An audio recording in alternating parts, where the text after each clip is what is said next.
This is Audible.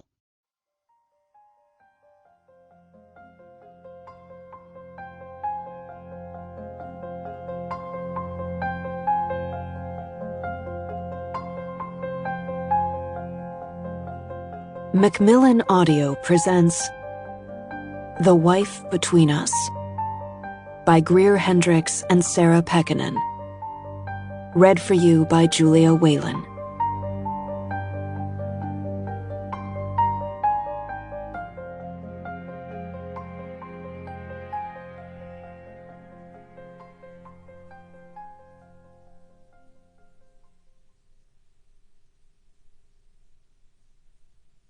Part 1. Prologue.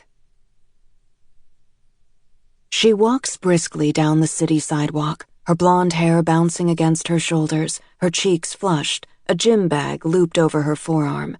When she reaches her apartment building, her hand dips into her purse and pulls out her keys. The street is loud and busy, with yellow cabs racing by, commuters returning from work, and shoppers entering the deli on the corner. But my eyes never stray from her. She pauses in her entryway and briefly glances back over her shoulder. An electrical charge seems to pulse through me. I wonder if she feels my stare. Gaze detection, it's called, our ability to sense when someone is observing us. An entire system of the human brain is devoted to this genetic inheritance from our ancestors, who relied on the trait to avoid becoming an animal's prey. I have cultivated this defense in myself, the sensation of static rising over my skin as my head instinctively lifts to search out a pair of eyes. I've learned the danger of dismissing that warning. But she simply turns in the opposite direction, then opens her door and disappears inside, never looking my way. She is oblivious to what I have done to her. She is unaware of the damage I have wrought, the ruin I have set in motion. To this beautiful young woman with the heart-shaped face and lush body, the woman my husband, Richard, left me for, I'm as invisible as the pigeon scavenging on the sidewalk next to me. She has no idea what will happen to her if she continues like this. None at all. Chapter 1. Nellie couldn't say what woke her, but when she opened her eyes, a woman wearing her white lacy wedding gown stood by the foot of her bed, looking down at her. Nellie's throat closed around a scream, and she lunged for the baseball bat leaning against her nightstand. Then, her vision adjusted to the grainy dawn light, and the pounding of her heart softened. She let out a tight laugh as she realized she was safe. The illusion was merely her wedding dress, ensconced in plastic, hanging on the back of her closet door, where she'd placed it yesterday after picking it up from the bridal shop. The bodice and full skirt were stuffed with crumpled tissue to maintain the shape. Nellie collapsed back onto her pillow. When her breathing steadied, she checked the blocky blue numbers on her nightstand clock. Too early. Again. She stretched her arms overhead and reached with her left hand to turn off the alarm before it could blare, the diamond engagement ring Richard had given her feeling heavy and foreign on her finger. Even as a child, Nellie had never been able to fall asleep easily. Her mother didn't have the patience for drawn-out bedtime rituals, but her father would gently rub her back, spelling out sentences over the fabric of her nightgown. "I love you," or "You're super special," he'd write, and she would try to guess the message. Other times, he'd trace patterns, circles, stars, and triangles, at least until her parents divorced and he moved out when she was 9. Then she'd lie alone in her twin bed under her pink and purple striped comforter and stare at the water stain that marred her ceiling. When she finally dozed off, she usually slept hard for a good 7 or 8 hours, so deeply and dreamlessly that her mother sometimes had to physically shake her to awaken her. But following an October night in her senior year of college, that suddenly changed. Her insomnia worsened sharply, and her sleep became fractured by vivid dreams and abrupt awakenings. Once, she came downstairs to breakfast in her sorority house, and her Chi Omega sister told her she'd been yelling something unintelligible. Nellie had attempted to brush it off. Just stressed about finals.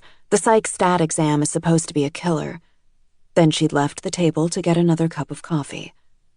After that, she'd forced herself to visit the college counselor, but despite the woman's gentle coaxing, Nellie couldn't talk about the warm, early fall night that had begun with bottles of vodka and laughter and ended with police sirens and despair. Nellie had met with the therapist twice, but canceled her third appointment and never went back. Nellie had told Richard a few details when she'd awoken from one of her recurring nightmares to feel his arms tightening around her and his deep voice whispering in her ear, "I've got you, baby. You're safe with me." Entwined with him, she felt a security she realized she'd yearned for her entire life, even before the incident. With Richard beside her, Nellie was finally able to succumb again to the vulnerable state of deep sleep.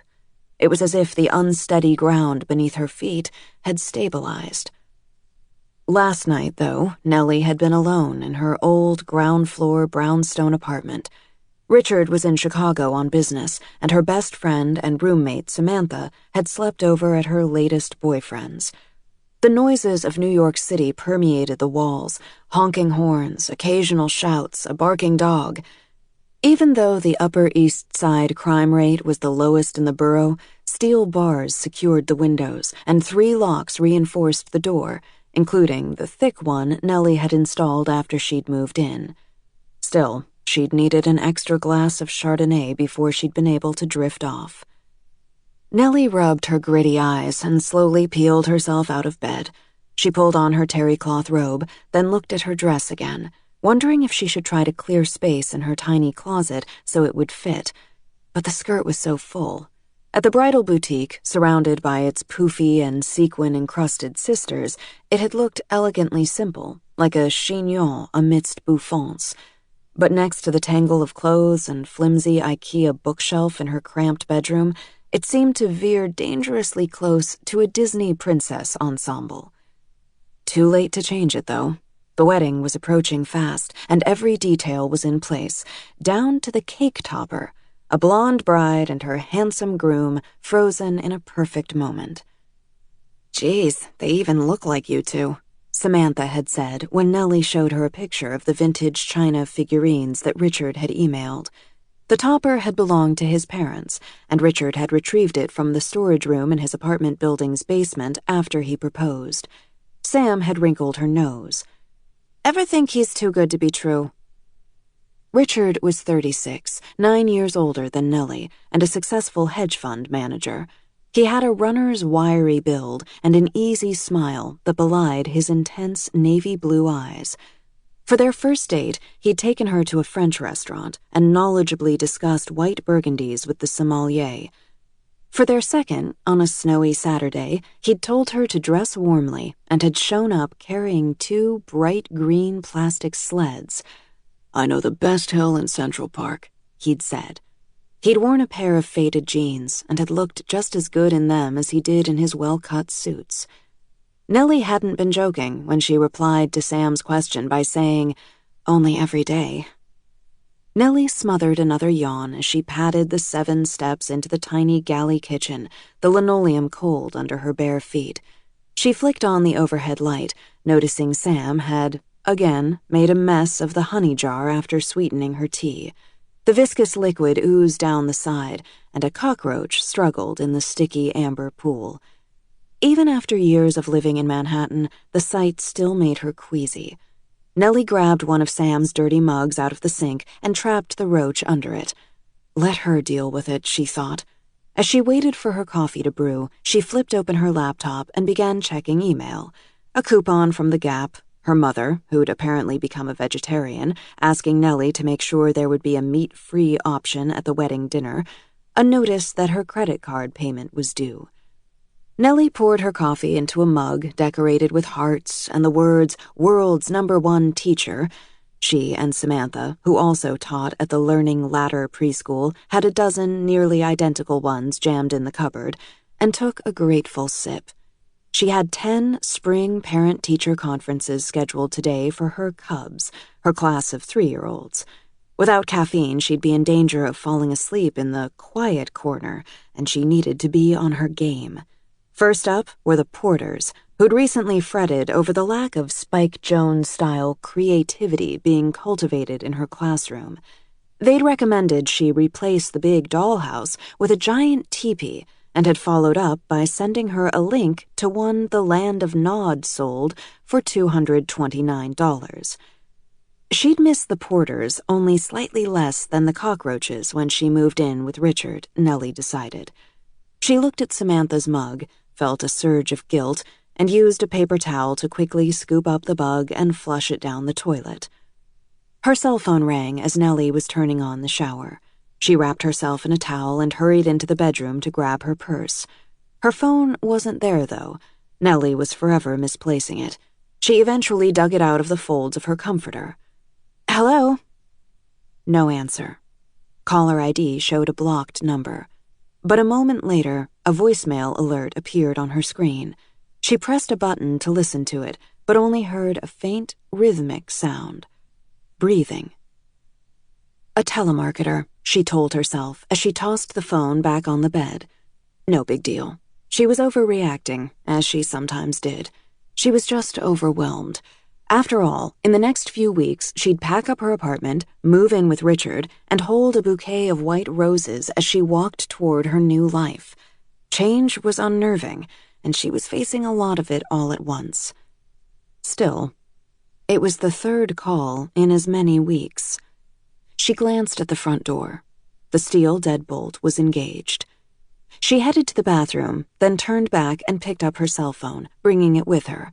She placed it on the edge of the sink, locked the door, then slung her towel over the rod and stepped into the shower. She jumped back as the too cold spray hit her, then adjusted the knob and rubbed her hands over her arms. Steam filled the small space, and she let the water course over the knots in her shoulders and down her back. She was changing her last name after the wedding. Maybe she'd change her phone number, too. She'd slipped on a linen dress and was swiping mascara over her blonde eyelashes. The only time she wore much makeup or nice clothes to work was for parent-teacher conferences and graduation day, when her cell phone vibrated, the noise loud and tinny against the porcelain sink. She flinched, and her mascara wand streaked upward, leaving a black mark near her eyebrow. She looked down to see an incoming text from Richard. "Can't wait to see you tonight, beautiful. Counting the minutes. I love you." As she stared at her fiancé's words, the breath that had seemed stuck in her chest all morning loosened. "I love you too," she texted back. She'd tell him about the phone calls tonight. Richard would pour her a glass of wine and lift her feet up onto his lap while they talked. Maybe he'd find a way to trace the hidden number. She finished getting ready, then picked up her heavy shoulder bag and stepped out in the faint spring sunshine. Chapter 2. The shriek of Aunt Charlotte's tea kettle awakens me. Weak sunlight sneaks through the slats of the blinds, casting faint stripes across my body as I lay curled in a fetal position. How can it be morning already? Even after months of sleeping alone in a twin, not the king I once shared with Richard, I still lie only on the left side. The sheets beside me are cool.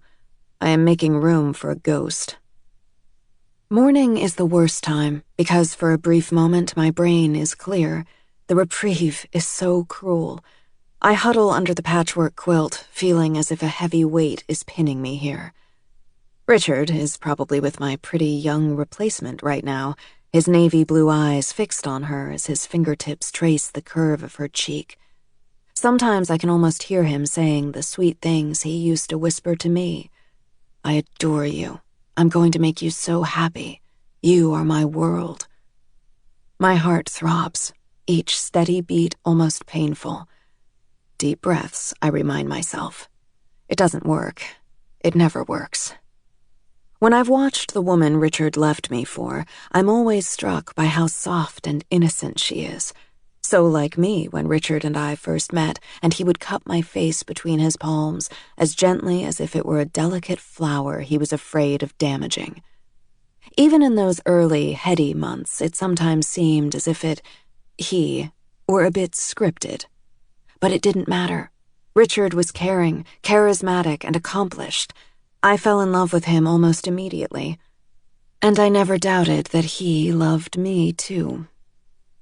He is finished with me now, though. I've moved out of our 4-bedroom colonial home with its arched doorways and rich green sweep of lawn.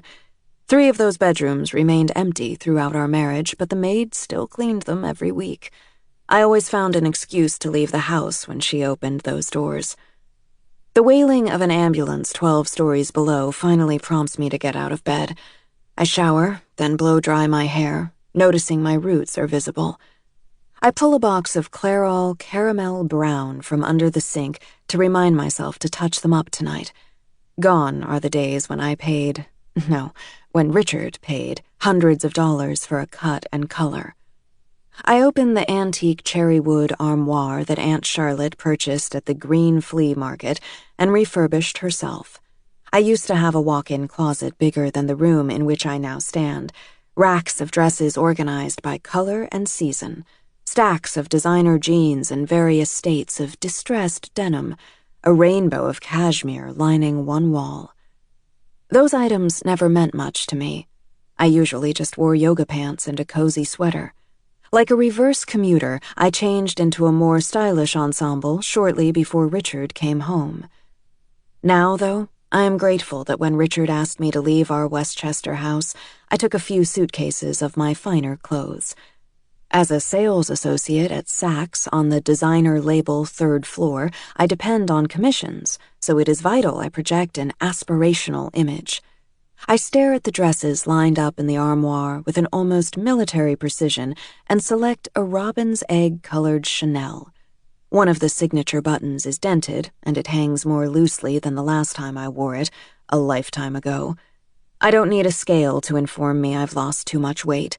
At 5'6", I have to take in even my size 4s. I enter the kitchen, where Aunt Charlotte is eating Greek yogurt with fresh blueberries, and kiss her, the skin on her cheek feeling as soft as talcum powder. "Vanessa, sleep well?" "Yes," I lie. She stands at her kitchen counter, barefoot and in her loose Tai Chi outfit, peering through her glasses as she scratches out a grocery list on the back of an old envelope between spoonfuls of her breakfast. For Aunt Charlotte, momentum is the key to emotional health. She's always urging me to join her for a stroll through Soho, or an art lecture at the Y, or a film at Lincoln Center. But I've learned activity doesn't help me. After all, obsessive thoughts can follow you anywhere. I nibble a piece of whole grain toast and tuck an apple and a protein bar in my bag for lunch. I can tell Aunt Charlotte is relieved I've landed a job, and not just because it seems as if I am finally getting better. I've disrupted her lifestyle. Normally, she spends mornings in an extra bedroom that doubles as her art studio, spreading rich oils onto canvases, creating dreamy worlds that are so much more beautiful than the one we inhabit. But she'll never complain. When I was a little girl and my mom needed what I thought of as her lights-out days, I'd call Aunt Charlotte, my mother's older sister. All it took was the whispered words, "She's resting again," and my aunt would appear, dropping her overnight bag on the floor and reaching out with paint-stained hands, folding me into an embrace that smelled of linseed oil and lavender. Without children of her own, she had the flexibility to design her own life. It was my great fortune that she put me at the center of it when I needed her most. "Brie, pears," Aunt Charlotte murmurs as she jots the items on her list, her handwriting full of loops and swirls. Her steel-gray hair is swept up in a messy bun, and the eclectic place setting before her, a cobalt blue glass bowl, a chunky purple pottery mug, a silver spoon, looks like the inspiration for a still-life painting. Her 3-bedroom apartment is expansive since Aunt Charlotte and my Uncle Beau, who died years ago, bought in this neighborhood before real estate prices skyrocketed, but it has the feel of a funky old farmhouse.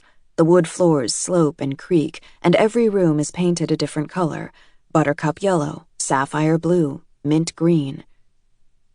"Another salon tonight?" I ask, and she nods.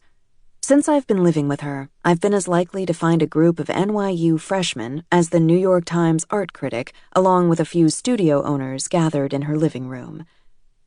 "Let me get the wine on my way home," I offer. It is important that Aunt Charlotte not see me as a burden. She is all I have left. I stir my coffee and wonder if Richard is making his new love coffee and bringing it back to bed, where she's drowsy and warm under the fluffy down comforter we used to share. I see her lips curve into a smile as she lifts the covers for him. Richard and I would often make love in the morning. "No matter what happens during the rest of the day, at least we had this," he used to say. My stomach tightens, and I push away my toast. I glance down at my Cartier tank watch, a gift from Richard for our 5th anniversary, and trace a fingertip over the smooth gold. I can still feel him lifting my arm to slip it onto my wrist. Sometimes I'm certain I catch on my own clothes, even though they've been cleaned, a whiff of the citrus scent of the L'Occitane soap he washed himself with. He feels linked to me always, as close yet diaphanous as a shadow. "I think it would be good for you to join us tonight." It takes a moment for me to reorient myself. "Maybe," I say, knowing I won't. Aunt Charlotte's eyes are soft. She must realize I'm thinking about Richard. She isn't privy to the real story of our marriage, though. She thinks he chased youth, casting me aside, following the pattern of so many men before him. She thinks I'm a victim, just another woman cut down by the approach of middle age.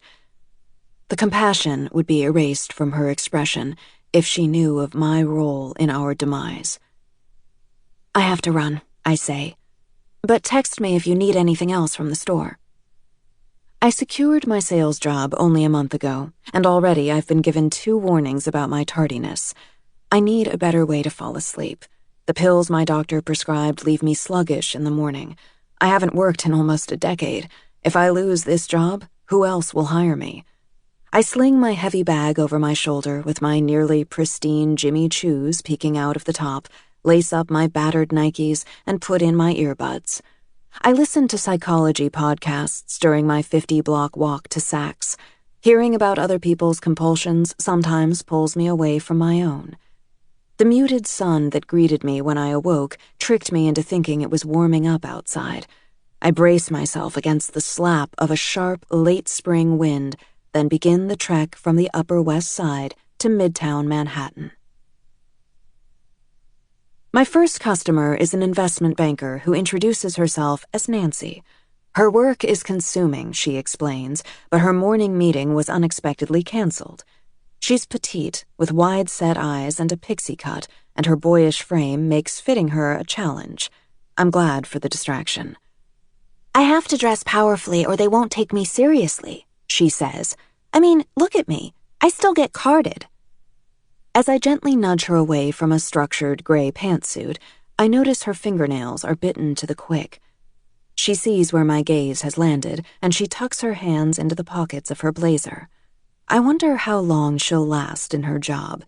Maybe she'll find another one, something service-oriented perhaps, involving the environment or children's rights, before the field breaks her spirit.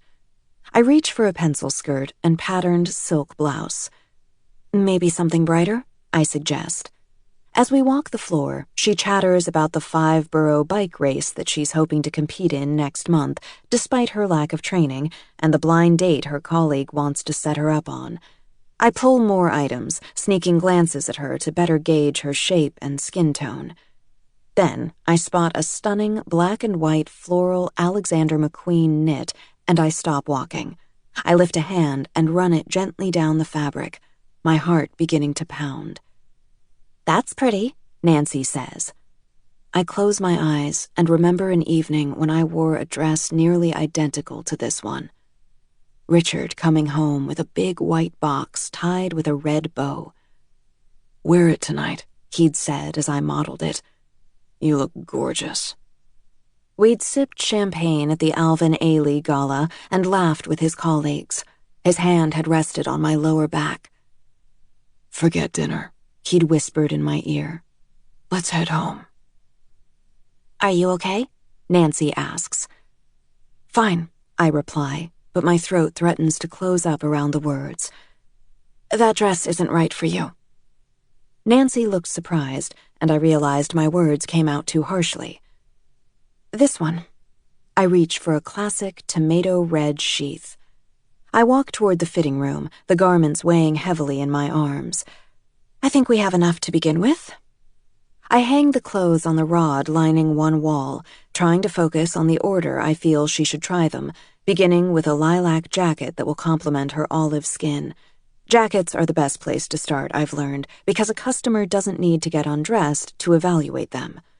I locate a pair of stockings and heels so she can better assess the skirts and dresses, then swap out a few zeros for twos. In the end, Nancy chooses the jacket, 2 dresses, including the red one, and a navy suit.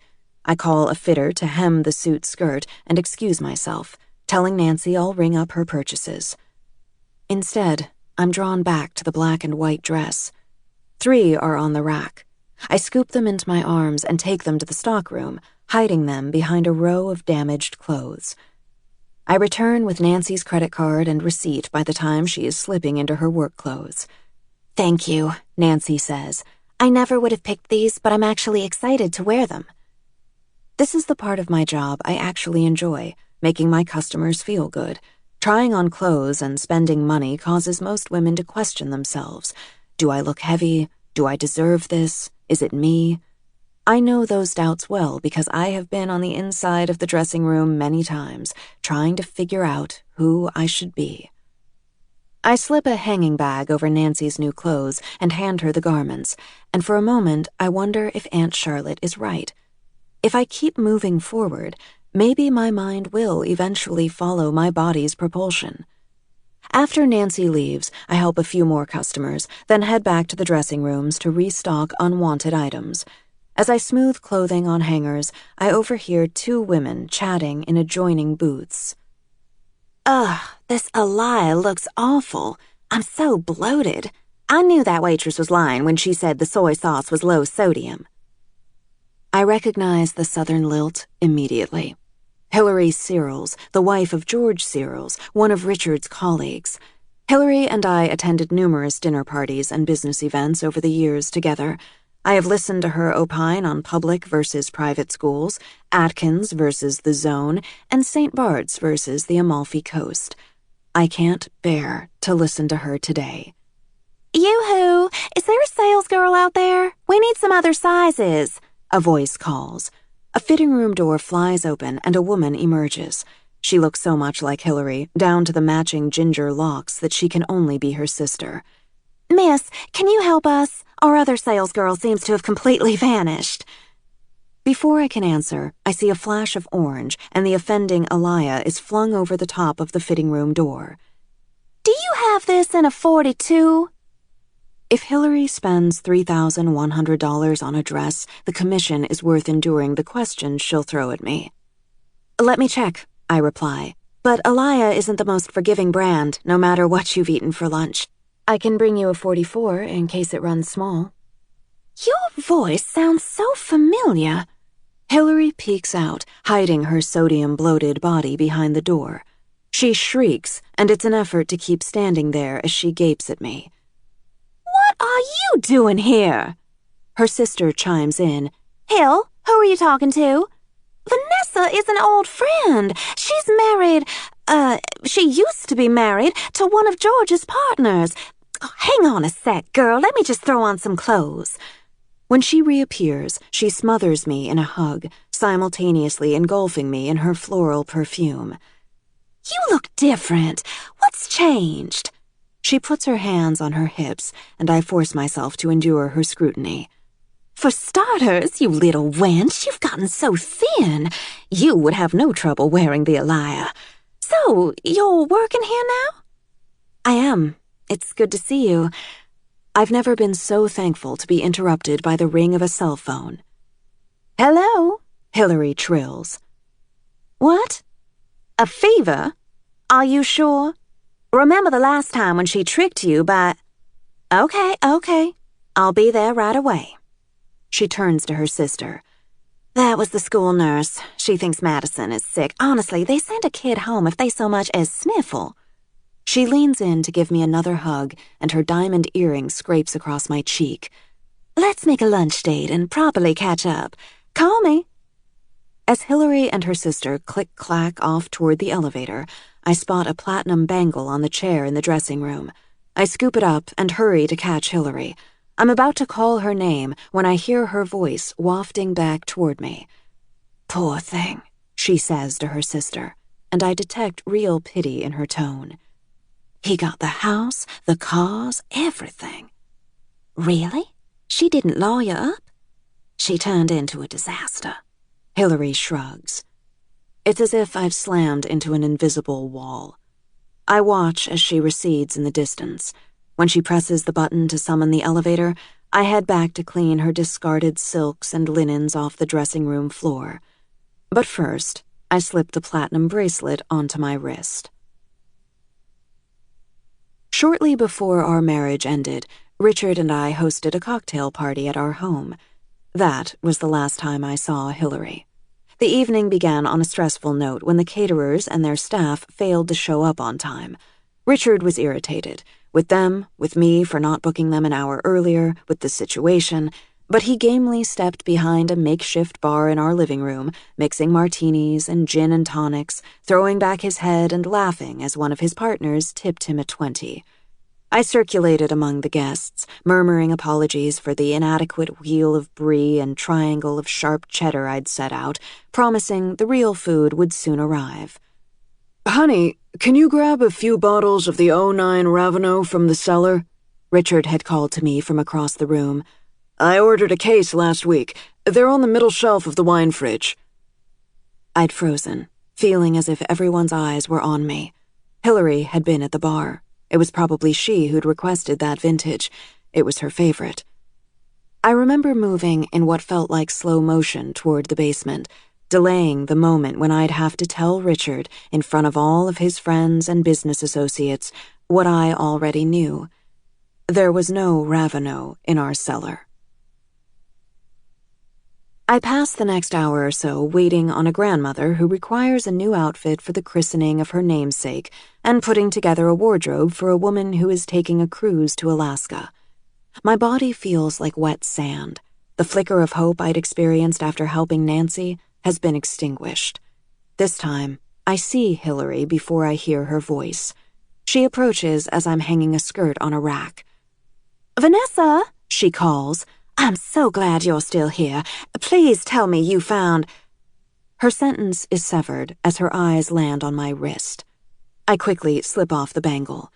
I was worried about leaving it in the lost and found. I figured you'd return for it, or I was going to call you." The shadow clears from Hillary's eyes.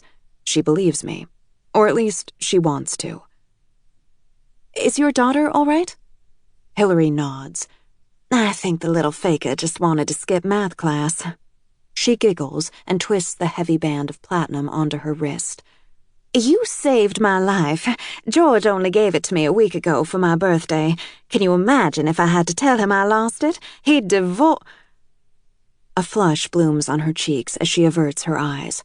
Hillary was never unkind, I remember. Early on, she even used to make me laugh sometimes. "How is George?" Busy. You know how it is." Another tiny pause. "Have you seen Richard lately?" I aim for a light-hearted tone, but I fail. My hunger for information about him is transparent. "Oh, now and then." I wait, but it's clear she doesn't want to reveal more. "Well, did you want to try on that Elia?" "I should get going. I'll come back another time, darling." But I sense Hillary won't. What she sees before her, the dented button on the Chanel that is 2 years old, the hairstyle that could benefit from a professional blowout, is a vision Hillary desperately hopes isn't contagious. She gives me the briefest of hugs, then begins to leave. But she turns back. "If it were me—" Her brow furrows. She is working through something, making a decision. "Well, I guess I'd want to know." What is coming has the feel of an onrushing train. Richard is engaged. Her voice seems to float toward me from a great distance away. I'm sorry. I just thought you might not have heard, and it seemed like... The roaring in my head suffocates the rest of her words. I nod and back away. Richard is engaged. My husband is actually going to marry her. I make it to a dressing room. I lean against a wall and slide down onto the floor, the carpet burning my thighs as my dress rides up. Then I drop my head into my hands and sob. Chapter 3. On one side of the old steepled church that housed the learning ladder stood 3 turn-of-the-century grave markers, worn by age and hidden amid a canopy of trees. The other side contained a small playground with a sandbox and a blue and yellow climbing structure, symbols of life and death bookending the church that had witnessed countless ceremonies honoring both occasions. One of the headstones was inscribed with the name Elizabeth Knapp. She'd died in her 20s, and her grave was set a bit apart from the others. Nellie took the long way around the block, as she always did, to avoid passing the tiny cemetery. Still, she wondered about the young woman. Her life could have been cut short by disease or childbirth, or an accident. Had she been married? Did she have children? Nellie set down her bag to unlock the child-proof latch on the fence encircling the playground as the wind rustled through the trees. Elizabeth had been 26 or 27. Nellie couldn't remember which. The detail suddenly nagged at her. She began to walk toward the cemetery to check, but the church's bell rang 8 times, the deep, somber chords vibrating through the air and reminding her that her conferences would start in 15 minutes. A cloud drifted in front of the sun, and the temperature abruptly dropped. Nellie turned and stepped through the gate, pulling it closed behind her, then rolled back the protective tarp covering the sandbox so it would be ready when the children came out to play. A sharp gust threatened to yank one end away. She fought back against it, then dragged over a heavy flower pot to secure the edge. She hurried into the building and down the stairs to the basement, where the preschool was. The earthy, rich scent of coffee announced that Linda, the director, had already arrived. Ordinarily, Nellie would have settled her things in her classroom before greeting Linda, but today she bypassed her empty room and continued down the hall, toward the yellow light spilling out of Linda's office, feeling the need to see a familiar face. Nellie stepped in and discovered not just coffee, but a platter of pastries. Fanning paper napkins beside a stack of styrofoam cups was Linda, whose shiny dark bob and taupe pantsuit, cinched by a crocodile belt, wouldn't have been out of place at a board meeting. Linda didn't just dress like this for the parents. Even on field day, she looked camera-ready. "Tell me those aren't chocolate croissants." "From Dean and DeLuca," Linda confirmed. "Help yourself." Nellie groaned. Just this morning, the scale had revealed she still had 8 pounds to lose before her wedding. "Come on," Linda urged. "I got plenty to sweeten up the parents." "These are Upper East Side parents," Nellie joked. "No one's going to eat sugary carbs." Nellie looked at the platter again. "Maybe just half." She divided one with a plastic knife. She took a bite as she walked back to her classroom. The space wasn't fancy, but it was roomy, and high windows allowed in some natural light. The soft rug with an alphabet train pattern running around the edges was where her cubs sat crisscross applesauce for story time. In the kitchen area, they donned tiny chef's hats and clattered pots and pans, and the dress-up corner held everything from doctor's coats to ballerina tutus to an astronaut's helmet. Her mother had once asked why Nellie didn't want to become a real teacher and hadn't understood why Nellie took offense at the question. The feel of those pudgy, trusting hands in hers, that moment when a child deciphered letters on a page to sound out a word for the first time and looked up at Nellie in wonder, the freshness with which children interpreted the world. How could she explain how precious it all felt? She'd always just known she wanted to teach, the way some kids feel destined to become writers or artists. Nellie licked a buttery flake off her fingertip, then took her planner out of her purse along with a stack of report cards she'd be distributing. Parents paid $32,000 a year to send their kids here for a few hours a day. The TP-Link sending porters weren't alone in wanting things done a certain way. Every week, Nellie received emails, such as a recent one from the Levines requesting supplemental worksheets for gifted little Reese. Teachers' cell phone numbers were printed in the school directory in case of emergency, but some parents applied loose definitions to the word. Once, Nellie fielded a call at 5 a.m. because Bennett had thrown up during the night and his mother was curious about what he'd eaten at school the previous day. That sudden shrill ring in the darkness had prompted Nellie to turn on all the lights in her room, even after she realized the call was innocuous. She'd burned off her surge of adrenaline by reorganizing her closet and dresser drawers. "What a diva," her roommate Sam had said when Nellie recounted the call. "Why don't you turn off your phone when you go to sleep?" "Good idea," Nellie had lied, knowing she'd never follow the advice. She didn't listen to loud music while she jogged or commuted to work either, and she never walked home alone late at night. If a threat was approaching, she wanted as much warning as possible. Nellie was scribbling a few final notes at her desk when she heard a knock on the door and looked up to see the porters, he in a navy pinstriped suit and she in a rose-colored dress. They looked as if they were on their way to the symphony. "Welcome," she said as they approached and shook her hand. "Please, sit down." She suppressed a smile as they struggled to balance on the child-sized chairs around the snack table. Nellie was sitting on one too, but by now she was used to it. "So, as you know, Jonah is a wonderful little boy," she began. All of her conferences started with a Lake Wobegon tone, but in Jonah's case it was true. Nellie's bedroom wall was decorated with paintings created by her favorite students, including Jonah's depiction of her as a marshmallow woman. "Have you noticed his pencil grip?" Mrs. Porter asked, taking a notebook and pen out of her purse.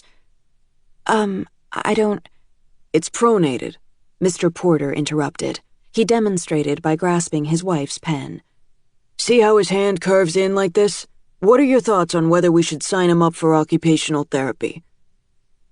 "Well, he is only 3.5, 3 3/4, Mrs. Porter corrected.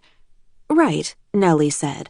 "A lot of kids haven't developed the fine motor skills at that age to—" "You're from Florida, right?" Mr. Porter asked. Nellie blinked. I'm sorry, why do you ask?" There was no way she had told the Porters where she was from. She was always careful not to reveal too much about her background. It wasn't difficult to dodge questions once you learned the tricks.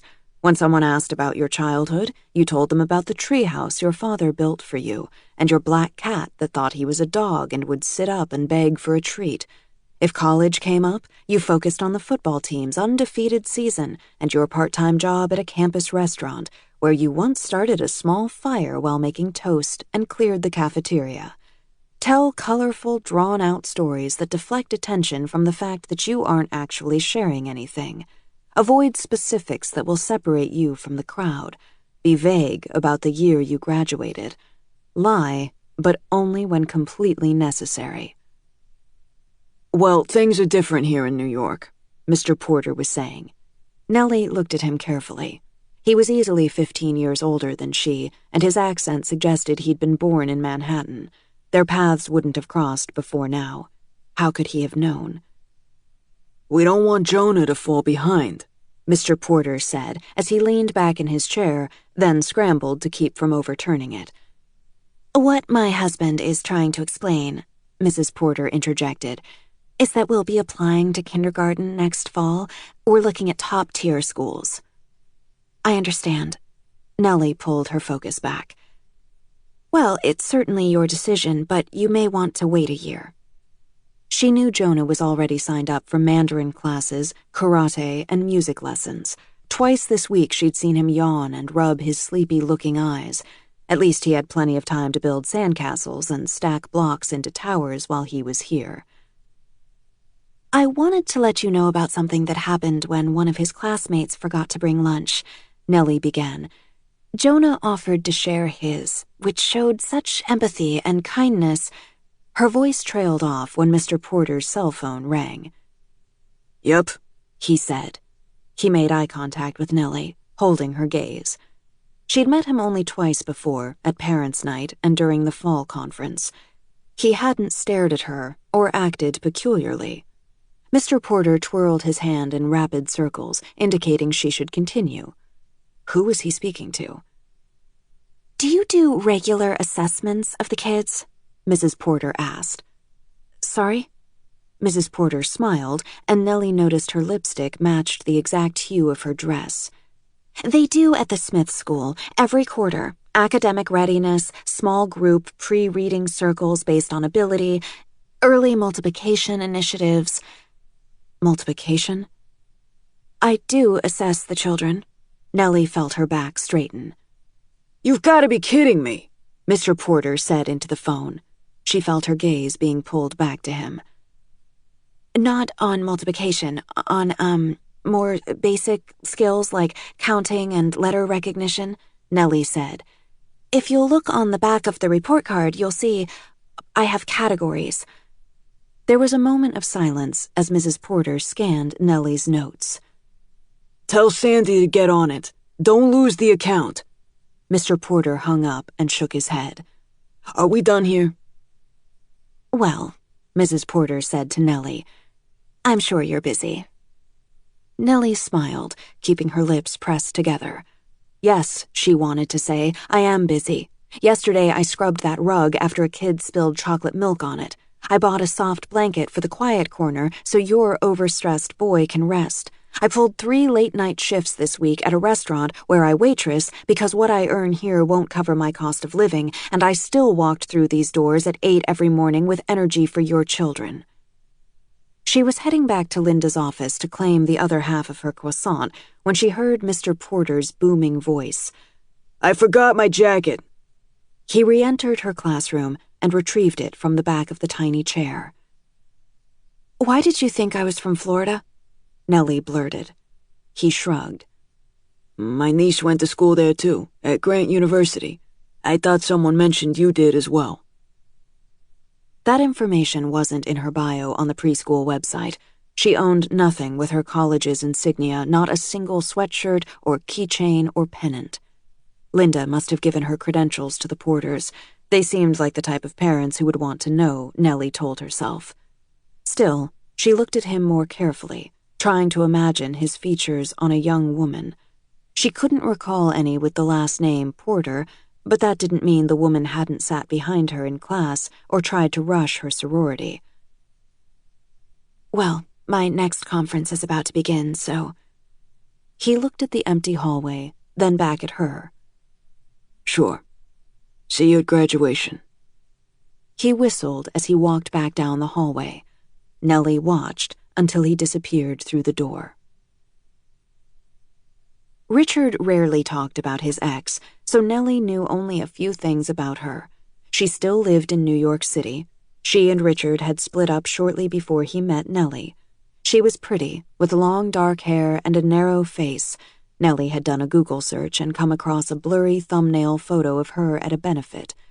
And she'd been perpetually late, a habit that had irritated Richard. Nellie sprinted the final block to the Italian restaurant, already regretting the 2 glasses of Pinot Grigio she'd had with the 3s and 4s teachers as a reward for surviving their conferences. They'd swapped war stories. Marnie, whose classroom was next to Nellie's, was declared the winner because one set of parents had sent their au pair, whose English wasn't very good, to represent them at the meeting. Nellie had lost track of time until she checked her cell phone on the way to the bathroom. As she'd exited a stall, a woman nearly bumped into her. Sorry, Nellie had said reflexively. She'd moved to one side but dropped her bag, scattering its contents across the floor. The woman had stepped over the mess without a word and quickly entered a stall. Manners, the preschool teacher in Nellie had longed to chastise as she knelt to retrieve her wallet and cosmetics. She made it to the restaurant 11 minutes late and pulled open the heavy glass door as the maitre d' looked up from his leather reservations book. "I'm meeting my fiancé," she panted. Nellie scanned the dining area, then saw Richard rising from his seat at a corner table. A few fine lines framed his eyes, and at his temples strands of silver were woven through his dark hair. He looked her up and down and gave her a playful wink. She wondered if she'd ever stop feeling a flutter in her stomach at the sight of him. "Sorry," she said as she approached. He kissed her as he pulled out her chair, and she breathed in his clean citrus scent. "Everything okay?"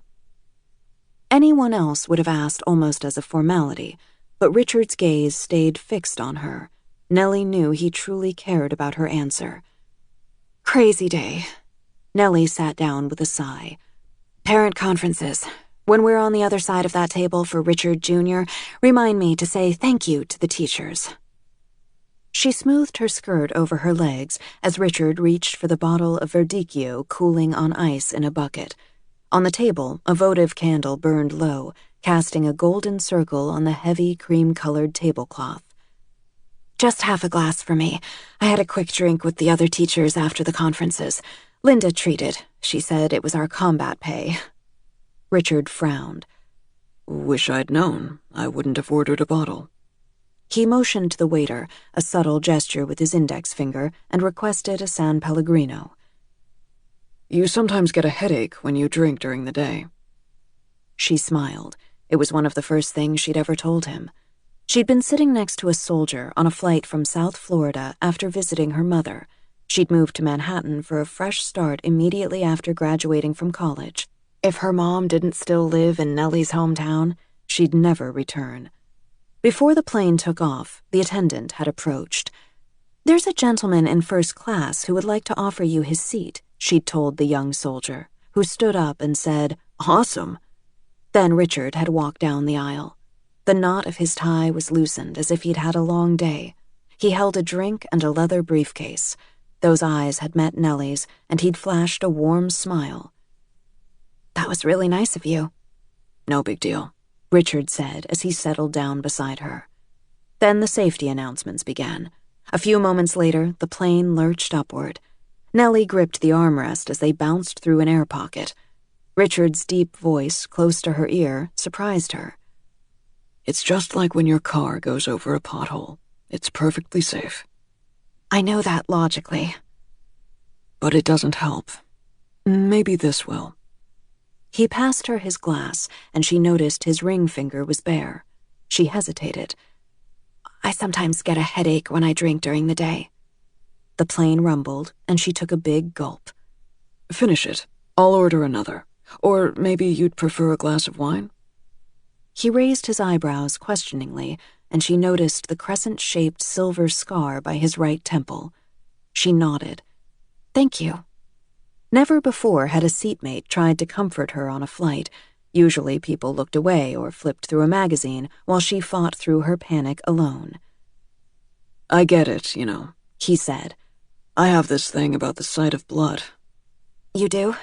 The plane shuddered slightly, the wings tipping to the left. She closed her eyes and swallowed hard. "I'll tell you about it, but you have to promise not to lose respect for me." She nodded again, not wanting his soothing voice to stop. "So a few years ago, one of my colleagues passed out and hit his head on the edge of a conference table in the middle of a meeting. I guess he had low blood pressure. Either that or the meeting bored him into a coma." Nellie opened her eyes and released a little laugh. She couldn't remember the last time she'd done that on an airplane. "I tell everyone to step back, and I grab a chair and help the guy into it. I was yelling for someone to get water when I see all this blood, and all of a sudden I start getting lightheaded, like I'm going to faint too. I practically kick the injured guy out of the chair so I can sit down, and suddenly everyone is ignoring him and trying to help me." The plane leveled off. A soft chime sounded, and a flight attendant walked down the aisle, offering headphones. Nellie let go of the armrest and looked at Richard. He was grinning at her. "You survived. We're through the clouds. It should be pretty smooth from here on out." "Thank you. For the drink and the story. You get to keep your man card, even with the fainting. 2 hours later, Richard had told Nellie about his job as a hedge fund manager and revealed he had a soft spot for teachers ever since one had helped him learn how to pronounce his R's. It's because of her that I didn't introduce myself to you as Richard. When she asked him if he had family in New York, he shook his head. Just an older sister who lives in Boston. My parents died years ago. He bridged his hands and looked down at them. A car accident. My father passed away too. He glanced back up at her. I have this old sweater of his. I still wear it sometimes. They were both silent for a beat. Then the flight attendant instructed the passengers to close their tray tables and tilt their seats fully upright. Are you okay with landings? Maybe you can tell me another story to get me through it, Nellie said. Can't think of one off the top of my head. Why don't you give me your number, in case one comes to me? He handed her a pen from his suit pocket, and she tilted her head to jot it down on a napkin, her long blonde hair falling forward in front of her shoulders. Richard reached out and gently ran his fingers down the length of it before tucking it back behind her ear. So beautiful. Don't ever cut it. Chapter 4. I sit on the floor of the dressing room, the lingering perfume of roses reminding me of a wedding. My replacement will be a beautiful bride. I imagine her gazing up at Richard, promising to love and honor him, just as I did. I can almost hear her voice. I know how she sounds. I call her sometimes, but I use a burner phone with a blocked number. "Hi," her message begins. Her tone is carefree, bright. "I'm sorry I missed you." Is she truly sorry? Or is she triumphant? Her relationship with Richard is now public, though it began when he and I were still married. We had problems. Don't all couples, after the glow of the honeymoon fades? Still, I never expected him to tell me to move out so quickly, to erase the tracks of our relationship. It's as though he wants to pretend we were never married at all, as if I don't exist. Does she ever think about me and feel guilty for what she did? Those questions batter me every night. Sometimes, when I've lain awake for hours, the sheets twisted around me, I shut my eyes, so close to finally succumbing to sleep, and then her face leaps into my mind. I sit bolt upright, fumbling for the pills in my nightstand drawer. I chew one instead of swallowing so it takes effect faster. Her voicemail greeting gives me no clues about her feelings. But when I watched her one night with Richard, she looked incandescent. I'd been walking to our favorite restaurant on the Upper East Side. A self-help book had recommended that I visit painful places from my past to release their power over me and reclaim the city as my own. So I trekked to the cafe where Richard and I had sipped lattes and shared the Sunday New York Times, and I wandered past Richard's office, where his company held a lavish holiday party every December, and passed through the magnolia and lilac trees in Central Park. I felt worse with every step. It was a horrible idea. No wonder that book was languishing on the discount rack. Still, I'd pressed on, planning to round out my tour with a drink at the restaurant bar where Richard and I had celebrated our last few anniversaries. That was when I saw them. Maybe he was trying to reclaim the spot, too. If I'd been walking just a bit faster, we would have reached the entrance at almost the same moment. Instead, I ducked into a storefront and peered around the edge. I caught a glimpse of tanned legs, seductive curves, and the quick smile she flashed at Richard as he opened the door for her. Naturally, my husband wanted her. What man wouldn't? She was as delectable as a ripe peach. I crept closer and stared through the floor-to-ceiling window as Richard ordered his girlfriend a drink. She had champagne tastes, it seemed, and she sipped the golden liquid from a slim flute. I couldn't let Richard see me. He wouldn't believe it was a coincidence. I'd followed him before, of course. Or rather, I'd followed them. Yet my feet refused to move. I greedily drank her in as she crossed her legs so the slit in her dress revealed her thigh. He was pressed close to her, leaning down as his arm curved over the back of her stool. His hair was longer, brushing the collar of his suit in the back. It suited him. He had the same leonine expression I'd come to recognize when he closed a big business deal, one he'd been pursuing for months. She tossed back her head and laughed at something he said. My nails dug into my palms. I'd never been in love with anyone before Richard. At that moment, I realized I'd never hated anyone either. "Vanessa!" The voice outside the dressing room door jars me out of the memory. The British accent belongs to my boss, Lucille, a woman not known for her patience. I run my fingers under my eyes, aware mascara is probably pooled there. "Just straightening up." My voice has grown husky. "A customer needs help in Stella McCartney. Sort out the room later." You deserve a peaceful moment. This audiobook is free, just for you. Let's take a short break with soft music, then we'll return to the story. Thank you. Late night talk, starry skies, secrets shared, no disguise. Time stands still in your eyes. Love's a treasure, no compromise. We'll chase the moon, embrace the night, lost in magic, pure delight. Every step the future bright. In this journey feels so right.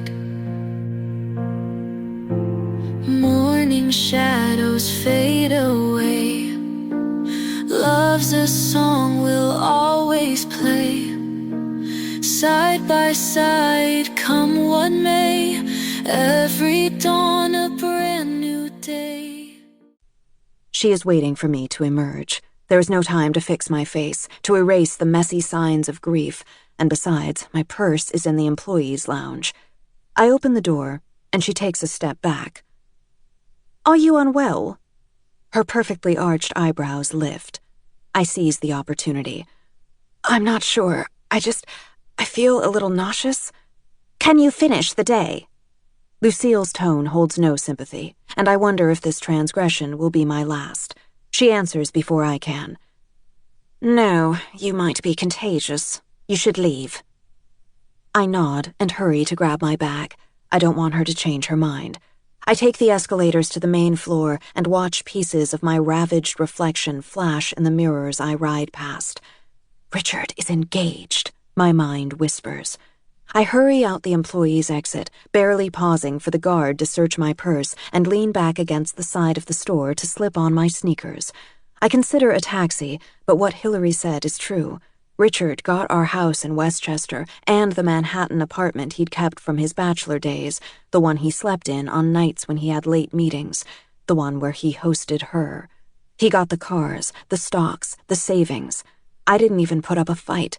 I'd entered the marriage with nothing. I hadn't worked. I hadn't borne him children. I'd been deceitful. I hadn't been a good wife. Now, though, I wonder why I accepted the small lump sum payment Richard offered me. His new bride will set the table with china I selected.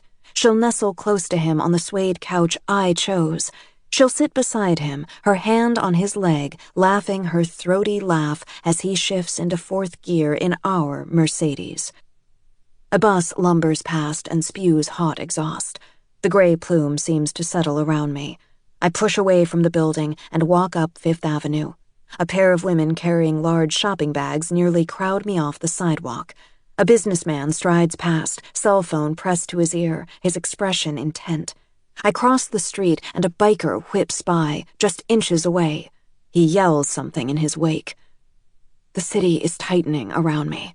I need space. I cross 59th Street and enter Central Park. A little girl with pigtails marvels at a balloon animal tied to her wrist, and I stare after her. She could have been mine. If I'd been able to get pregnant, I might still be with Richard. He might not have wanted me to leave. We could be coming here to meet Daddy for lunch. I'm gasping. I unfold my arms from across my stomach and straighten up. I keep my eyes fixed ahead as I walk north. I focus on the steady rhythm of my sneakers hitting the pavement, counting each step, setting small goals. 100 steps, now 100 more. At last, I exit the park at 86th Street and Central Park West and turn toward Aunt Charlotte's apartment. I crave sleep, oblivion. Only 6 pills are left, and the last time I asked my doctor for a refill, she hesitated. "You don't want to become dependent upon these," she said. "Try to get some exercise every day and avoid caffeine after noon. Take a warm bath before bed and see if that does the trick." But those are remedies for garden variety insomnia. They don't help me. I'm almost at the apartment when I realize I've forgotten Aunt Charlotte's wine. I know I won't want to go back out, so I turn and retrace my steps a block to the liquor store. 4 red and 2 white Aunt Charlotte had requested. I take a basket and fill it with Merlot and Chardonnay. My hands close around the smooth, heavy bottles. I haven't tasted wine since the day Richard asked me to go, but I still crave the velvety fruit awakening my tongue. I hesitate, then add a 7th and 8th bottle to my basket. The handles dig into my forearms as I make my way to the cash register. The young man behind the counter rings them up without comment. Maybe he's used to disheveled women in designer clothes coming in here in the middle of the day to stock up on wine. I used to have it delivered to the house I shared with Richard, at least until he asked me to stop drinking. Then I drove to a gourmet market a half-hour away so I wouldn't run into anyone we knew. On recycling day, I took early morning walks and slipped the empty bottles into neighbors' bins. "That all?" the guy asks. "Yes." I reach for my debit card, knowing that if I'd gone for expensive wines rather than $15 bottles, the charge wouldn't have cleared my checking account. He packs the bottles 4 to a bag, and I push the door open with my shoulder and head for Aunt Charlotte's, the reassuring heft pulling down my arms. I reach our building and wait for the arthritic elevator's doors to creak open. The journey up 12 flights takes an eternity. My mind is consumed with the thought of the first mouthful sliding down my throat, warming my stomach, blunting the edges of my pain. Luckily, my aunt isn't home. I check the calendar hanging by the refrigerator and see the words D, 3 p.m. Probably a friend she's meeting for tea. Her husband, Beau, a journalist, passed away suddenly after a heart attack years ago. He was the love of her life. As far as I know, she hasn't dated anyone seriously since. I set the bags on the counter and uncork the Merlot. I reach for a goblet, then replace it and grab a coffee mug instead. I fill it halfway, and then, unable to wait a moment longer, I raise it to my lips, and the rich cherry flavor caresses my mouth. Closing my eyes, I swallow and feel it trickle down my throat. Some of the tightness slowly eases out of my body. I'm not sure how long Aunt Charlotte will be gone, so I pour more into my mug and take it and my bottles into my bedroom. I slip off my dress, leaving it crumpled on the floor, and step over it. Then I bend down to pick it up and place it on a hanger. I pull on a soft gray t-shirt and fleecy sweatpants and climb into bed. Aunt Charlotte moved a small television into the room when I first arrived, but I rarely use it. Now, however, I'm desperate for companionship, even of the electronic variety. I reach for the remote and flip through channels until I land on a talk show. I cup my mug in my hands and take another long drink.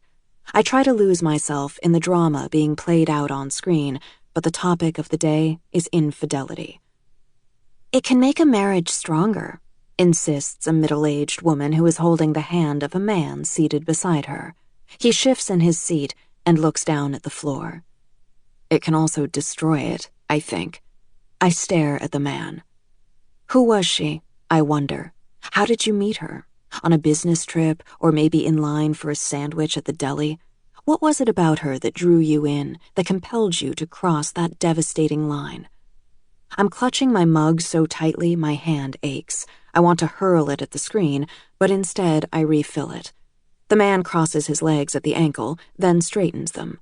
He clears his throat and scratches his head. I'm glad he's uncomfortable. He's beefy and thuggish looking. Not my type, but I can see how he'd appeal to other women. Regaining trust is a long process, but if both parties are committed to it, it's very possible, says a woman identified as a couples therapist on the screen below her image.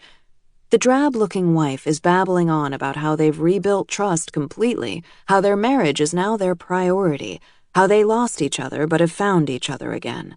She sounds as if she's been reading Hallmark cards. Then the therapist looks at the husband. Do you agree trust has been reestablished? He shrugs. Jerk, I think, wondering how he got caught. I'm working on it, but it's hard. I keep picturing her with that. A beep cuts off his last word. So I got it wrong. I thought he was the cheater. The clues were present, but I misread them. Not for the first time. I bang the mug against my front teeth when I go to sip more Merlot. I slide down lower in bed, wishing I'd left the television off. What separates a fling from a marriage proposal? I thought Richard was just having some fun. I expected their affair to blaze hot and extinguish itself quickly. I pretended not to know, to look the other way. Besides, who could blame Richard? I wasn't the woman he'd married a decade ago. I'd gained weight, I rarely left the house, and I'd begun to search for hidden meanings in Richard's actions, seizing upon clues that I thought indicated he was tiring of me. She is everything Richard desires, everything I used to be. Right after the brief, almost clinical scene that officially ended our 7-year marriage, Richard put our house in Westchester on the market and moved into his city apartment. But he loved our quiet neighborhood, the privacy it afforded. He'll probably buy another place in the suburbs for his new bride. I wonder if she plans to quit work and devote herself to Richard, to trying to become pregnant, just as I did. I can't believe I have any tears remaining, but more slide down my cheeks as I refill my mug again. The bottle is nearly empty, and I spill a few drops on my white sheets. They stand out like blood. A familiar haze settles around me, the embrace of an old friend. I experience the sensation of blurring into the mattress. Maybe this is how my mother felt when she had her lights-out days. I wish I'd understood better back then. I felt abandoned, but now I know some pain is too fierce to battle. You can only duck for cover and hope the sandstorm passes. It's too late for me to tell her, though. Both of my parents are gone. Vanessa? I hear a gentle knock against my bedroom door, and Aunt Charlotte enters. Behind her thick glasses, her hazel eyes look magnified. I thought I heard the television. I got sick at work. You probably shouldn't come any closer. The 2 bottles are on my nightstand. I hope the lamp is blocking them. Can I get you anything? Some water would be great, I say, slurring the S slightly. I need to get her out of my room quickly. She leaves the door ajar as she walks toward the kitchen, and I pull myself out of bed, grabbing the bottles and wincing as they clink together. I hurry to my armoire and place them on the floor, righting one when it nearly topples over. I'm back in the same position when Aunt Charlotte returns with a tray. I brought some saltines and herbal tea, too. The kindness in her voice ties a knot in my chest. She places the tray by the foot of my bed, then turns to leave. I hope she can't smell the alcohol on my breath. I left the wine in the kitchen for you. Thank you, honey. Call if you need anything. I drop my head back to the pillow as the door closes, feeling dizziness engulf me. 6 pills are left. If I let one of the bitter white tablets dissolve on my tongue, I could probably sleep through until morning. But suddenly, I have a better idea. The thought shears through the fog in my mind. They've only just gotten engaged. It isn't too late yet. I fumble for my bag and grab my phone. Richard's numbers are still programmed in. His cell rings twice, then I hear his voice. Its timbre belongs to a bigger, taller man than my ex-husband, a juxtaposition I always found intriguing. I'll get right back to you, his recorded message promises. Richard always keeps his promises. Richard, I blurt out. It's me. I heard about your engagement and I just need to talk to you. The clarity I felt a moment ago wiggles away like a fish through my fingertips. I struggle to grasp the right words. Please phone me back. It's really important. My voice breaks on the last word, and I press end call. I hold the phone to my chest and close my eyes. Maybe I could have avoided the regret ravaging my body if only I'd tried harder to see the warning signs, to fix things. It can't be too late. I can't bear the thought of Richard marrying again. I must have dozed off, because an hour later, when my cell vibrates, it jolts me. I look down to see a text. I'm sorry, but there's nothing more to say. Take care, R. At that moment, a realization seizes me. If Richard had moved on with another woman, I might be able to eventually patch together a life for myself. I could stay with Aunt Charlotte until I'd saved enough to rent my own place, or I could move to a different city, one with no reminders. I could adopt a pet. Maybe, in time, when I saw a dark-haired businessman in a well-cut suit turning a corner, the sun gleaming off his aviator shades, I wouldn't feel my heart stutter before I realized it wasn't him. But as long as he is with her, the woman who blithely stepped up to become the new Mrs. Richard Thompson while I pretended to be oblivious, I will never have peace. Chapter 5. When she took a good look at her life, Nellie felt as if she'd been splintered into several different women during her 27 years. The only child who'd spent hours playing alone in the creek at the end of her block, the teenager who'd tucked her babysitting charges into bed, promising no monsters lurked in the darkness, and the social director of the Chi Omega sorority, who'd sometimes fallen asleep without bothering to lock her door. Then there was the Nellie of today, who'd walked out of a scary movie when the heroine was being cornered, and who made sure she was never the last waitress to close up and leave Gibson's Bistro after the 1 a.m. final call. The preschool also saw a version of Nellie, the teacher in jeans who'd memorized every Elephant and Piggy book written by Mo Willems, who dispensed organic animal crackers and cut up grapes, and who helped children create handprint turkeys for Thanksgiving. Her co-workers at Gibson's knew the waitress who wore black miniskirts and red lipstick, who would join a table full of rowdy businessmen in tossing back shots to earn a bigger tip, and who could effortlessly palm a tray of gourmet burgers. One of those Nellies belonged to the day, the other, the night. Richard had seen her navigate both of her current worlds, though he obviously preferred her preschool teacher persona. She'd planned to resign from her waitressing job right after they married, and her teaching job as soon as she became pregnant, which she and Richard hoped would happen quickly. But not long after they'd gotten engaged, he suggested she give notice at Gibson's. "You mean quit now?" Nellie had looked at him in surprise. She needed the money, but more than that, she liked the people she worked with. They were a vibrant group, a microcosm of the passionate, creative types who flocked to New York from all over the country, drawn like moths to the bright city. Two fellow waitresses, Josie and Margot, were actresses trying to break into theater. Ben, the head waiter, was determined to become the next Jerry Seinfeld and practiced comedy routines during slow shifts. The bartender, Chris, a 6'3" dead ringer for Jason Statham, who was probably single-handedly responsible for drawing female customers into the place, wrote scenes for his novel every day before he came to work.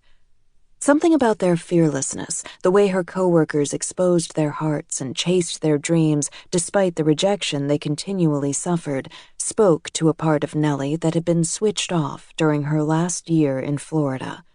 They were like children in that respect, Nellie realized. They possessed an undaunted optimism, a sense that the world and its possibilities lay open to them. "I only waitress 3 nights a week," Nellie had said to Richard. "That's 3 more nights you could be with me." She arched an eyebrow. "Oh, so you're going to stop traveling so much?" They'd been lounging on the couch at his apartment. They'd ordered in sushi for Richard and tempura for her, and had just finished watching Citizen Kane because it was his favorite film, and Richard had joked that he couldn't marry her until she'd seen it. "It's bad enough that you hate raw fish," he teased. Her legs were slung over his, and he was gently massaging her left foot. You don't need to worry about money anymore. Everything I have is yours. Stop being so wonderful. Nellie leaned over and brushed her lips against his, and though he tried to turn into a deeper kiss, she pulled back. I like it, though. Like what? Richard's hands were running up the length of her leg. She could see his expression turn intent and his deep-sea eyes darken, the way they always did when he wanted sex. My job. Baby. His hands stilled. I just think of you on your feet all day, then you have to run around and fetch drinks for jackasses all night. Wouldn't you rather come with me on some of my trips? You could have had dinner with me and Maureen last week when I was in Boston. Maureen was Richard's older sister by 7 years. They'd always been close. After his parents died when he was a teenager, he'd moved in with her while he finished his schooling. Maureen now lived in Cambridge, where she was a professor of women's studies at the university, and she and Richard spoke several times a week. She's dying to meet you. She was really disappointed when I said you couldn't come. I'd love to travel with you, Nellie had said lightly. But what about my cubs? Okay, but at least think about taking a painting class at night instead of waitressing. You'd mentioned wanting to do that a while ago. Nellie hesitated. This wasn't about whether she wanted to take a painting class. She repeated, I really do like working at Gibson's. It's only for a little while longer anyway. They were quiet for a moment. Richard seemed as if he was about to say something, but instead he reached down and pulled off one of her white socks, waving it in the air. I surrender. He tickled her foot. She squealed, and he pinned her hands above her head and went for her ribs. Please don't, she said between gasps. Don't what? He joked as he continued. Seriously, Richard, stop it. She tried to wriggle away, but he was on top of her. Looks like I found your sweet spot. She felt as if she couldn't get enough oxygen into her lungs. His strong body covered hers, and the remote control dug into her back. Finally, she wrenched her hands free and pushed him away, much harder than she had when he tried to prolong their kiss. After she caught her breath, she said, I hate being tickled. Her tone was sharp, sharper than she'd intended. He looked at her closely. I'm sorry, sweetheart. She adjusted her top, then turned to face him. She knew she had overreacted. Richard was only being playful, but the sensation of being trapped had panicked her. She had the same feeling in crowded elevators or going through underground tunnels. Richard was usually sensitive to these issues, but he couldn't be expected to always read her mind. They'd had such a nice night, the dinner, the movie, and he was only trying to be generous and thoughtful. She wanted to get things back on track. No, I'm sorry. I'm being grumpy.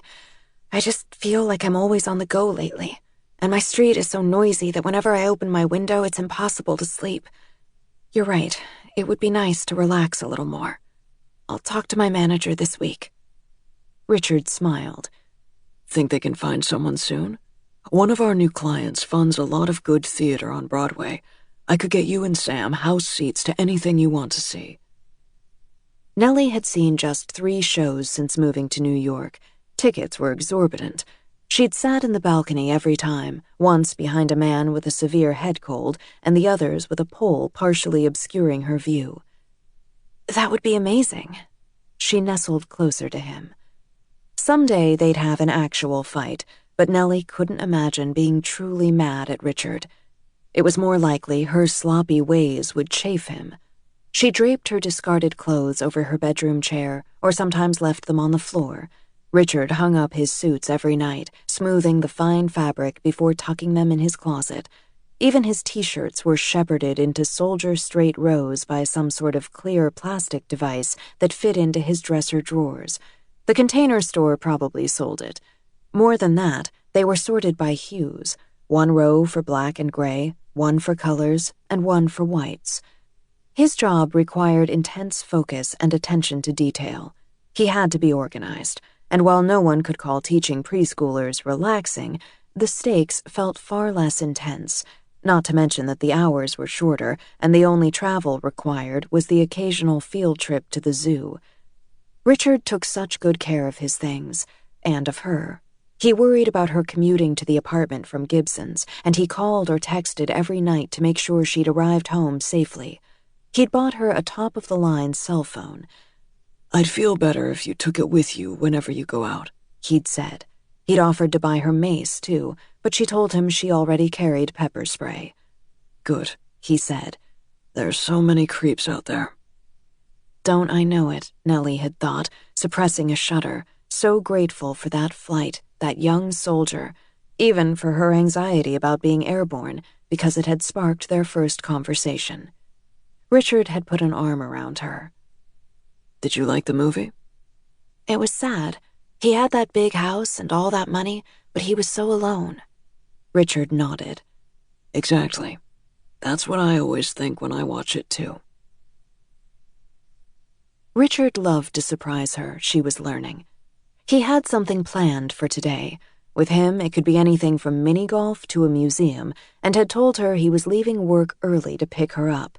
She needed to wear something that could cover a range of possibilities, so she decided on her favorite navy and white striped sundress and flat sandals. Nellie shucked off the t-shirt and cargo pants she'd worn to the learning ladder, tossing them in the direction of her laundry basket, then reached into her closet. She shoved aside clothing, searching for the bold stripes, but it was missing. She went in Samantha's room and spotted it on the bed. She could hardly complain. Nellie had at least 2 of Sam's tops in her closet.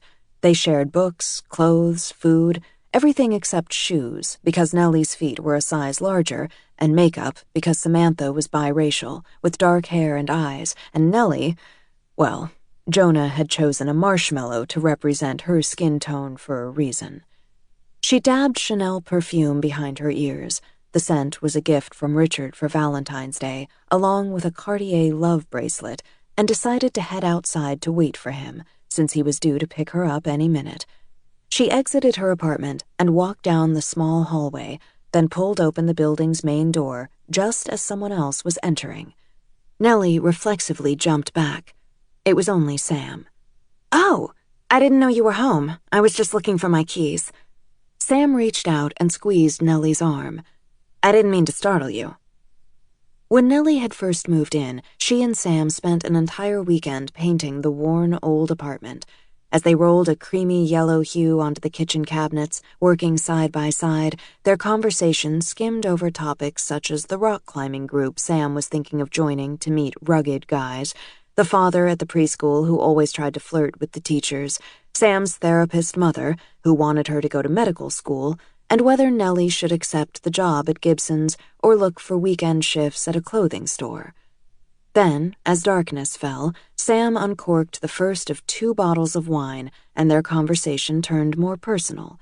They'd talked until 3 a.m. Nellie always thought of that as the night when they'd become best friends.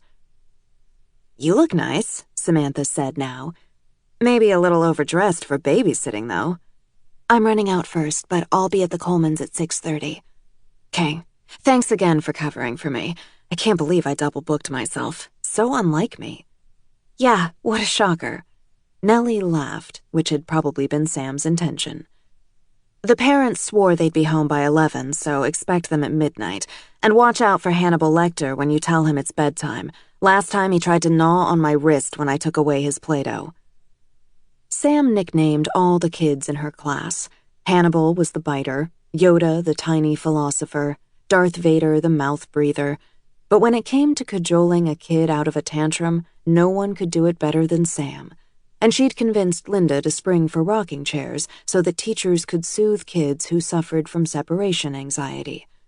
A horn tooted, and Nellie looked up to see Richard's BMW convertible pulling up. He double-parked next to a white Toyota with a parking ticket on the windshield. "Nice ride," Sam called out. "Yeah?" Richard shouted back. "Let me know if you want to borrow it someday." Nellie caught Sam rolling her eyes. More than once, Nellie had wondered if Sam had a nickname for Richard, but Nellie had never asked. "Come on, he's trying." Sam squinted as she looked at Richard again. Nellie hugged her quickly, then hurried down the steps and toward the car as Richard got out to open the passenger side door. He wore aviator sunglasses and a black shirt with jeans, a look Nellie loved. "Hi, beautiful." He gave her a long kiss. "Hi yourself." As she got into the car and twisted around to grab her seatbelt, she noticed Samantha hadn't moved from the doorway. Nellie waved, then turned back to Richard. "Are you going to tell me where we're going?" "Nope." He started the car and pulled away from the curb, heading east onto the FDR drive. Richard was quiet during the ride, but Nellie kept seeing the edges of his mouth curl up. When they exited the Hutchinson River Parkway, he reached into the glove compartment and pulled out a sleep eye mask. He tossed it onto her lap. "No peeking until we get there." "This feels a little kinky," Nellie joked. "Come on, put it on." She stretched the elastic band across the back of her head. It was too tight for her to peek out the bottom. Richard made a sharp turn, and she was pressed against the door. Without visual cues, she couldn't brace her body against the vehicle's movements, and Richard was driving fast, as usual. "How much longer?" 5 or 10 minutes. She felt her pulse quicken. She'd tried to wear a sleep mask on an airplane before, hoping it would help ease her fear, but it had the opposite effect. She'd felt more claustrophobic than ever. Sweat pricked her armpits, and she realized she was clutching the door handle. She almost asked Richard if she could just shut her eyes, but then she remembered the way he'd smiled, that boyish grin, as he tossed the mask on her lap. 5 minutes. 60 times 5 was 300. She tried to distract herself by counting the seconds in her head, visualizing the second hand of a clock sweeping around in a circle. She let out a gasp when Richard squeezed her knee. She knew he'd meant it affectionately, but her muscles were tense, and his fingers had dug into sensitive spots right above her kneecap. "Just another minute," he said. The BMW stopped abruptly, and she heard the motor die. She reached to rip off the mask, but Richard's voice stopped her. "Not yet." She heard him open his door, then he came around to let her out, taking her arm to guide her as they walked on something that felt hard beneath her shoes. Not grass. Pavement? A sidewalk? Nellie was so accustomed to the noise constantly surrounding her in the city that its absence was jarring. A bird started to trill, then its notes abruptly died. They'd only been driving for 30 minutes or so, but she felt as if they'd traveled to a different planet. "Almost there." Richard's breath was warm against her ear. "Ready?" She nodded. She'd have agreed to anything to take off the mask. Richard lifted it up, and Nellie blinked as sharp sunlight blinded her. When her eyes adjusted, she found herself staring up at a large brick house with a sold sign staked in the front yard. "It's your wedding present, Nellie."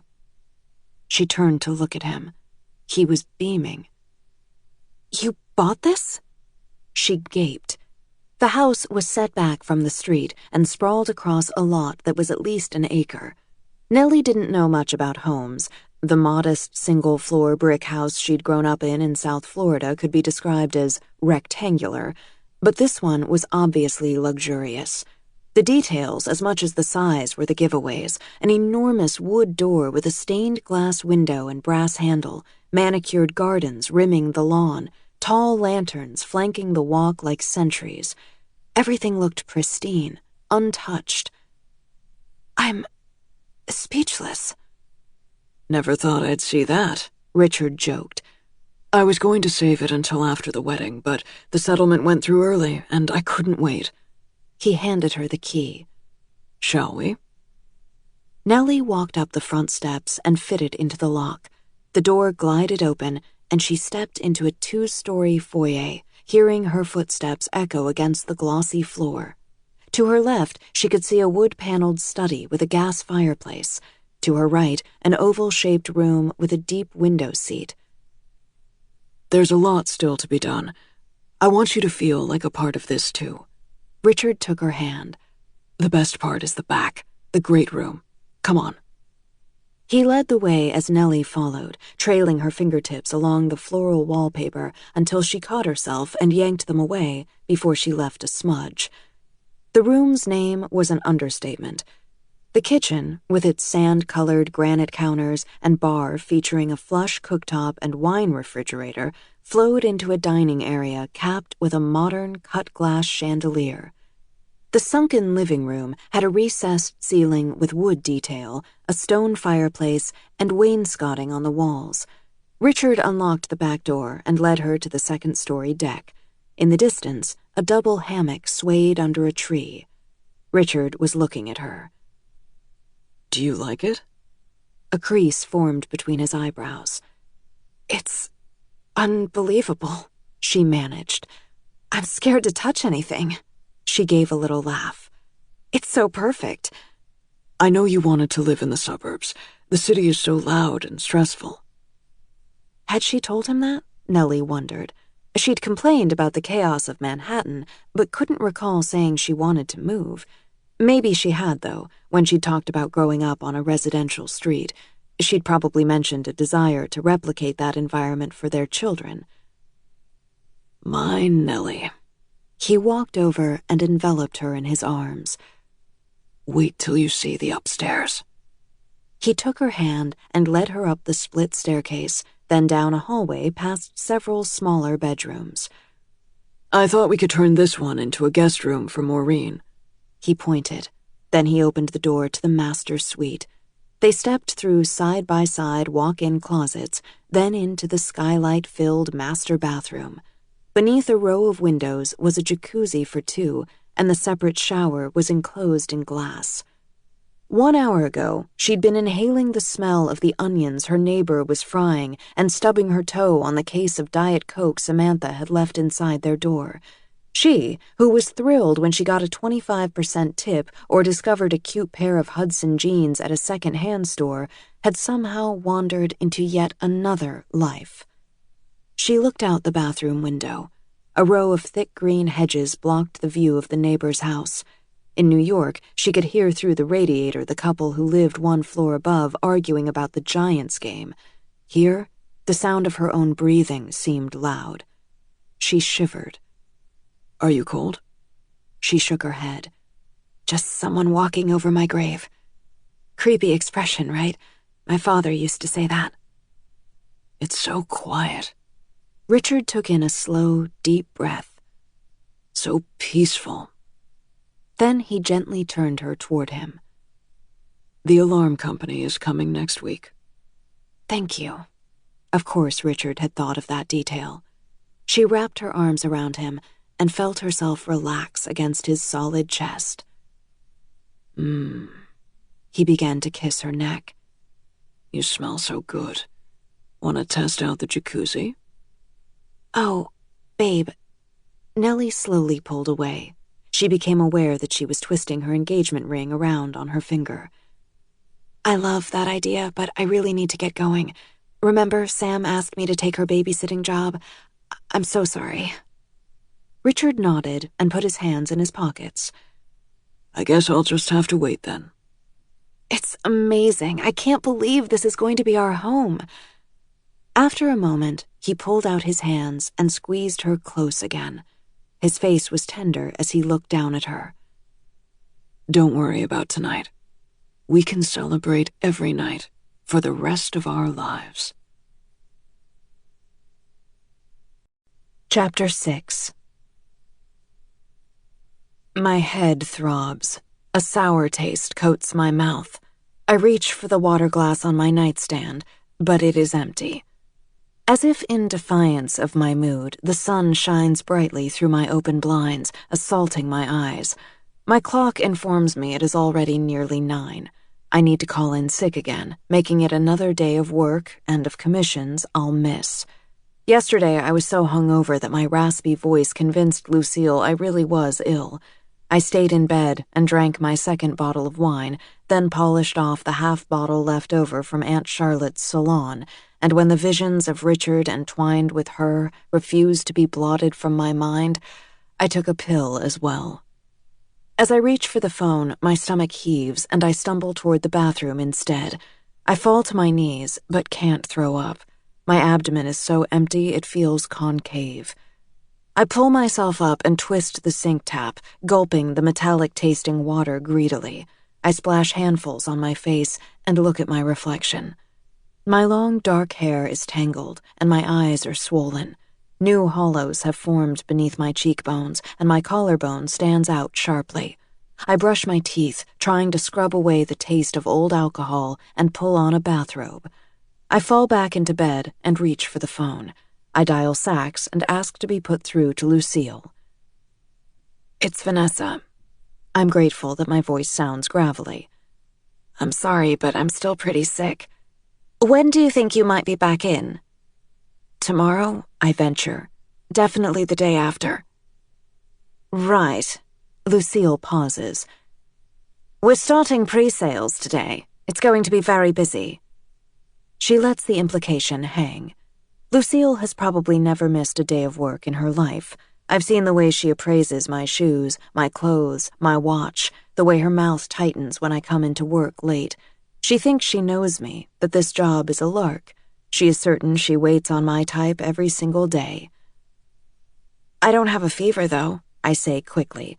"Maybe I can give it a try?" "Good." I hang up and reread Richard's text, even though every word is branded into my memory, then force myself to get into the shower, turning the knob as far left as possible to make it steaming hot. I stand there while my skin flushes red, then I towel off.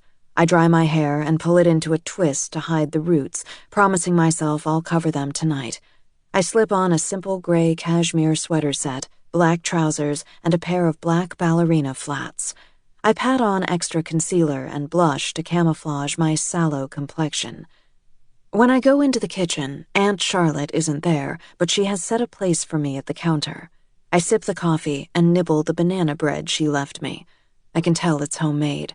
My stomach protests after a few bites, so I wrap the remains of my slice in a paper towel and dump it in the trash, hoping she will think I ate it.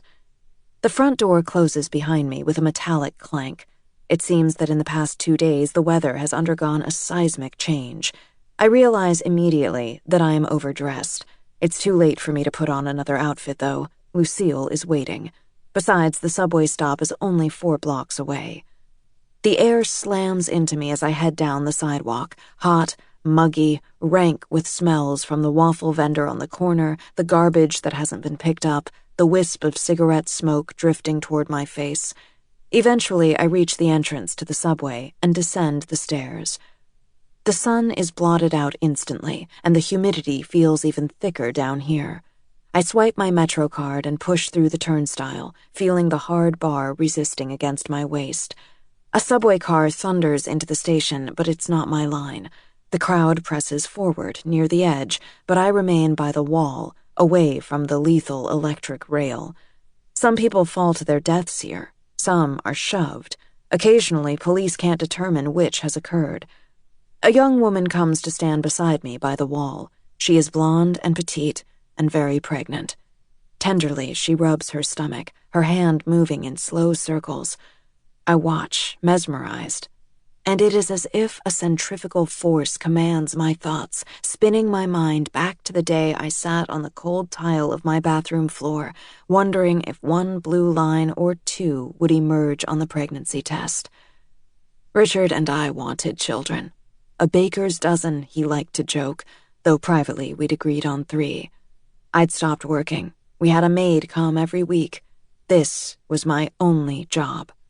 At first, I'd worried about the kind of mother I'd be, the unconscious lessons I'd absorbed from my own role model. Some days I'd come home from school to see my mother using a toothpick to excavate crumbs from the cracks in our dining room chairs. Other times, the mail would still be scattered on the floor beneath the slot in the door, and dishes would be piled in the sink. I learned early on to not knock on my mother's bedroom door on her lights-out days. When my mother forgot to pick me up from after-school art classes or play dates, I became adept at making excuses and suggesting that my father be called instead. I started packing my own lunches when I was in the 3rd grade. I'd see other kids dip spoons into thermoses of homemade soup or Tupperware containers of pasta shaped like stars. Some parents even included notes with jokes or loving messages, while I tried to gobble my daily sandwich fast before anyone noticed the bread was torn because I'd spread the peanut butter on while it was still cold. But as the months passed, my yearning for a child surpassed my trepidation. I'd mothered myself, Certainly I could care for a child. As I lay beside Richard at night, I would fantasize about reading Dr. Seuss books to a little boy with those long-lashed eyes, or clinking miniature teacups with a daughter who had his endearing, lopsided smile.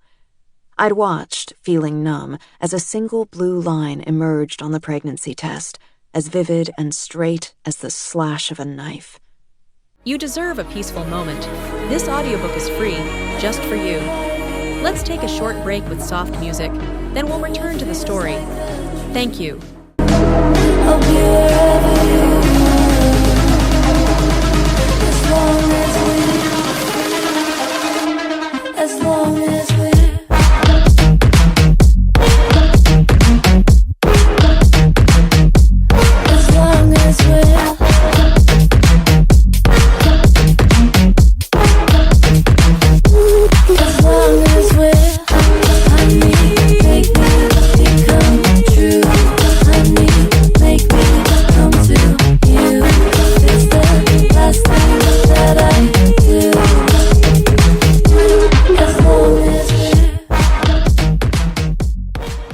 Richard had been in the bedroom that morning, easing one of his charcoal wool suits out of the dry cleaning bag, waiting for me to emerge. I knew he'd read the answer in my eyes, and I'd see the echo of disappointment in his own. He'd stretch out his arms and whisper, "It's okay, baby. I love you." But with this negative test, my 6th in a row, my time was officially up.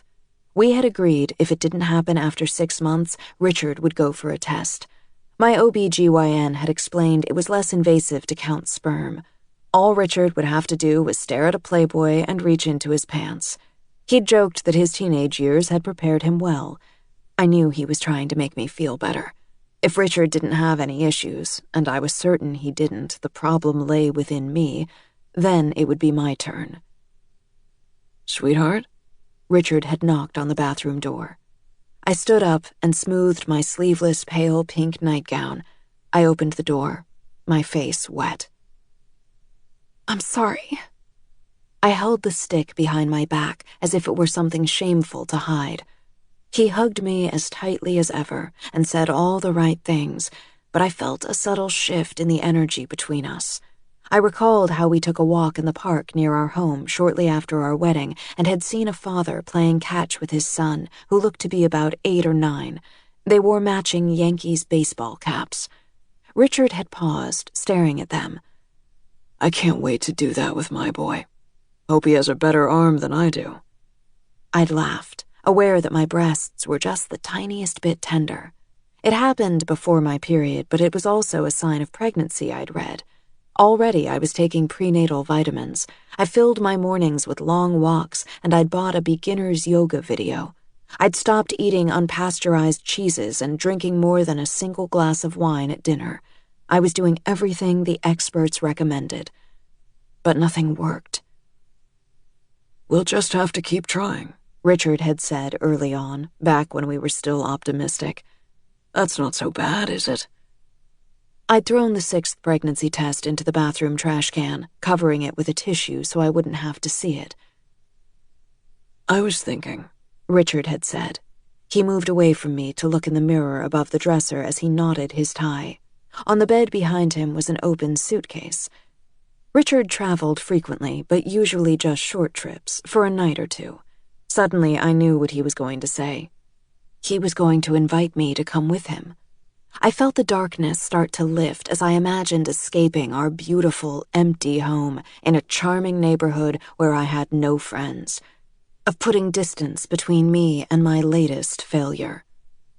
But what Richard said was, "Maybe you should stop drinking altogether." The pregnant woman moves away from me, and I blink hard, reorienting myself. I watch as she heads toward the tracks and the roar of the approaching subway car. The wheels screech to a halt and the doors slide open with a weary exhale. I wait until the crowds have pushed inside, then I walk forward, feeling a tinge of unease. I step over the threshold and hear the warning chime signaling the doors are closing. "Excuse me," I say to the guy in front of me, but he doesn't move. His head bobs in time to the music blasting over his headphones. I can feel the vibrations of the bass. The doors close, but the train remains still. It is so hot I can feel my trousers sticking to my legs. "Seat?" someone offers, and an older man stands up and gives his to the pregnant woman. She flashes a smile as she accepts. She's wearing a plaid dress. It's simple and cheap-looking, and her full breasts strain against the thin fabric as she reaches up to lift her hair off the back of her neck and fan herself with one hand. Her skin is flushed and dewy. She is radiant. Richard's new love can't be pregnant, can she? I don't think it's possible, but suddenly I imagine Richard standing behind her, his hands reaching around to cup her full belly. I suck in shallow breaths. A man in a white undershirt with yellowed armholes is holding on to the pole by my head. I tilt my face away, but I can still smell his pungent sweat. The car lurches, and I fall against a woman reading the Times. She doesn't even look up from her paper. A few more stops, I tell myself, 10 minutes, maybe 15. The train rumbles along the tracks, sounding angry, threading through the dark tunnel. I feel a body press against mine. Too close. Everyone is too close. My sweaty hand slips off the pole as my knees buckle. I collapse against the doors, crouching with my head close to my knees. "Are you okay?" someone asks. The guy in the undershirt leans close to me. "I think I'm sick," I gasp. I begin to rock, counting the rhythmic whirring of the wheels along the track. 1, 2, 10, 20. "Conductor!" a woman calls out. "Yo, is anyone here a doctor?" 50, 64. The train stops at 79th, and I feel arms around my waist, helping me up. Then I am half carried through the doors, onto the solid platform. Someone leads me to a bench a dozen yards away. "Can I call anyone?" asks a voice. "No, the flu. I just need to get home." I sit there until I can breathe again. Then I walk 14 blocks back to the apartment, counting all 1,848 steps aloud until I can crawl into bed. Chapter 7. Nellie was late. Again. She felt perpetually a beat behind these days, groggy from her relentless insomnia and jittery from the extra coffee she drank to offset it. It seemed as if she was always trying to cram in one more thing. Take this afternoon. Richard had suggested they drive back to their new home as soon as preschool ended to meet the contractor who was building a patio off the English basement. "You can pick the color of the stones," Richard had said. "They come in shades other than gray?" He laughed, not realizing she was serious. She agreed, feeling guilty about cutting short their first trip to see the house. That meant canceling the blowout she'd been planning to splurge on with Samantha in preparation for the bachelorette party Sam was throwing her that evening, though.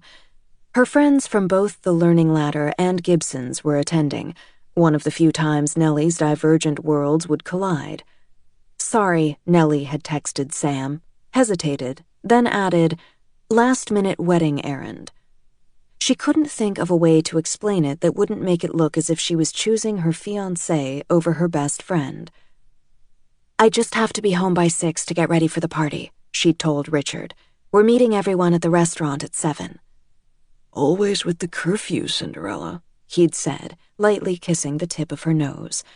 "Don't worry, you won't be late." But they had been. Traffic was awful, and Nellie didn't walk into her apartment until close to 6:30. She knocked on Sam's door, but her roommate had already left. She stood there for a moment, taking in the white Christmas lights Samantha had wound through the slats of her bed's headboard and the fuzzy green and blue rug the two of them had found rolled up by the curb of a posh apartment building on Fifth Avenue. "Is someone actually throwing this out?" Samantha had asked. "Rich people are nuts. It still has a price tag on it." They'd lifted it onto their shoulders and carried it home, and when they passed a cute guy waiting to cross the street, Sam winked at Nellie, then deliberately turned so the end of the carpet swung into his chest. Sam ended up dating him for 2 months. It was one of her longer relationships. Nellie had 30 minutes to make it to the restaurant, which meant she'd have to skip a shower. Still, she poured a half glass of wine to sip while she got ready, not the expensive stuff Richard always ordered for her, but she couldn't really taste the difference anyway, and cranked up Beyoncé. She splashed cold water on her face, then smoothed on tinted moisturizer and began to line her green eyes with a smoky gray pencil.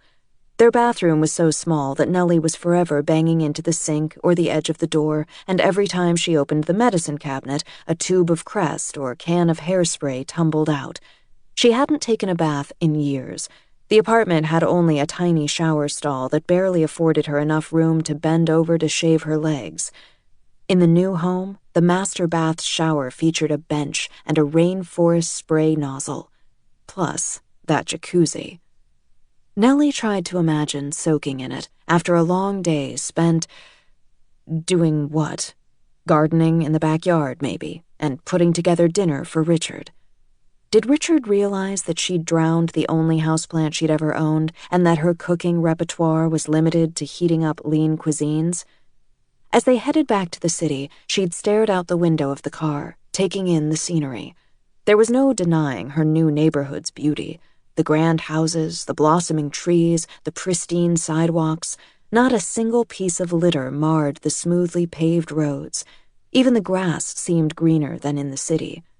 As they'd exited and passed the guard station, Richard had given the uniformed man a little wave. Nellie had seen the name of the development on an arched sign, the letters thick and ornate, Crosswinds. Of course, she'd still commute into Manhattan every day with Richard. She'd have the best of both worlds. She'd meet Sam for happy hours and drop by Gibson's to grab a burger at the bar and see how Chris's novel was progressing. She'd turned around to peer through the rear windshield. She hadn't seen even one person walking down the sidewalk. No cars had been in motion. She could have been staring at a photograph. But if she got pregnant soon after the wedding, she probably wouldn't return to the learning ladder in the fall, she'd thought, as she watched her new neighborhood recede in the distance. It would be irresponsible to leave the children mid-year. With Richard traveling every week or two, she'd be alone in the house so much of the time. Maybe it would make sense to wait a few months before she went off her birth control pills. She could teach for another year.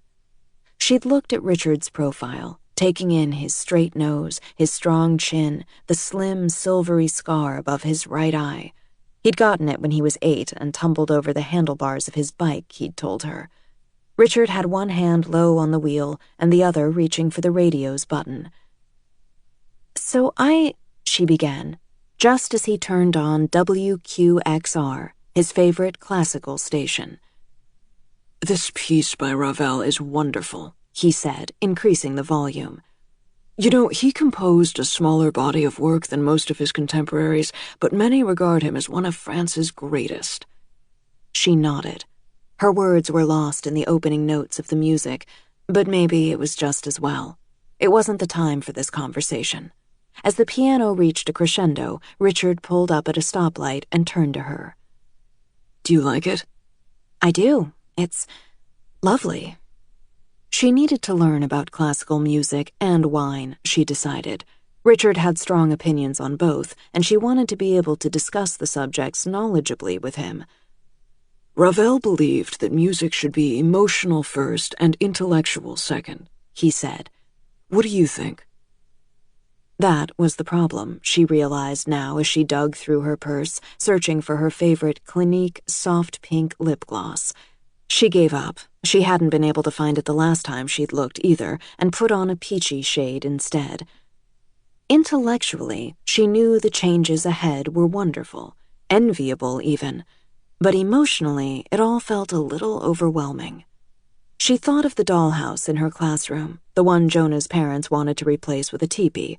Her students loved to rearrange the furniture in the darling little home, then move the dolls from room to room, positioning them in front of the fake fireplace, folding them into chairs around the table, and laying them down to sleep in their narrow wooden beds. The idea invaded her mind like a schoolyard taunt from a bully. Dollhouse Nellie. Nellie took a gulp of wine and opened her closet door. pushing aside the wrap dress she'd been planning to wear and pulling out a pair of fitted black leather pants she'd bought on sale at Bloomingdale's when she'd first come to New York. She winced as she sucked in her stomach to pull up the zipper. They'll stretch, she assured herself.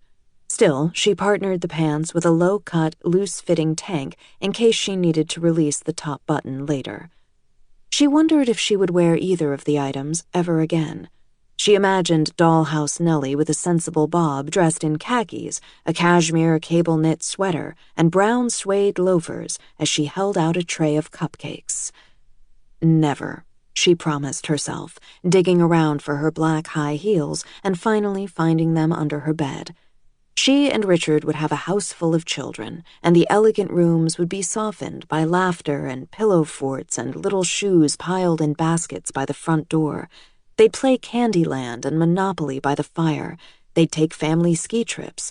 Nellie had never skied, but Richard had promised to teach her.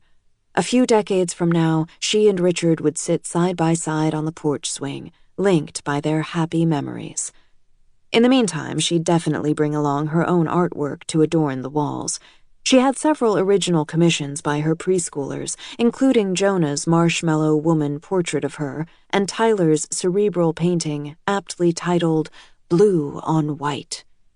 She finished getting ready 10 minutes after she should have left.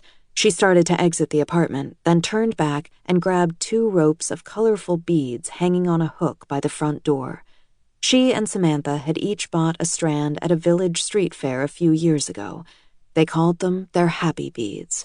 She slipped one of them around her neck, then scanned the street for a cab. Sorry, Nellie called as she hurried toward the women sitting at the long rectangular table. Her learning ladder colleagues lined one side and her Gibson's co-workers the other, but Nellie could see a cluster of shot glasses, as well as glasses of wine in front of everyone, and all of the women seemed comfortable. She circled the table, giving each of her friends a hug. When she reached Sam, she looped the beads around her roommate's neck. Sam looked gorgeous. She must have gone for the blowout alone. "Drink first, talk second," instructed Josie, one of her waitress pals, handing Nellie a shot of tequila. She tossed it back neatly, earning cheers. "And now it's my turn to give you something to put on." Samantha glided a comb fixed to a giant glitter and tulle veil through the crown of Nellie's hair. Nellie laughed. Subtle. "What do you expect when you ask a preschool teacher to be in charge of the veil?" asked Marnie. "So what did you have to do today?" asked Samantha. Nellie opened her mouth to speak, then looked around. The other women all worked at low-paying jobs, yet they were splurging at a restaurant famous for its wood-burning stove pizzas.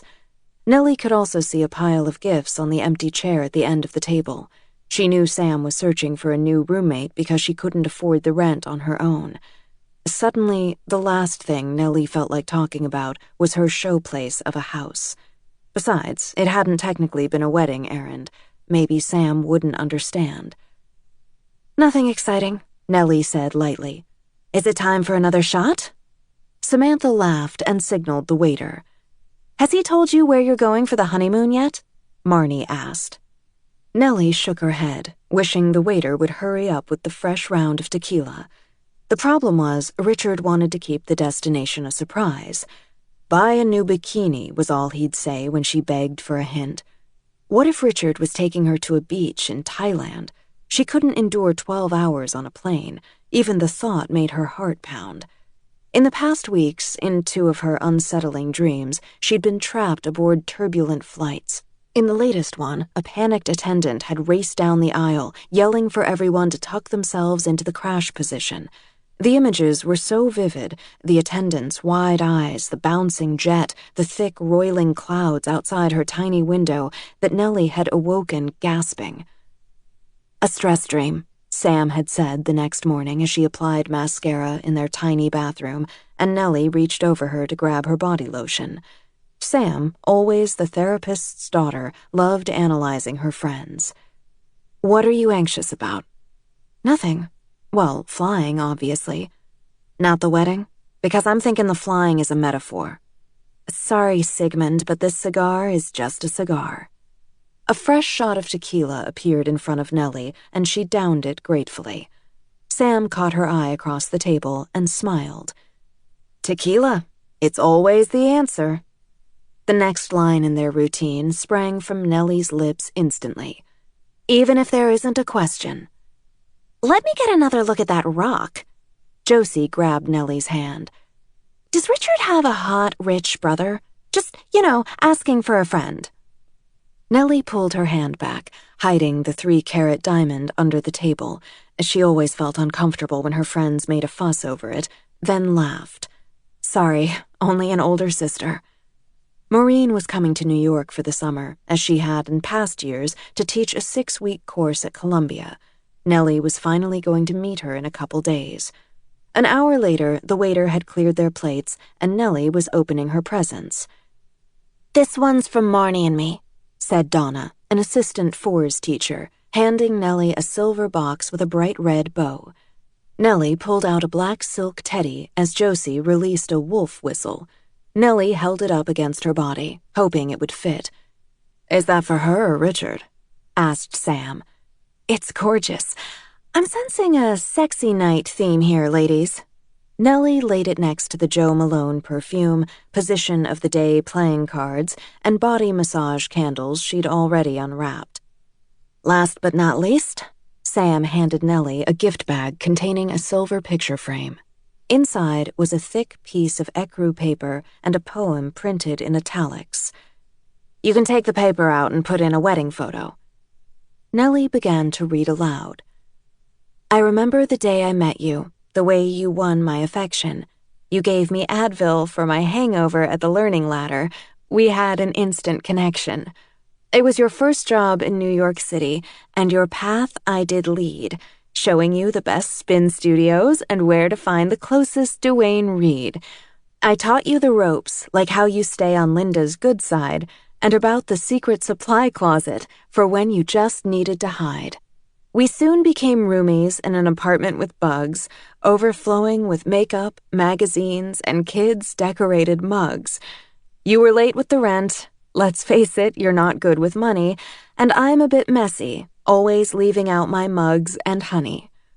Over the years, you've taught kids how to count and to write, and how to use their words, not their hands, when they begin to fight. Every day we worked hard. Couldn't the parents tell we were trying? Still, sometimes we'd get yelled at, and then we'd just start crying. We've been together for an amazing 5 years. We know each other so well, our hopes and our fears. You got engaged, and Linda bought you a fancy cake with many calories. How ironic that it cost more than our combined salaries. You're moving out soon, and I worry I might sink. At the very least, I'm sure it will drive me to drink. More. But when you're walking down the aisle wearing something old and new, please know that you'll always be my best friend. And I really love you. Nellie could barely finish the poem. It brought her back to her early days in the city, when she'd been desperate to put distance between herself and all that had happened in Florida. She'd traded palm trees for pavement and a loud, busy sorority house for an impersonal apartment building. Everything was different, except the memories had followed her across the miles, draping around her like a heavy cloak. If it hadn't been for Sam, she might not have stayed. She could still be running, still trying to find a place that felt safe. Nellie leaned over the table and gave her roommate a tight hug, then wiped her eyes. Thanks, Sam. I love it. She paused. Thanks to all of you. I'm going to miss you, and... Oh, stop, don't get sappy. You'll only be a train ride away. We'll see you all the time. Only now you'll always pick up the tab, said Josie. Nellie let out a small laugh. Come on, let's get out of here. Samantha pushed back her chair. The Killer Angels are playing at Ludlow Street. Let's go dance. Nellie hadn't smoked a cigarette since her last year of college, but now, 3 Marlboro Lights, 3 tequila shots, and 2 glasses of wine later, she had been dancing for hours and could feel a trickle of sweat running down her back. Maybe leather pants hadn't been the wisest choice. Across the room, a cute bartender was wearing Samantha's veil and flirting with Marnie. "I almost forgot how much I love to dance," Nellie shouted over the pulsing music. "And I almost forgot what a terrible dancer you are," shouted back Josie. Nellie laughed. "I'm enthusiastic," she protested. She lifted her arms over her head and did an exaggerated shimmy before spinning around in a circle. Halfway through her spin, she froze. "Heya, Nick," Josie said as a tall, slim guy in a faded Rolling Stones concert circa 1979 t-shirt and dark wash jeans walked up to them. "What are you doing here?" Nellie asked, belatedly realizing her arms were still above her head. She pulled them down and folded them across her chest, aware of how her damp tank top was clinging to her body. Josie invited me. I moved back a few weeks ago. Nellie glared at her friend, and Josie made a mock innocent face and shrugged, then melted away in the crowd. Nick had waited tables alongside Nellie for a year until he moved to Seattle with his band. Slick Nick, they'd all called him, although a few heartbroken women in his wake had modified it to Nick the Prick. He was the hottest guy Nellie had ever dated, although dated wasn't an accurate description of their encounters, since most took place in a bedroom. Nick's black hair was shorter now, emphasizing his sharp cheekbones. Any one of his features, his blunt nose, his heavy eyebrows, his wide mouth, might have been overpowering alone, but together, they all worked. They worked even better than Nellie had remembered. I can't believe you're engaged. It seems like we were just hanging out. He reached over and slowly ran his hand up her bare arm. Her body responded instantly, even though she pulled her arm away and took a step back. How predictable that Nick was interested in her again now that she was taken. He'd stopped answering her texts about 2 minutes after he left the city. He'd always liked a challenge. "Happily engaged. The wedding is next month." Nick's heavy-lidded eyes appeared amused. You don't look like someone who's about to get married. "What does that mean?" Someone bumped into her from behind, pushing her closer to Nick. He curved an arm around her waist. You look hot, he said softly, his lips so close to her ear that the dark stubble on his chin tickled her skin. The girls in Seattle don't compare to you. She felt a tug in her lower stomach. I've missed you. Missed us. His fingers slipped beneath the fabric of her shirt to rest against her lower back. Remember that rainy Sunday when we stayed in bed all day? He smelled like whiskey, and she could feel the heat of his taut body through his t-shirt. The pulsing music and heat of the crowded room made her feel dizzy. A strand of her hair fell into her eyes, and Nick smoothed it away. He bent his head slowly, keeping his eyes locked on hers. One last kiss? For old time's sake. Nellie arched her back to look up at him and offered him her cheek. He gently cupped her chin, turned her mouth toward his, and kissed her softly. His tongue grazed her lips, and she parted them. He pulled her tightly against him, and she let out an involuntary groan. She hated to admit it, even to herself, but although sex with Richard was always good, with Nick, it had been great. I can't. She pushed him away, breathing harder than when she'd been dancing. Come on, baby. She shook her head and walked toward the bar, squeezing between people and flinching as a man's elbow bumped into her right temple. She stumbled over someone's foot. Eventually, she reached Marnie, who flung an arm around her shoulders. Tequila time? Nellie winced. She'd been so busy talking at dinner that she'd only eaten one slice of pizza, and she'd had just a salad for lunch. She felt a little nauseous, and her feet ached from dancing in heels. Water first. Her cheeks were burning, and she fanned herself with one hand. The bartender nodded, his veil bobbing, and began to fill a tall glass from a spigot. Did Richard find you? Marnie asked. What? He's here. I told him you were dancing. Nellie whipped around, scanning the surrounding faces before she finally spotted him across the room. "Be right back," she said to Marnie, who was leaning over the bar, clinking a shot glass with the bartender. "Richard!" Nellie called out. She hurried toward him, slipping on the sticky floor just as she reached him. Whoa. He grabbed her arm to steady her. Someone's had a lot to drink. "What are you doing here?" A purple light washed across his face as the band launched into a new song. Nellie couldn't read Richard's expression. I'm leaving. He let go of her arm. Are you coming with me? He'd seen. She knew by the way he held himself. His body was still, but she could sense energy churning within him. "Yes, let me just say goodbye." She'd last noticed Sam and Josie on the dance floor, but now she couldn't spot them anywhere. She glanced back toward Richard and saw he was already headed for the exit. She ran to catch up with him. He didn't speak once they were outside, not even after he'd hailed a cab and given the address of his apartment. "That guy, I used to work with him." Richard stared straight ahead so that she was looking at his profile, just as she had on the drive only a few hours earlier.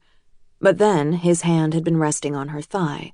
Now he sat with his arms folded rigidly across his chest. Do you greet all your former colleagues with such enthusiasm? Richard's tone was so formal it chilled her. Nausea rose in her gut as the cab driver lurched through traffic. She put a hand over her stomach, then pushed the button to roll down her window a few inches. The wind whipped at her hair, slapping it across her cheek. "Richard, I pushed him away. I didn't—" He turned and faced her. You didn't what? He asked, enunciating every word again. "Think," she whispered. She'd been wrong. He wasn't furious. He was hurt. "I'm so sorry. I walked away from him and I was about to call you." That part was a lie, but Richard would never know. Finally, his face softened. I could forgive you for just about anything. She began to reach for his hand. His next words stopped her. But do not ever cheat on me. Even when he'd been on contentious business calls, she'd never heard him sound so absolute. "I promise," she whispered. Tears sprang to her eyes. Richard had picked out an exquisite home for her. He'd sent her an email earlier that day asking if she thought their guests would like past hors d'oeuvres or a buffet at the cocktail reception between the wedding ceremony and the dinner. Or both, he'd written. He'd worried when she hadn't answered his text. He knew she wouldn't feel secure entering her dark apartment alone late at night, so he'd come to find her and make sure she was safe. And in response, she'd kissed Nick, who dated half the women at Gibson's and who probably couldn't remember her last name. Why had she risked so much? She wanted to marry Richard. This wasn't cold feet. But Nick had been unfinished business. In spite of his practiced charm, Nellie knew Nick had a tender side. She'd heard him at Gibson's talking on the phone to his grandmother. He hadn't known Nellie was rolling silverware into napkins just around the corner. He'd promised to bring his Nana chocolate chip cannoli and watch Wheel of Fortune with her the next night. Nick was also the first man she'd slept with since leaving college. She'd stopped thinking about him even before she met Richard, but when Nick had leaned toward her on the dance floor, she'd relished that glorious moment of knowing how much he wanted her, of feeling the power shift into her hands. She wished it was as simple as blaming it on the shots. The truth wasn't pretty. For a brief, rebellious moment, she'd embraced spontaneity over steadiness. She'd wanted one last taste of the city before she settled into the suburbs. "I'm so glad you came and got me," she said, and at last she felt Richard's arm wrap around her. She drew in a deep breath. She'd always regret certain decisions in her life, but choosing Richard would never be one of them. "Thank you," she said, leaning her head against his chest. She heard his steady heartbeat, the one that lulled her to sleep when nothing else could. She'd had the sense for a while now that a deep pain was in his past, one he held so closely he hadn't yet shared it with her. Perhaps it had to do with his ex, Or maybe his heart had been broken even earlier. "I won't ever do anything to hurt you." She knew that even on their wedding day, she'd never make a more sacred vow. Chapter 8. I turn my head to see the silhouette of Aunt Charlotte, backlit by the hallway globe, as she stands in my doorway. I don't know how long she has been there, or if she noticed I've been staring blankly at the ceiling. "Feeling better?" She walks into the room and pulls open the blinds. Sunlight floods in, and I wince and cover my eyes. I told her I had the flu. But Aunt Charlotte understands the intertwining of emotional and physical health, how the former can ensnare the latter, suffocating it like a thick vine. After all, she had taken care not only of me, but of my mother during her episodes. "A little," but I make no move to get up. "Should I be worried?" Her tone navigates the edge between playfulness and sharpness. It is familiar. I remember it from when she'd help my mother out of bed and into the shower. Just for a little while, she'd cajole, her arm around my mom's waist. "I need to change the sheets." She would have been a wonderful parent, Aunt Charlotte, but she never had children. I suspect all those years of nurturing my mother and me had something to do with why. "No, I'm going to work." "I'll be in my studio all day. I've got a commission for a private portrait. This woman wants a nude of herself to give to her husband to hang over her fireplace." "Seriously?" I try to inject energy into my tone as I sit up. Like a throbbing toothache, thoughts of Richard's fiancée dominate every other aspect of my life. "I know. I don't even like the communal dressing area at the Y." I muster a smile as she starts to leave the room, but then she bangs her hip against the edge of the dresser by the doorway and releases a little cry. I leap out of bed, and now it's me with my arm around Aunt Charlotte's waist, guiding her toward a chair. Aunt Charlotte brushes off my arm and my concern. "I'm fine. Old people are clumsy." And suddenly, the realization pierces me. She is getting old. I get her ice for her hip over her protests, then I make us some scrambled eggs, mixing in cheddar cheese and scallions. I wash the dishes and wipe down the counters, and I hug Aunt Charlotte tightly before I leave for work. The thought strikes me again. I have no one in the world but her. I'm dreading seeing Lucille, but to my surprise, she greets me with concern. "I shouldn't have encouraged you to come in yesterday." I notice Lucille's eyes linger on my Valentino tote. Richard brought it home for me one night just before he left for a business trip to San Francisco. The leather is slightly worn around the clasp. The bag is 4 years old. Lucille is the type of woman to observe such details. I see her take it in, then look at my old Nikes and my bare ring finger. Her eyes sharpen. It's as if she is really seeing me for the first time. I'd called her after my breakdown on the subway. I can't remember our entire conversation, but I do remember crying. "Let me know if you need to leave a bit early," she says now. "Thank you." I drop my head, feeling ashamed. It is busy today, especially for a Sunday, but not busy enough. I thought coming into work might distract me, but visions of her crowd my mind. I imagine her hands on her swollen belly, Richard's hands on her swollen belly, him reminding her to take vitamins, urging her to get enough sleep, holding her close at night. If she gets pregnant, he'll probably assemble a crib and perch a teddy bear inside. Even when I was struggling to become pregnant, a soft, smiling teddy bear waited in the room we'd designated for a baby. Early on, Richard had called it our good luck charm. "It'll happen," Richard had said, shrugging off my worry. But after those 6 months of failed tests, he went to a doctor to have his sperm analyzed. His semen count was normal. "The doctor said I've got Michael Phelps swimmers," he joked, while I tried to smile. So I set up an appointment with a fertility specialist, and Richard said he'd try to reschedule a meeting to attend. "You don't have to." I'd attempted to keep my voice light. "I can fill you in after." "You sure, sweetheart?" Maybe if my client leaves early, I can meet you for lunch, as long as you'll be in the city. I'll have Diane book a table at Amaranth." Lunch sounds perfect. But an hour before the appointment, just as I was stepping onto the train, he called to say he'd come to the doctor's office.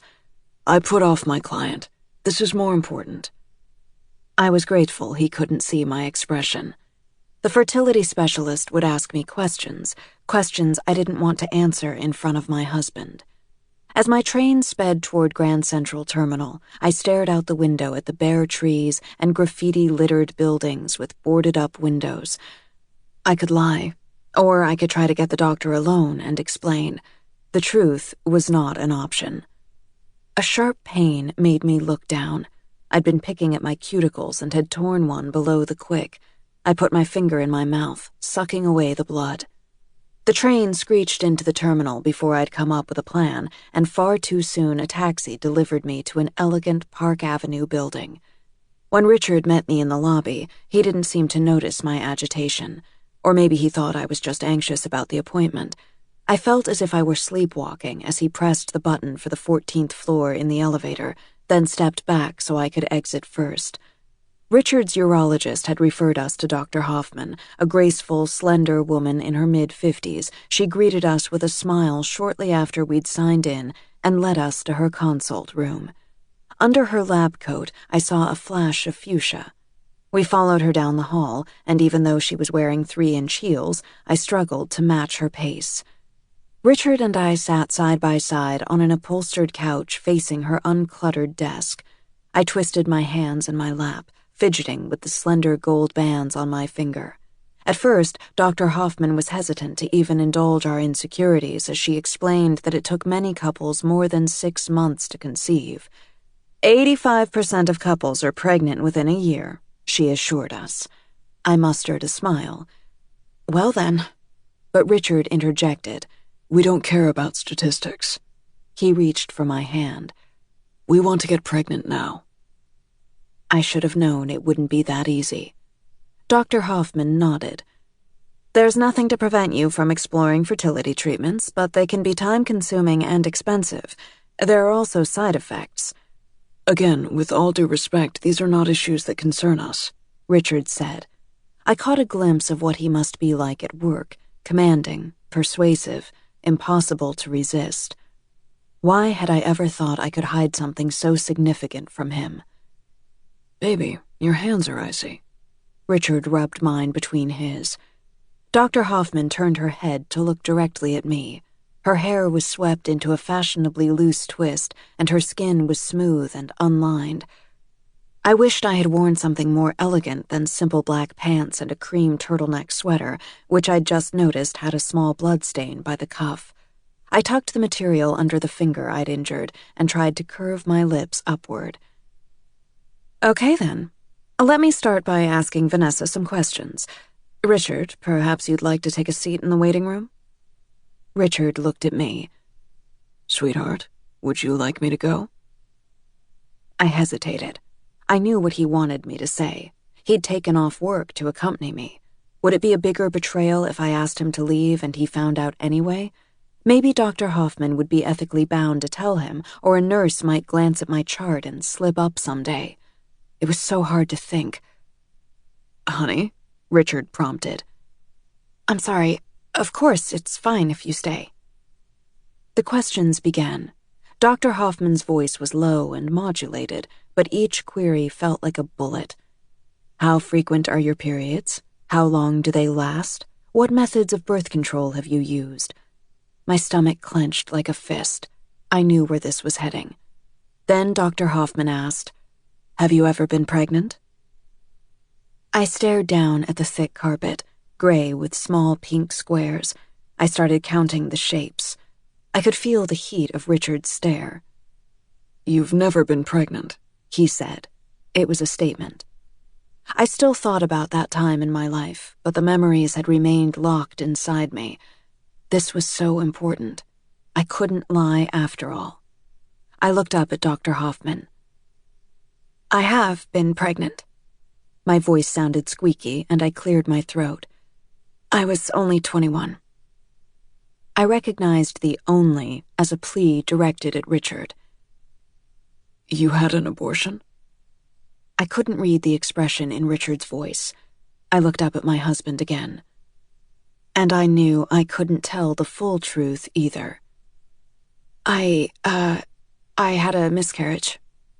I cleared my throat again and avoided his stare. I was only a few weeks along. That part, at least, was true. 6 weeks. Why didn't you tell me? Richard leaned back, away from me. Shock flitted across his face, then something else. Anger? Betrayal? I wanted to. I guess I couldn't figure out how.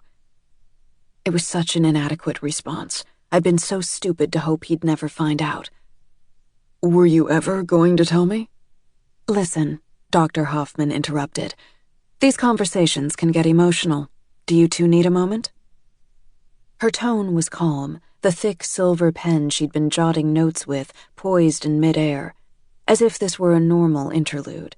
But I couldn't imagine that many other wives had kept the same kind of secrets from their husbands as I had. I knew I'd have to privately tell Dr. Hoffman the full truth at some point. No, we're fine. Let's keep going, Richard said. He smiled at me, but a few seconds later he crossed his legs and released my hand. When the questions were finally over, Dr. Hoffman conducted my physical and blood work while Richard sat in the waiting area, thumbing through emails on his BlackBerry. Before she left the room, Dr. Hoffman put a hand on my shoulder and gave it a gentle squeeze. It felt like a motherly gesture, and my throat convulsed as I tried to hold back tears. I'd hoped Richard and I would still go to lunch, but he said he had postponed the client meeting to 1 o'clock and he needed to get back to the office. We rode the elevator downstairs in silence, along with a few strangers, all of us staring straight ahead. When we stepped outside, I looked up at Richard. I'm sorry, I should have... He'd silenced his phone during our appointment, but now it began to buzz with an incoming call. He checked the number, then kissed me on the cheek. I need to take this. I'll see you at home, sweetheart. As he walked down the street, I stared at the back of his head and willed him to turn around and give me a smile or a wave. But he just rounded a corner and disappeared. That wasn't the first time I'd betrayed Richard, and it wouldn't be the last. Nor would it be the worst. Not even close. I'd never been the woman he thought he'd married. During a lull in customers at Saks, I duck into the break room for coffee. My stomach has settled, but a dull ache lingers between my temples. Lisa, a salesperson from the shoe department, is sitting on the couch, nibbling a sandwich. She is in her 20s, blonde and pretty in a wholesome way. I pull my gaze away. One of my psychology podcasts featured the Bader-Meinhof phenomenon. It's when you become aware of something, the name of an obscure band, say, or a new type of pasta, and it seems to suddenly appear everywhere. Frequency illusion, it's also called. Young blonde women are surrounding me now. When I came into work this morning, one was trying on lipstick at the Laura Mercier counter. Another was touching fabrics in the Ralph Lauren section. Lisa raises her sandwich for a bite, and I see the ring gleaming on her left hand. Richard and his fiancée are getting married so quickly. She can't possibly be pregnant, can she? I wonder again. I feel the familiar hitch in my breath and the cold seep into my body, but I force myself to ward off the panic. I need to see her today. I need to know for certain. She lives not too far away from where I stand right now. Sometimes you can learn a lot about people online. Everything from whether they had sour cream on their lunchtime burrito to their upcoming wedding date. Other people are harder to track, but with almost everyone you can determine a few baseline facts. Their address, their phone number, where they work. You can learn other details by watching. One night, back when we were still married, I followed Richard to her place and stood outside her apartment. He was carrying a bouquet of white roses and a bottle of wine. I could have pounded on the door, pushed my way in behind him, screeched at Richard, and demanded he come home. But I didn't. I returned to our house, and a few hours later, when Richard arrived, I greeted him with a smile. I left dinner for you. Should I heat it up? They say the wife is always the last to know, but I wasn't. I just chose to look the other way. I never dreamed it would last. My regret is an open wound. Lisa, the pretty young saleswoman, is gathering up her things quickly, even though some of her sandwich is still left. She tosses the remains in the trash, sneaking glances at me. Her forehead is creased. I have no idea how long I've been staring. I exit the break room, and for the rest of my shift, I greet customers pleasantly. I fetch clothing. I nod and give an opinion when asked about the suitability of dresses and suits. All the while, I bide my time, knowing I'll soon be able to satisfy my growing need. When at last I can leave, I find myself being pulled back to her apartment. To her. Chapter 9. Nellie bent over the toilet, her stomach heaving, then slumped down on the marble floor in Richard's bathroom. Images from the previous night began to surface. The shots, the smoking, the kiss, and the look on Richard's face in the taxi as they made their way back to his apartment. She couldn't believe she'd nearly sabotaged her future with him. Across from her, a full-length mirror reflected her image, mascara smeared under her eyes, silver glitter from the veil dotting her hair, and a crisp New York City Marathon t-shirt, courtesy of Richard. She struggled to her feet and reached for a towel to wipe her mouth, then hesitated.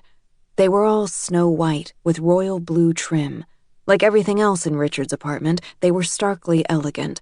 Everything but her, Nellie thought. She grabbed a Kleenex instead, then tossed it in the toilet. Richard never seemed to have garbage in his trash bins.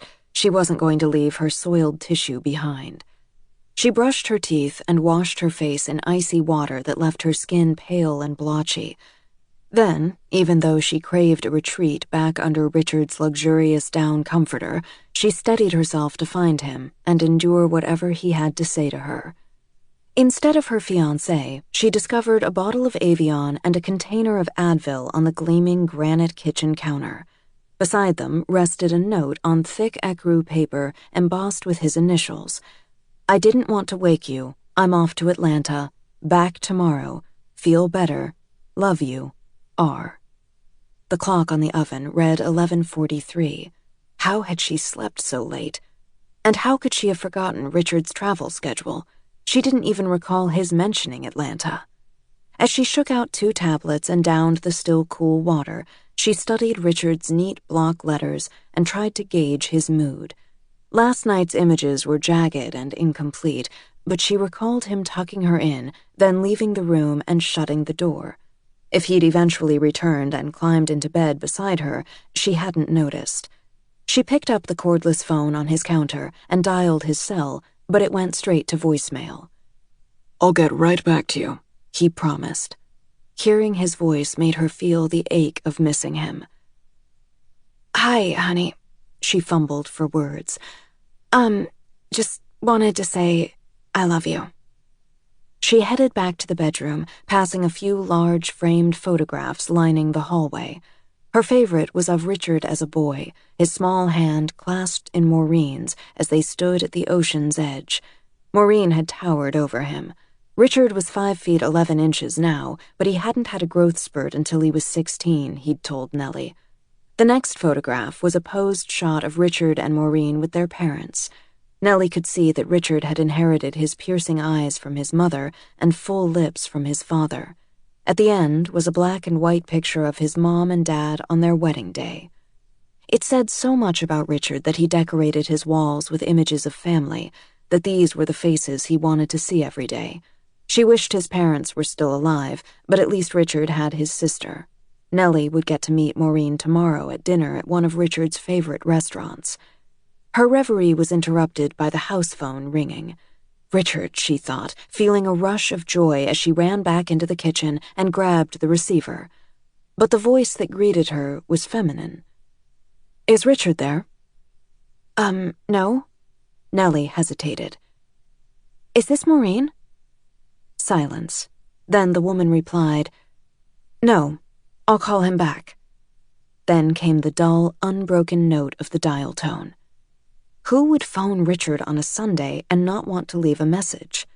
Nellie hesitated, then checked caller ID. The number was blocked. She had come to Richard's apartment on many occasions, but this was the first time she'd ever been here alone. Behind her, in the living room, a wall of windows afforded a stunning view of Central Park, as well as several other residential buildings. She walked over and looked out, her eyes sweeping over the apartments. Many were dark or shuttered by blinds or curtains, but others had nothing covering the panes of clear glass. From certain angles, she thought she could see the shadowy outlines of furniture or figures inside, which meant anyone in those buildings also had a view into Richard's apartment. She'd seen Richard close the blinds before at night. A complicated electronic system on that wall wired his lighting and shades. She jabbed at a button, and the recessed overhead lights turned off. It was so gloomy outside that the apartment was plunged into shadows. She pushed the button again, and the bulbs flashed on. She exhaled slowly, then tried another button. This time she managed to do it correctly, and the blinds glided down. Even though a doorman was stationed in the lobby, Nellie quickly walked to the front door to check the lock. It was engaged. Richard would never leave her unprotected, no matter how annoyed he might be, she thought. Nellie took a shower, washing her body with Richard's citrus-scented L'Occitane soap and shampooing the smell of stale smoke out of her hair. She tilted back her head and closed her eyes to rinse the suds, then shut off the water and wrapped herself in Richard's robe, thinking of the soft voice on the phone. The woman had no accent. It was impossible to discern her age. Nellie opened Richard's medicine cabinet and took out gel, combing a bit through her damp hair and securing it in a ponytail. She changed into the exercise clothes she kept at the apartment since she occasionally used the gym in the building, then found her crumpled top and leather pants neatly folded on top of a small canvas tote by the foot of the bed. She tucked her belongings into the bag and left the apartment, rattling the door to make sure the lock clicked into place. As she walked toward the elevator, the only other neighbor on Richard's floor, Mrs. Keene, stepped out of her apartment, holding the leash of her Bichon Frise.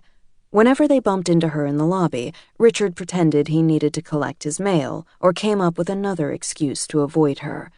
"She'll talk you to death if you let her," Richard had warned. Nellie suspected she was lonely, so she gave the woman a smile as she pressed the call button for the elevator. "I've been wondering why you haven't been around lately, dear." "Oh, I was just here a few days ago," Nellie said. "Well, next time, knock on my door, and I'll have you in for tea." "Your dog is adorable." Nellie gave its puffy white fur a quick stroke. The woman and her dog looked as if they shared a hairstylist, Nellie thought. "Mr. Fluffles likes you. So, where's your paramour?" "Richard had to go to Atlanta for work." "Work? On a Sunday?" The dog sniffed Nellie's shoe.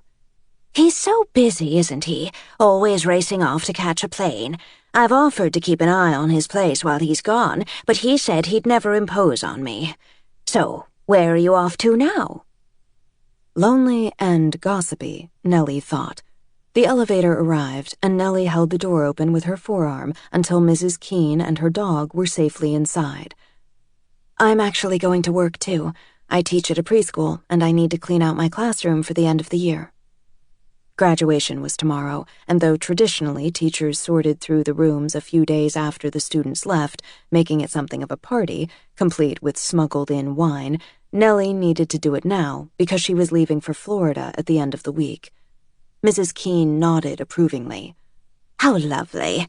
I'm glad Richard found himself a nice young lady. That last one wasn't very friendly." "Oh?" Mrs. Keene leaned closer. "I saw her talking to Mike, the doorman, just last week. She was quite agitated." "She was here?" Richard hadn't mentioned this. A glint in Mrs. Keene's eyes told Nellie how much she was enjoying being the conveyor of such news. "Oh, yes, and she handed Mike a bag, Tiffany's. I recognized that distinctive blue, and said he should give it back to Richard." The elevator doors opened again, and Mrs. Keene's dog lunged toward another neighbor who'd just walked into the building with her pug. Nellie stepped out into the lobby, which resembled a small art gallery. A large orchid graced the glass table between two low-backed sofas, and the cream-colored walls were enlivened by abstract paintings. Frank, the Sunday doorman with a thick Bronx accent, greeted her. He was her favorite of the white-gloved men who kept watch over the residents of this Upper East Side building. "Hi, Frank," Nellie said, grateful to see his wide, gap-toothed smile. She glanced back at Mrs. Keene, who was in animated conversation with another neighbor. It sounded as if Richard's ex had simply returned something he'd once given her, and that he hadn't even seen her. Who even knew what was in the bag? Obviously, their split had been acrimonious. Many were, Nellie told herself. Yet she still felt unsettled. Frank winked at her, then pointed outside. "Looks like it's gonna rain. Do you have an umbrella, hun?" "3 of them, back at my apartment." He laughed. "Here, borrow one." He reached into the brass stand by the door. "You're the best." She extended her left hand to accept it. "Promise I'll bring it back."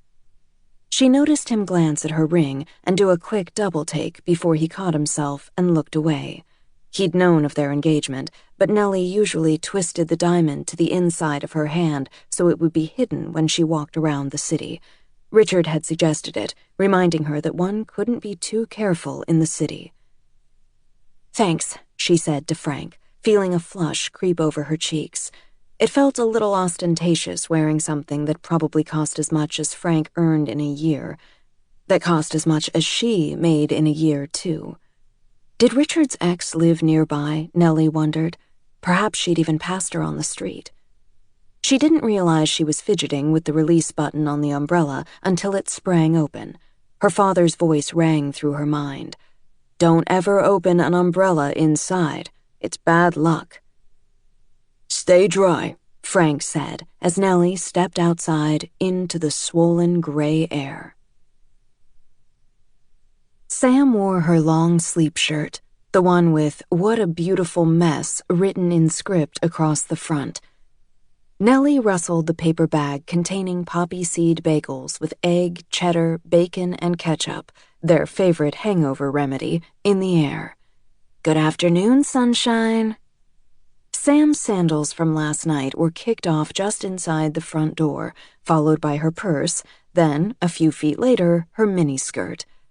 "The trail of Sam," Nellie joked. "Hey."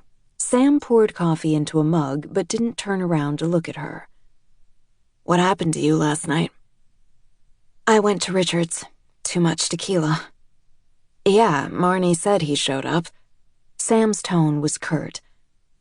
"Nice of you to say goodbye."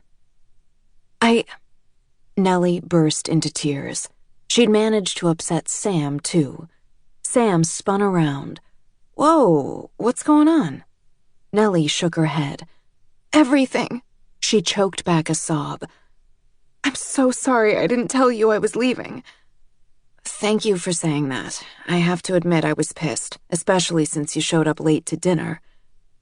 "I didn't want to leave, but Sam... I kissed Nick." "I know. I saw." "Yeah, Richard saw too." Nellie dried her eyes with a paper napkin. "He was really upset." "Did you work it out?" "Sort of. He had to go to Atlanta this morning, so we didn't get to talk much. But Sam, this woman called his apartment this morning when I was there alone. She wouldn't give her name, and then Richard's neighbor told me his ex came by last week." "What? He's still seeing her?" "No," Nellie said quickly. "She just came to return something. She left it with the doorman." Sam shrugged. "That sounds innocent enough." Nellie hesitated. "But it ended between them months ago. Why is she returning it now?" She wasn't sure why she hadn't revealed to Sam that she suspected the item was actually a gift Richard had given his ex when they were together. And if it was from Tiffany's, it was likely expensive. Sam took a sip of coffee, then handed the mug to Nellie, who also took a sip. "Why don't you ask Richard about it?" "I guess. I feel like it shouldn't bother me." "Huh." Sam took a bite of bagel and chewed. Nellie's stomach clenched when she began to unwrap her own sandwich. Her appetite had vanished. I thought she was completely out of the picture. This is totally random, okay? But those weird phone calls I've been getting, it's her? I don't know, Nellie whispered. But isn't it a coincidence that they started right after I got engaged to Richard? Sam didn't seem to have an answer for that. And there was this moment this morning after I said hello when all I could hear was breathing. It was just like those other calls. Then this woman asked for Richard, so... I sound sort of crazy when I say it aloud. Sam put down her bagel and gave Nellie a quick, hard hug. You're not crazy, but you need to talk to Richard. They were together a long time, right? Don't you deserve to know about that part of his life? I've tried. It isn't fair that he shuts you down like that. He's a guy, Sam. He doesn't feel the need to talk things to death like we do. Like you do, Nellie thought. Sounds like you haven't talked about it at all. Nellie let that go. She and Sam rarely argued. Nellie didn't want to dig into this. He told me they just grew apart. It happens, right? But Richard had said one more thing. It seemed especially significant now. She wasn't who I thought she was. Those had been his exact words. Nellie had been taken aback by the disgust twisting Richard's face when he'd uttered them. Her roommate would certainly have some thoughts on that. But Sam was wearing the same inscrutable expression that had come over her features when Nellie told her about the house Richard had bought. She'd worn that look the day Nellie came home wearing the engagement ring, too. You're right, Nellie said lightly. I'll ask him again. She could tell Sam wasn't through with the conversation, but Nellie felt protective of Richard. She'd wanted Sam to reassure her about Richard's ex, not point out the flaws in Nellie's relationship with him. Nellie grabbed a few shopping bags that were wedged into the narrow slot between the refrigerator and the wall. I need to run to the school. I've got to start packing up my classroom. Want to come? I'm wiped out. Think I'll nap. Things still weren't right between them. Sorry again I bailed on you. It was a really great party. Nellie nudged her best friend with her shoulder. Hey, are you around tonight? We can do face masks and watch Notting Hill. Order in Chinese. My treat. Sam still wore that look, but she accepted the unspoken truce. Sure. Sounds fun. What was Richard's ex like? Slim and glamorous, Nellie thought as she approached the learning ladder. Maybe his ex enjoyed classical music and could identify the top notes in a bottle of wine. And Nellie bet his ex was confident about the pronunciation of charcuterie, unlike Nellie, who'd had to point at it on her menu once. Nellie had brought her up soon after she met Richard, curious about the woman he'd shared his life with before her. They'd been trading sections of the Times on a lazy Sunday morning after they'd made love and showered together. Nellie had used the extra toothbrush Richard had bought for her, and she was wearing a t-shirt she'd left behind on an earlier visit. It had made her wonder why there weren't any traces of Richard's ex left in the apartment. They'd been together for years, yet no lone elastic hairband had been forgotten in the cabinet under the bathroom sink, or tin of herbal tea languished in the back of the pantry, or pretty throw cushion softened the severe lines of Richard's suede couch. The apartment was completely masculine. It was as if his ex had never spent time in it at all. I was thinking, we haven't talked much about your ex. Why did it end? It wasn't any one thing. Richard had shrugged and turned a page of the business section. We grew apart. That's when he'd spoken the line that Nellie couldn't get out of her head now. She wasn't who I thought she was. Well, how did you guys meet? Nellie playfully batted down the newspaper he was reading. Come on, sweetheart. I'm with you. The last thing I want to talk about is her. His words were gentle, but his tone wasn't. Sorry. I was just wondering. She'd never brought her up again. After all, Nellie had topics from her past she didn't want to talk about with him either. Richard would have landed in Atlanta by now, Nellie thought, as she unlatched the gate encircling the playground and walked toward the preschool. He might be in a meeting or alone in his hotel room. Was he consumed by images of Nellie's ex, just as she was fixating on his? She couldn't imagine how wrenching it would feel to see Richard kiss another woman. She wondered if Richard thought Nellie might turn out to be a different person from what he thought she was, too. She reached for her cell phone to call him, then stopped. She'd already left a message, and she wasn't going to question him about his ex's visit. He'd earned her trust, but she'd shaken his. "Hey there." Nellie looked up to see the church's youth leader holding open the door for her. "Thanks," she said, hurrying toward him. She gave him a big smile to compensate for not remembering his name. "I was about to lock up. Didn't think anyone from the school would be here on a Sunday." "I was going to start cleaning out my classroom." He nodded, then glanced up at the sky. Thick, shifting clouds blotted out the sun. "Looks like you just beat the rain," he said cheerfully. Nellie headed into the basement, flicking on the overhead light as she descended the stairs. She wished she'd come here straight from Richard's, when the church would have been full of parishioners. She hadn't expected it to be empty. As she entered her classroom, she nearly stepped on a lone paper crown. She bent over and picked it up, smoothing out the creases. Brianna's name was on the inside, written in the shaky letters Nellie had taught her to form. "Remember, the B has 2 big bellies that stick out," Nellie had told her when the little girl kept reversing the direction. Brianna had been so proud when she'd mastered it. The Cubs had made the crowns to wear during the graduation ceremony.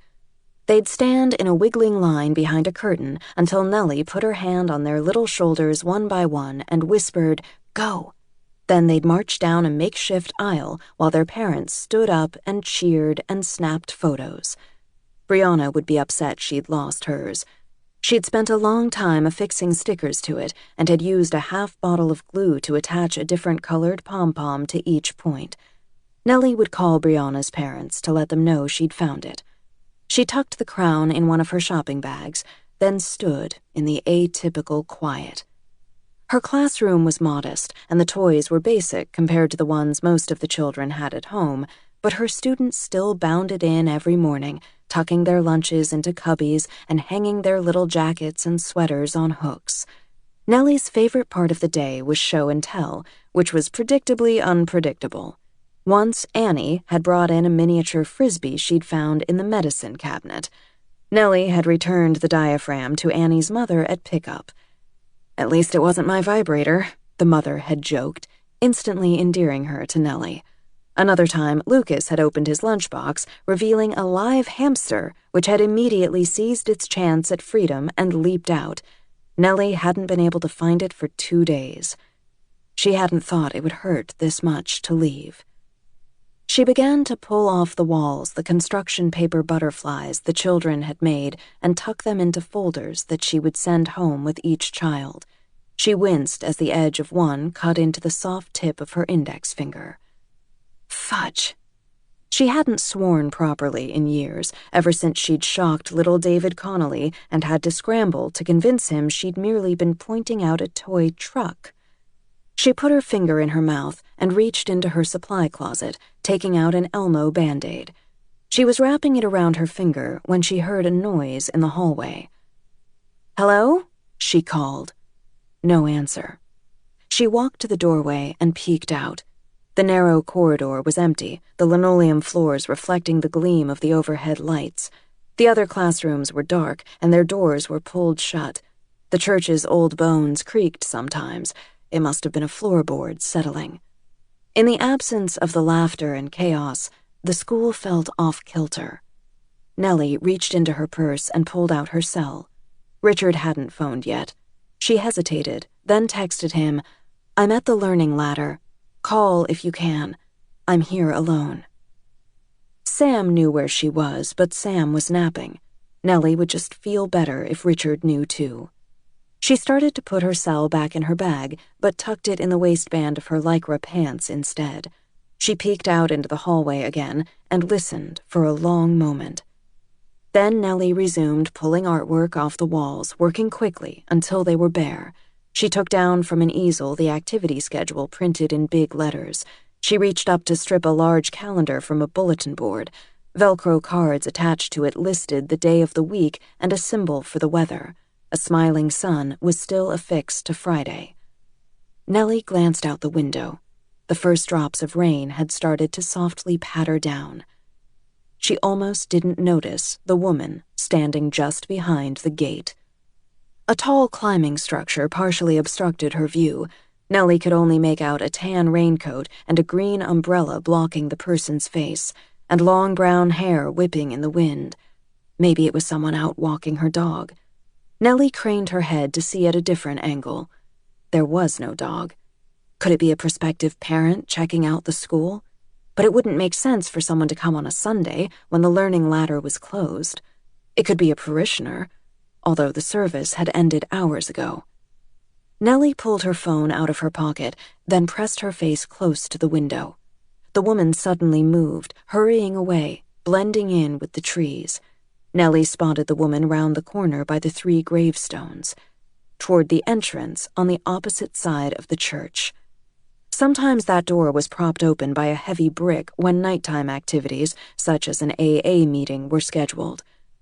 Something about the way the person abruptly turned away, that quick, jerky motion, reminded Nellie of the woman who'd caused her to drop her purse in the bathroom on parent conference day.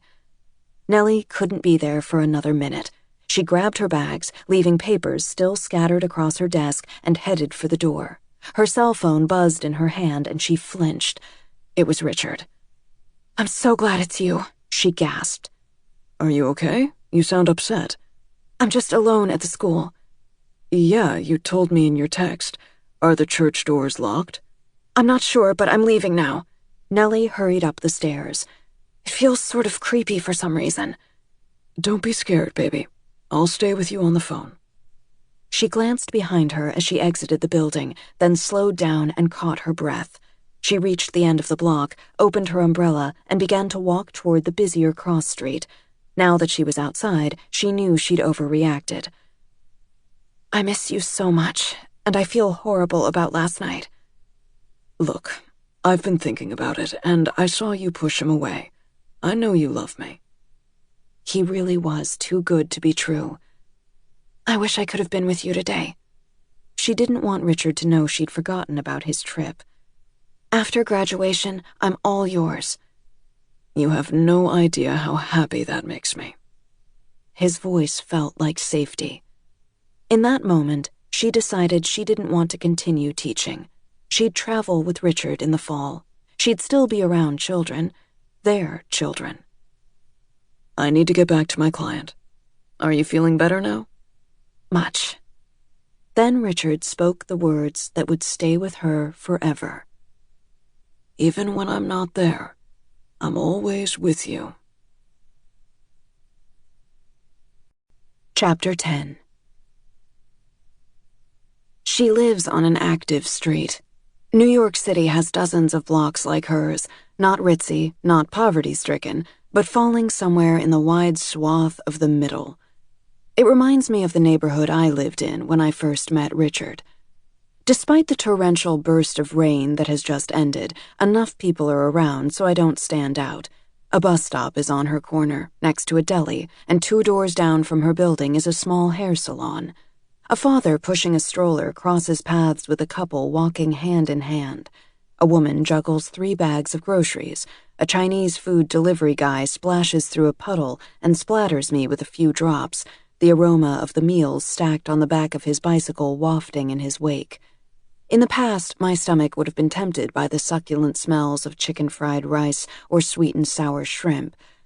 I wonder how well she knows her neighbors.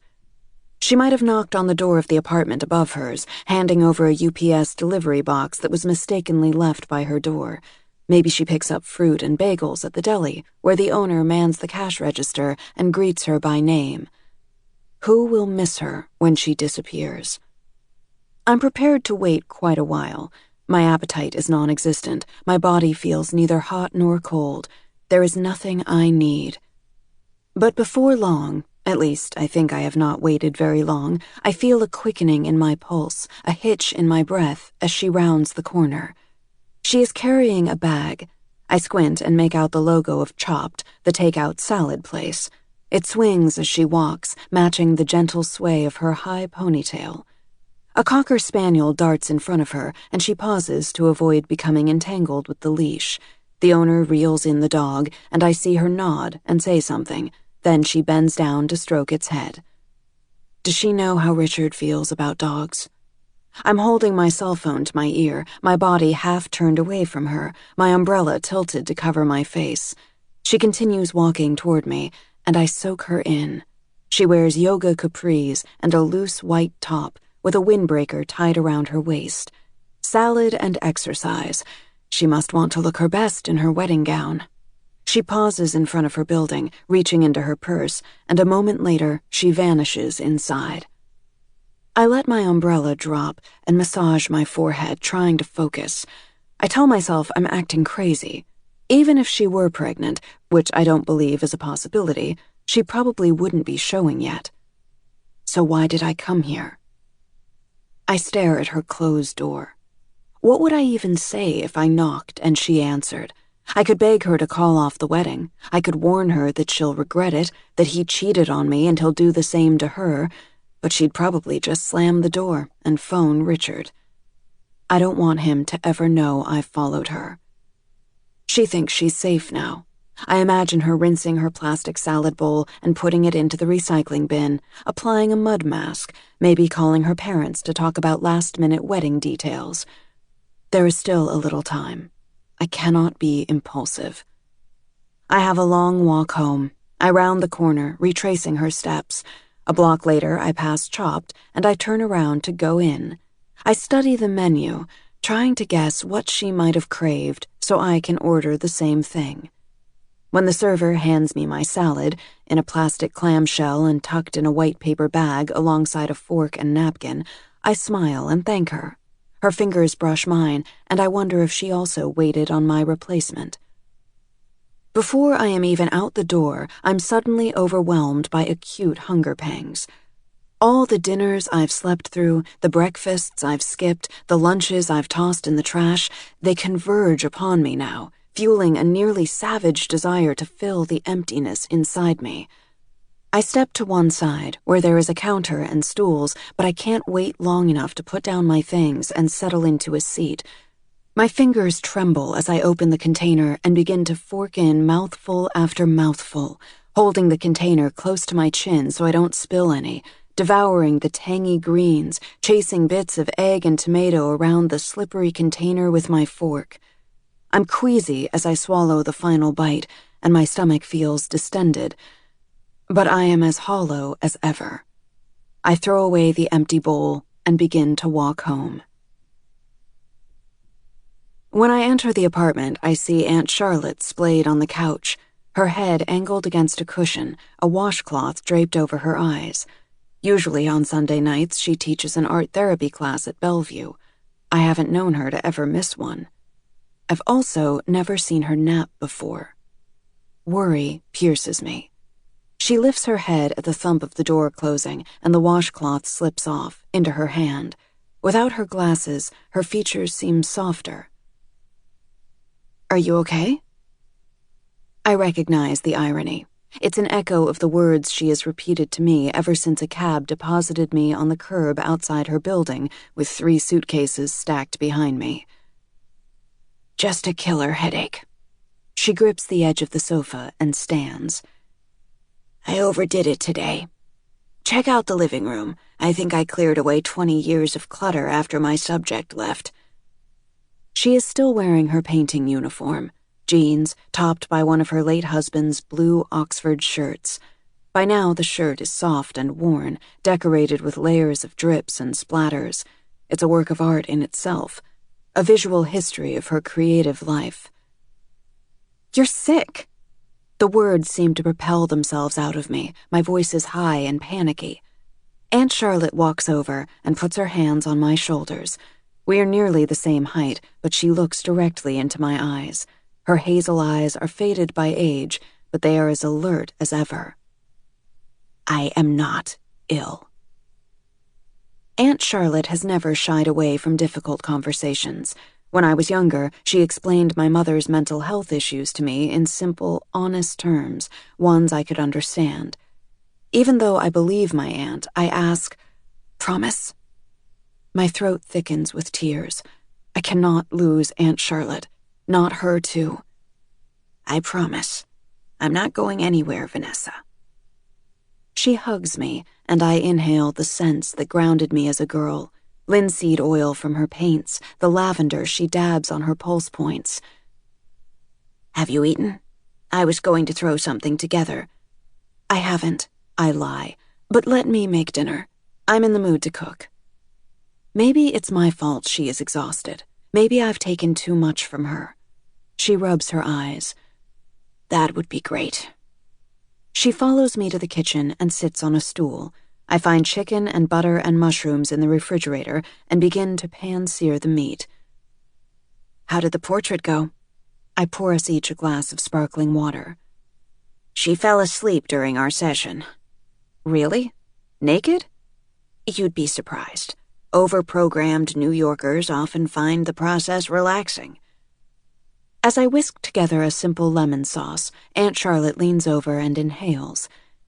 "It smells delicious. You're a much neater cook than your mother." I pause in rinsing off the chopping board. I am so used to masking what I feel that it's easy to slip on a smile and chat with Aunt Charlotte. But the reminders are everywhere, as always, in the white wine I dash into my sauce and the salad greens I push aside to reach the mushrooms in the refrigerator's vegetable bin. I fall into light conversation with my aunt, gliding above the thoughts roiling through my mind, like a swan whose churning feet are hidden as he floats across the water. "Mom was a tornado," I say, even conjuring a smile. "Remember how the sink was always overflowing with pots and pans, the counters coated with olive oil or breadcrumbs, and the floor? My socks would practically stick to it. She didn't exactly subscribe to the belief that you should tidy up as you went along." I reach into the big ceramic bowl on the counter and pull out a Vidalia onion. "Her food was great, though." On her good days, my mother would create elaborate 3-course meals. Worn volumes by Julia Child, Marcella Hazan, and Pierre Franet lined our bookshelves, and I would often find her reading one the same way that I might devour Judy Blume. "You were probably the only 5th grader who would get homemade beef bourguignon and a lemon tort on an ordinary Tuesday night," Aunt Charlotte says. I flip the chicken breasts, the uncooked side crackling against the hot pan. I can see my mother now, her hair wild from the heat seeping from the oven, clattering pots onto burners and mincing garlic and singing loudly. "Come on, Vanessa," she'd say when she caught sight of me. She'd twirl me around, then shake salt into her hand and throw it into a pot. "Never follow a recipe exactly," my mother always said. "Give it your own flair." I knew a crash would come soon after those nights, when my mother's energy had burned itself out. But something in her freedom was glorious, her unfiltered, storm-like joy, even though it frightened me as a child. "She was something else," Aunt Charlotte says. She leans an elbow on the blue tile countertop and rests her chin in her hand. She was. I'm glad my mother was still alive when I married, and in a way, I'm grateful she isn't around to see how I've ended up. "Do you like cooking now, too?" Aunt Charlotte is watching me carefully, almost studying me, it seems. "You look so much like her, and your voice is so similar sometimes I think it's her in the other room." I wonder if another unspoken question is in her mind. My mother's episodes grew more severe in her 30s, around the same age I am now. I lost touch with Aunt Charlotte during my marriage. That was my fault. I was even more of a mess than my mother, and I knew Aunt Charlotte couldn't just swoop in to help me. I was too far gone for that. The hopeful, buoyant young woman I was when I married Richard is almost unrecognizable to me now. She turned into a disaster, Hillary had said. She was right. I wonder if my mother also suffered from obsessive thoughts during her episodes. I'd always imagined her mind was blank, numb, when she took to her bed. But I'll never know. I choose to answer the simpler question. I don't mind cooking. I hate it I think, as my knife comes down and severs the onion cleanly. When Richard and I first married, I didn't know my way around a kitchen at all. My single-girl dinners consisted of Chinese takeout, or, if the scale was mistreating me, a microwaved lean cuisine. Some nights I skipped dinner altogether and munched on wheat thins and cheese as I sipped a glass of wine. Still, the unspoken arrangement was that once Richard and I married, I would cook for him every weeknight.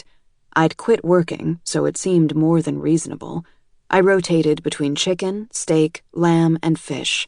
They weren't fancy meals, a protein, a carb, and a vegetable, but Richard seemed appreciative of my efforts. The day we first visited Dr. Hoffman, the day Richard learned I'd been pregnant in college, was my first attempt at making something special for him. I wanted to try to ease the tension between us, and I knew Richard loved Indian food, so after I left Dr. Hoffman's office, I looked up a recipe for lamb vindaloo, searching for the one that seemed the least complicated.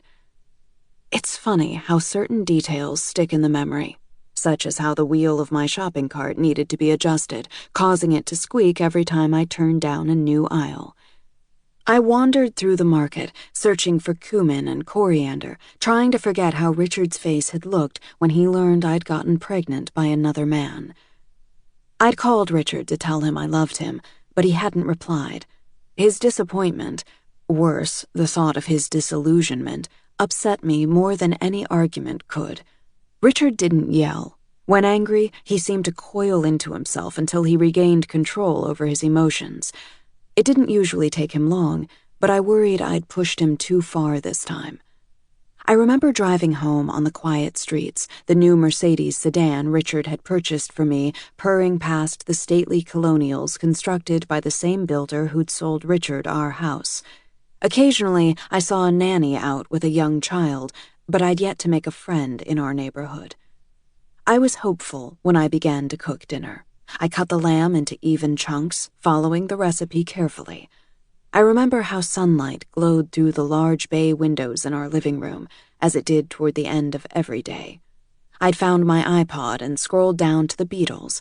Back in the USSR twanged through the speakers. The Beatles always lifted my spirits because my father used to blast John, Paul, George, and Ringo in our old sedan when he took me out for ice cream or to the movies during my mom's lighter episodes, the ones that only lasted a day or two and didn't require Aunt Charlotte's assistance. I'd allowed myself to imagine that after I served Richard his favorite meal, we would cuddle in bed and talk. I wouldn't tell him everything, but I could admit a few of the details. Maybe my revelation would even bring us closer. I'd let him know how terribly sorry I was, how I wished I could erase what had happened and start again. So there I was, in my exquisite kitchen, stocked with Wusthof knives and Calphalon pots and pans, cooking dinner for my new husband. I was happy, I think, but I wonder now if my memory is playing tricks on me, if it is giving me the gift of an illusion. We all layer them over our remembrances, the filters through which we want to see our lives. I'd tried to follow the recipe exactly, but I'd neglected to buy the fenugreek because I had no idea what it was, and when it came time to add the fennel, I couldn't find it, even though I swore I'd put it in the cart. The fragile emotional peace I'd tried to build began to crumble. I, who had been given everything, couldn't even manage to make a proper meal. When I opened the refrigerator door to put back the coconut milk and saw a half-full bottle of Chablis, I hesitated, staring at it. Richard and I had agreed that I'd stopped drinking, but surely a few sips wouldn't hurt. I poured myself a half glass. I'd forgotten how good the crisp minerality tasted on my tongue. I retrieved our pressed blue linen placemats and matching napkins from the big oak armoire in the dining room. I laid out the nice china Hillary and George had given us as a wedding gift. When we first got married, I'd had to consult an online etiquette site to learn how to set a formal table. Despite my mother's extravagant meals, she was uninterested in the dining ambiance. Sometimes, when all the dishes were dirty, we'd eat off paper plates. I set candlesticks in the middle of the table and switched the music to classical, selecting Wagner, one of Richard's favorite composers. Then I retreated to the couch, wine glass by my side. By now, our house had more furniture. Sofas in the living room, splashes of artwork on the walls, including the portrait Aunt Charlotte had done of me as a child, and an oriental rug in vivid blues and reds in front of the fireplace. But the room still felt a bit characterless to me. If only we'd had a high chair in the dining room, a few soft toys scattered on the rug. I stilled my hand when I realized I was tapping my fingernails against my glass and making little chiming sounds. Richard usually arrived home around 8:30, but it wasn't until after 9 that I finally heard his key turn in the lock and the thunk of his briefcase on the floor. "Honey?" I called. No answer. "Sweetie?" Give me a second. I could hear his footsteps climbing the stairs. I didn't know if I should follow him, so I stayed on the couch. When I heard him begin to descend, I caught sight of my wine glass. I ran to the sink, rinsing it out quickly and putting it back in the cabinet still wet before he could see. It was impossible to decipher his mood. He could have been upset with me, or he could have just had a tough day at work. Richard had seemed tense all week. I knew he was dealing with a difficult client. During dinner, I tried to make conversation, my light-hearted tone masking the worry underneath. This is good. I remembered you told me once lamb vindaloo was your favorite dish. I said that? Richard bent his head to take a forkful of rice. I'd felt puzzled. Hadn't he? I'm sorry I didn't tell you about my voice trailed off. I couldn't say the word. Richard nodded. It's forgotten, he said quietly. I'd steeled myself for questions. His words came almost as a letdown. Maybe I'd wanted to share that part of my life with him after all. Okay, was all I said. As I cleared the table, I noticed half his plate was still full. By the time I'd finished cleaning, Richard was already asleep. I curled up next to him, listening to his steady breaths until I drifted off too. The next morning, Richard left early for the office. Midway through the day, as I was in the hair salon getting highlights, my phone pinged with an incoming email from the local French Culinary Institute. The note read, "Ma chérie, je t'aime, Richard." When I opened the attachment, I saw a gift certificate for 10 cooking lessons. Honey? Aunt Charlotte's voice is concerned. I wipe my eyes and gesture to the cutting board. Just the onion. I can't tell if she believes me. After dinner, Aunt Charlotte goes to bed early, and I clean the kitchen. Then I retreat to my room and listen to the sounds of the old apartment settling in for the night, the sudden hum of the refrigerator, a door slamming in the unit below. Sleep is elusive now, as if I've stockpiled enough of it over my lost months to suppress my natural circadian rhythm. My mind wanders to the topic of a recent podcast, obsession. Our genes are not our destiny, insisted the speaker, but he acknowledged that addiction is hereditary. I think of the way my mother left a trail of destruction.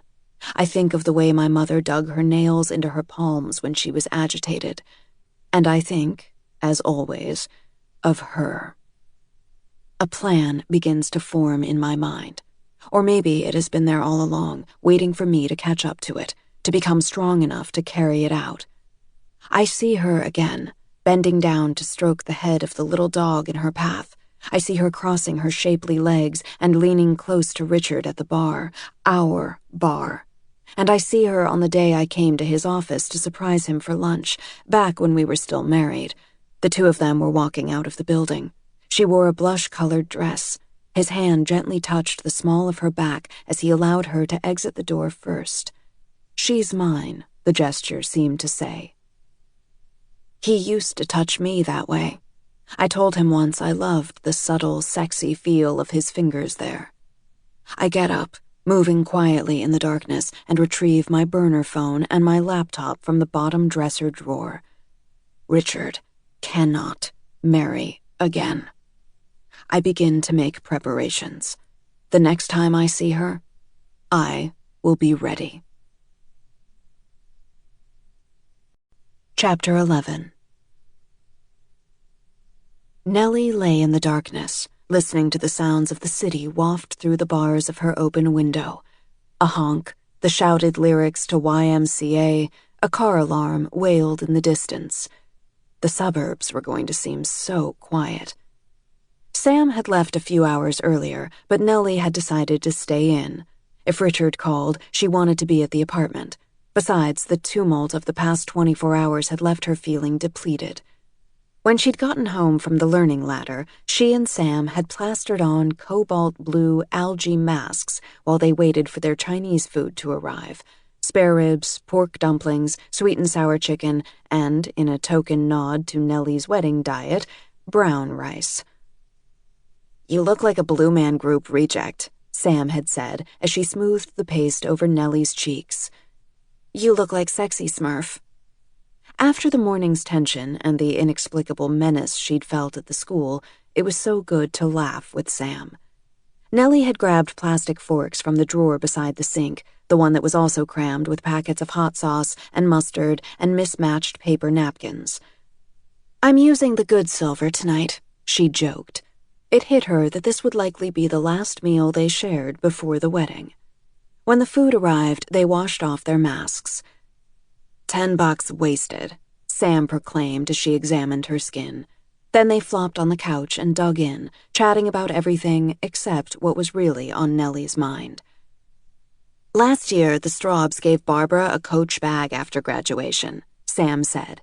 "Think I'll score something good?" "Hope so." Richard had presented Nellie with a Valentino bag the previous week after he noticed an ink stain on the one she usually carried. It was still under her bed in its protective dust cover.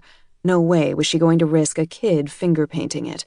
She hadn't mentioned the purse to Sam. "Sure you don't want to join me?" Sam had asked as she shimmied into Nellie's AG jeans. "I haven't recovered from last night." Nellie had wanted Sam to stay in and watch a movie with her, but she knew Sam had to maintain her other friendships. After all, Nellie would be gone in a week. Nellie had thought about calling her mother, but their conversations often left Nellie feeling a bit on edge. Her mother had met Richard only once, and she'd immediately honed in on the age difference. "He's had time to sow his oats and travel and live," she'd told Nellie. "Don't you want to do the same before you settle down?" When Nellie responded that she wanted to travel and live with Richard, her mother shrugged. "Okay, lovey," she said, but she didn't sound completely convinced. It was now after midnight, but Sam was still out, maybe with a new boyfriend, or maybe with an old one. Despite Nellie's exhaustion and the rituals she'd tried, chamomile tea and her favorite meditation music, she kept listening for the scrape of Sam's key in the lock. She wondered why it was always on the nights one most craved sleep that it was elusive. She found her thoughts returning to Richard's ex. When she was in Duane Reade earlier picking up the face masks, she'd stood in line behind a woman who was talking on her cell phone, making plans to meet someone for dinner. The woman was petite and yoga-toned, and her laughter spilled out like bright coins during the call. Would she be Richard's type? Nellie's own cell phone waited within reach on her nightstand. She kept looking at it, steeling herself in case it erupted with another unsettling hang-up. As the night stretched on, its silence began to feel more ominous, as if it were mocking her. Eventually, she got up and walked over to her dresser. Moogie, her childhood stuffed dog, was perched atop it, listening to one side, his brown and white fuzz worn but still soft. Even though she felt silly, she lifted him up and brought him back into bed with her. She managed to doze off at some point, but at 6 a.m., a jackhammer erupted just outside her apartment. She staggered out of bed and closed her window, but the insistent sputtering continued. "Shut that fucking thing off!" Nellie's neighbor bellowed, his words carrying through the radiator. She pulled her pillow over her head, but it was futile. She took a long shower, rolling her head around in circles to try to ease the ache in her neck, then put on her robe and rifled through her closet searching for her light blue dress with the little yellow flowers. It would be perfect for graduation, only to remember that it was still at the dry cleaners, along with a half a dozen other items. Picking them up had been on the to-do list she'd scribbled on the back of a spin class schedule, along with move books to Richard's storage bin and buy bikini, and after change mailing address at post office. She'd yet to make it to a spin class this month either. Her phone rang at 7 on the dot. I got a deodorant commercial. I'm Sweaty Girl 3. Josie? I'm sorry. I didn't want to call so early, but I've tried everyone else. Margot can do the first half of my shift. I just need someone to take over at 2. Oh, I'll have a line. I can get my SAG card after this. Nellie should have said no for so many reasons. Graduation wouldn't end until 1. She still had to finish packing her things, and tonight was the dinner with Richard and Maureen. But Josie was such a good friend, and she'd been trying to get her SAG card for 2 years. Okay, break a leg. Or is it break a sweat? Josie laughed. Love you, she shouted. Nellie rubbed her temples. A faint headache began to pulse between them. She opened her laptop and typed herself an email with the subject line, "To do. Dry cleaner, pack up books, Gibson's at 2, Maureen at 7. A ding announced she had new messages waiting. Linda, reminding the teachers to come in early to set up for graduation. An old sorority sister, Leslie, who still lived in Florida, congratulating her on her engagement. Nellie paused, then deleted that email without replying. Her aunt asking if Nellie needed any last-minute wedding help. A notification that her automatic monthly charity donation was being deducted from her checking account. Then an email from the wedding photographer. Should I refund your deposit, or do you think you'll reschedule? Nellie frowned, the words making no sense. She reached for her cell phone and dialed the number at the bottom of his note. The photographer picked up on the 3rd ring, sounding sleepy. Hang on, he said when she asked about the email. Let me go to my office. She could hear his footsteps, then papers shuffling. Yeah, here's the message. We got a call last week that the wedding was being postponed. What? Nellie began to pace in her small bedroom, passing her wedding gown with every few steps. Who called? My assistant took the message. She told me it was you. I didn't call, and we haven't ever changed the date, Nellie protested, sinking down on the bed. I'm sorry, but she's worked with me for almost 2 years, and nothing like this has ever happened before. She and Richard had both wanted an intimate wedding with a small guest list. If we do it in New York, I'd have to invite all my colleagues, Richard had said. He'd found a breathtaking resort in Florida, not far from her mother's home, a white-columned building facing the ocean, encircled by palm trees and red and orange hibiscus, and was paying for the entire bill, including the guest rooms, the food, and the wine. He was even picking up the airfare for Sam and Josie and Marnie. When they viewed the photographer's website, Richard had admired the journalistic-style images. Everyone else goes for the stiff posed shots. This guy captures emotion. She'd been saving money for weeks, wanting the photographs to be her wedding gift to him. Look. Her voice lilted the way it always did when she was on the verge of tears. Maybe the resort could find another photographer, but it wouldn't be the same. I don't mean to be difficult, but this was clearly your mistake. I'm staring at the message right now. But hang on, let me check something. What time is your ceremony again?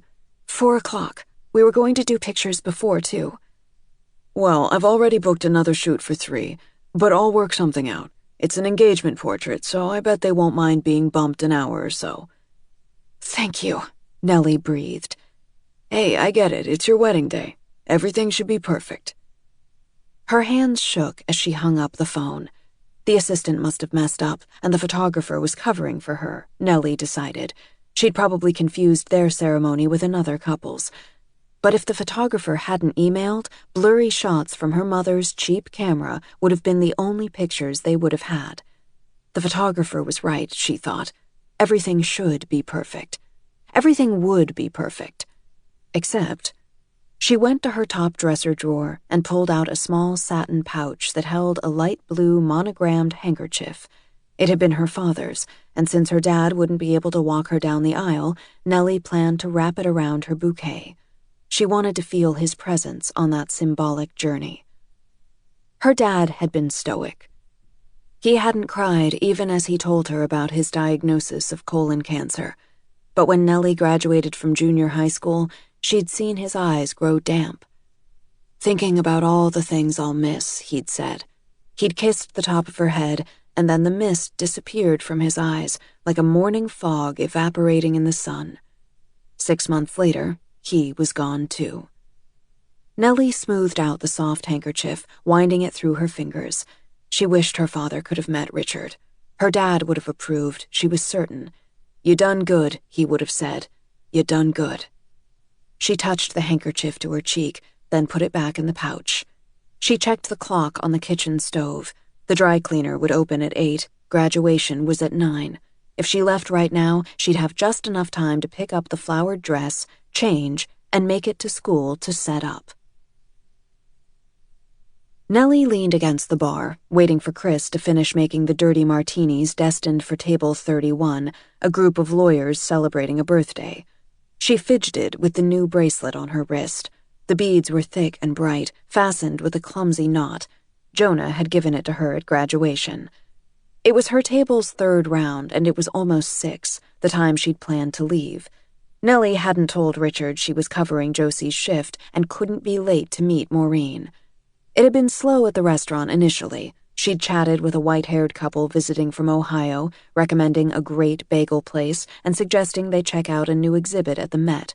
They'd pulled out pictures of their 5 grandchildren and mentioned that the youngest was having trouble learning to read, so Nellie jotted down a list of books that might help.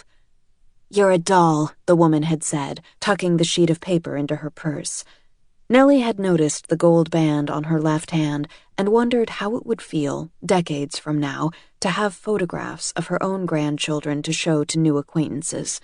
By then, her engagement ring would surely feel as if it were a part of her, ingrained into her very skin, rather than the weighty, new object on her finger. But toward the end of her shift, the restaurant was full of clusters of 20 and 30-somethings.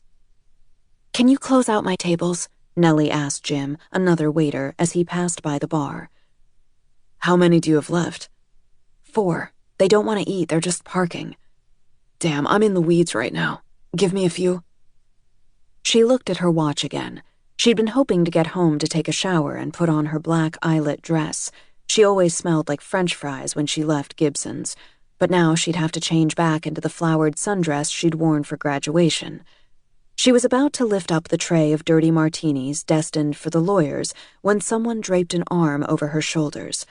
She turned to see a tall guy who'd probably just turned 21 crowding in next to her. He was accompanied by a few friends who emanated the rowdy energy of athletes before a big game. Normally, groups of guys were her favorite customers. Unlike women, they never asked for separate checks, and they tipped her well. "How do we get in your section?" The guy was wearing a Sigma Chi t-shirt, the Greek letters close to her face. She wrenched her eyes away. "Sorry, but I'm leaving in a few minutes." She ducked out from beneath his arm. As she grabbed the drinks and spun away, she heard one of the guys say, "If I can't get in her section, how do I get in her pants?" She fumbled the tray, and it flipped, soaking her in gin and olive juice. Glasses shattered against the floor, and the guys burst into applause. "Damn it!" Nellie cried, wiping her face with her sleeve. "Wet t-shirt contest!" one of the guys hooted. "Settle down, boys," Jim said to the guys. "You okay? I was just coming to say I could cover for you." "I'm fine." A busboy approached with a broom as she hurried to the back office, holding her soaked shirt away from her chest. She grabbed her gym bag and went into the bathroom, peeling off her clothes and mopping her skin with a handful of paper towels. She wet another paper towel and rubbed herself down as best she could, then reached into her bag for her flowered dress. It was a little rumpled, but at least it was clean. She stared at her image in the mirror, not seeing her flushed cheeks or messy hair. She saw herself at the age of 21, waking up in the sorority house the morning after everything had changed, her throat raw from crying, her body shivering despite her warm pajamas and quilt. She exited the bathroom, planning to cut a wide berth around those assholes. They were clustered in a circle by the bar, holding bottles of beer, laughing raucously. "Aw, we didn't want to make you leave," one of the guys said. "Kiss and make up?" He held out his arms. His back was to the bar, as were the other guys, probably so they could ogle the women in the room. Nellie glared at him, wanting to throw a drink in his face. Why not? It wasn't as if she'd get fired. But as she moved closer, she noticed something on the bar, just behind him. "Sure," she said sweetly. "I'll give you a hug." Nellie plopped her gym bag on the bar, then leaned in and endured the feel of his body pressing against hers. "Have a fun night, boys," she said, picking up her things. She quickly hailed a cab. Once she was ensconced in the back, she opened the slim leather check holder she'd scooped up when she took her gym bag off the bar. The one with the edge of the credit card poking out of the top. A block later, when the cab had stopped at a red light, she casually dropped it out the window, into a busy intersection. Chapter 12. "Were you at Saks?" Aunt Charlotte asks when I arrive home. "For some reason, I thought you had the day off. Anyway, a package came from FedEx. I put it in your room." "Really?" I say, feigning interest as I skim past her question. I wasn't at work today. "I didn't order anything." Aunt Charlotte is standing on a stool in the kitchen, reorganizing the cabinets. She steps down, leaving the bowls and mugs she had been sorting through lined up on the counter. "It's from Richard. I saw his name on the return address when I signed for it." She is staring at me, waiting for my reaction. I keep my expression calm. "Probably just some things I left behind." She can't know how I feel about Richard and his engagement. I don't want her to blame herself later for not doing more to help me. "I picked up some salads for dinner." I hold up a white paper bag decorated with black letters and dancing greens. I vowed to pitch in more. Besides, Chopped was a convenient stop. "I'll just stick these in the fridge and then go change." I'm desperate to open the box. The package is waiting on my bed. My hands begin to tremble when I see the neatly printed numbers and letters written in all capitals. Richard used to leave me notes in that handwriting nearly every day before he left for work. "You are so beautiful when you're asleep," or "I can't wait to make love to you tonight." The tenor of the notes changed as time passed. "Try to get some exercise today, sweetheart. It'll make you feel better." And near the end of our marriage, the notes were replaced by emails. "I just phoned and you didn't answer. Are you sleeping again? We need to talk about this tonight." I use scissors to slice through the masking tape and open up my past. Our wedding album is on top. I lift the heavy satin keepsake. Beneath it, I see some of my clothes, neatly folded. When I left, I took mostly cold weather outfits. Richard has sent ensembles suitable for summertime. He has selected the pieces that always looked the best on me. At the bottom is a padded black jewelry box. I open it and see a diamond choker. It's the necklace I could never bear to wear because Richard gave it to me after one of our worst fights. This isn't all I've left behind, of course. Richard probably donated the rest of my things to charity. He knows I never cared much about clothes. What he really wanted me to have is the album and the necklace. But why? There's no note in the box. But he is sending me a message with its contents, I realize. I open the album and stare at a young woman in a lacy gown with a full skirt, smiling up at Richard. I barely recognize myself. It's like looking at an image of a different person. I wonder if his new fiancée will take his last name, Thompson. It is still my name, too. I see her turning her face up to Richard as the minister unites them. She is beaming. Will he think of me briefly and remember how I looked in that moment before he pushes the memory away? Does he ever call her my name by accident? Do they talk about me, the two of them, when they're cuddling in bed? I pick up the album and hurl it across the room. It leaves a mark on the wall before it falls to the floor with a thud.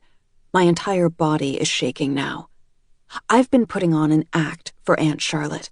but my costume can no longer camouflage what I've become. I think of the liquor store down the street. I could buy a bottle or two. A drink might help douse the rage inside me. I shove the box into my wardrobe, but now I'm imagining Richard lifting her chin and clasping a diamond choker around her neck, then leaning in to kiss her. I can't bear the image of his lips on her mouth, of his hands on her. My time is running out. I need to see her. I waited outside of her apartment for hours today, but she never appeared. Is she scared? I wonder. Does she sense what is coming? I elect to allow myself a final bottle of wine. I'll drink it and go over my plan again. But I choose to do one thing before going to the liquor store, and miraculously, because of that simple act, an unexpected chance drops into my lap. I decide to call Maureen. Even after all of these years, she is the person with whom Richard is the closest. We haven't talked in a while. Our relationship began pleasantly enough, but during my marriage to her brother, her feelings toward me seemed to shift. She grew distant. I'm sure Richard confided in her. No wonder she was wary of me. But early on, I tried to form an independent relationship with her. It seemed important to Richard that we be close, so I called her every week or two. But we quickly ran out of things to talk about. Maureen had a PhD and ran the Boston Marathon each spring. She rarely drank, other than a single glass of champagne on special occasions, and she rose at 5 a.m. to practice the piano, an instrument she'd taken up as an adult. Shortly after my wedding, I accompanied Maureen and Richard on the annual ski trip they took for her birthday. They whipped down black diamonds with ease, and I only held them up. I ended up leaving the slopes at lunchtime and curling up by the fireplace with a hot toddy until they returned, pink-cheeked and exhilarated, to collect me for dinner. They always invited me to come, but I never joined them after that first trip, staying home while they went to Aspen or Vail and on their week-long trip to Switzerland. Now, I dial her cell number. She answers on the third ring. Hang on a sec. Then I hear a muffled, 92nd and Lexington, please. So she is in town already. She comes here in the summer to teach a course at Columbia. Vanessa? How are you? Her tone is measured, neutral. I'm okay, I lie. How about you? Fine.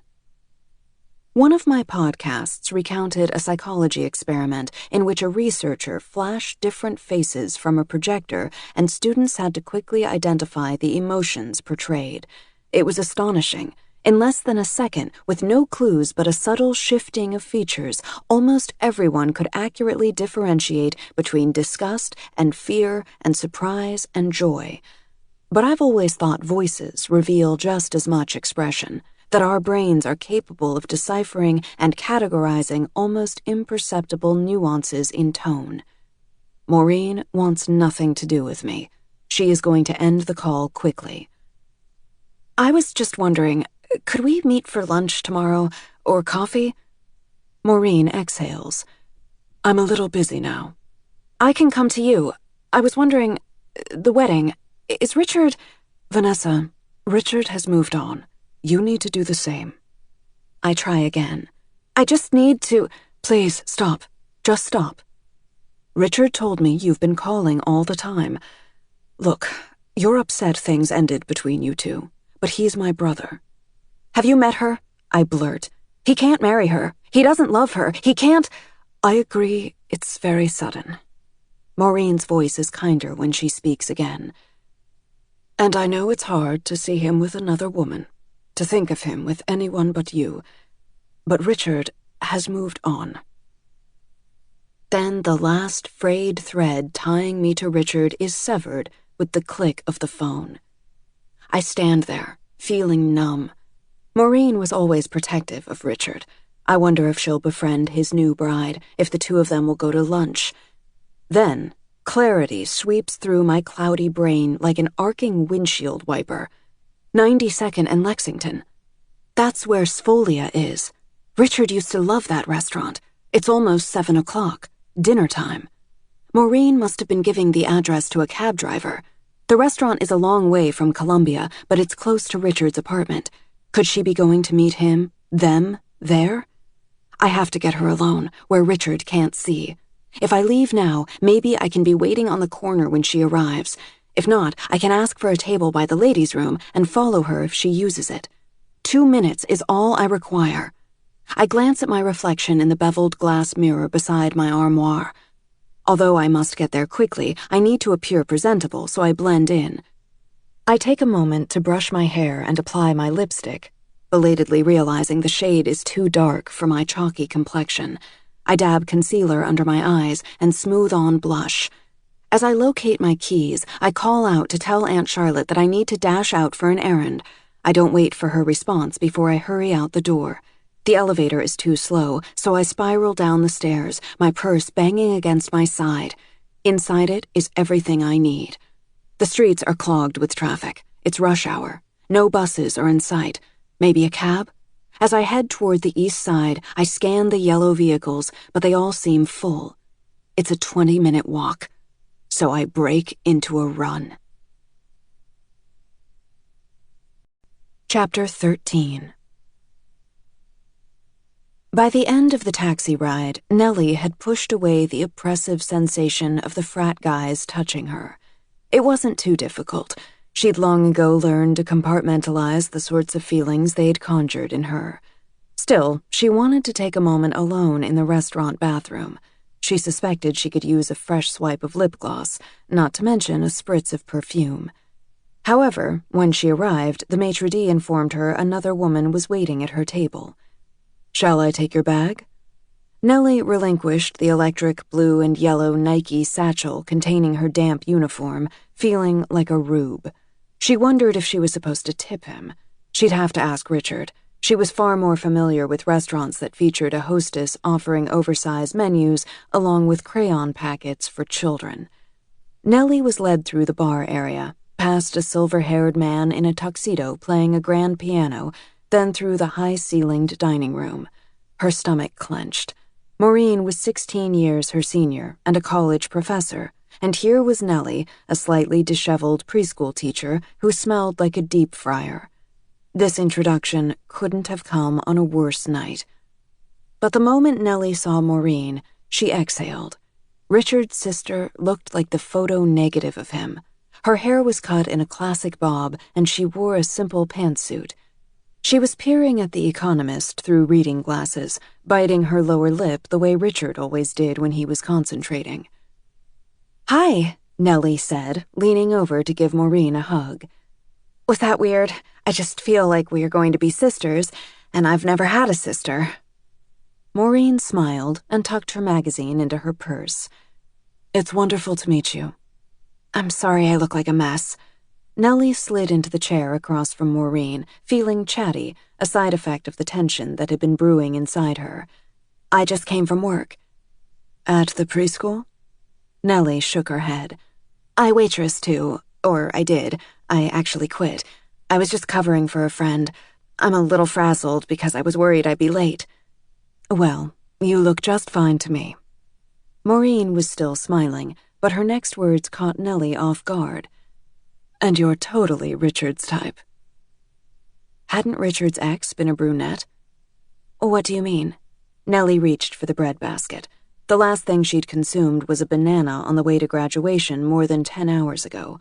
On the table rested a shallow bowl of olive oil, topped with a floating purple flourish of vinegar and a sprig of thyme.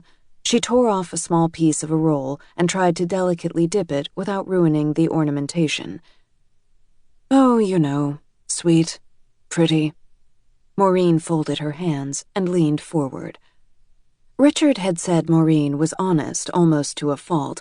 It was one of the things he most appreciated about her. Maureen's remark wasn't intended to sound demeaning, Nellie told herself. No one would consider being called sweet and pretty an insult. "Tell me all about yourself," Maureen said. "Richard mentioned you're from Florida?" "Uh-huh. But I should be asking you questions, like what Richard was like when he was younger.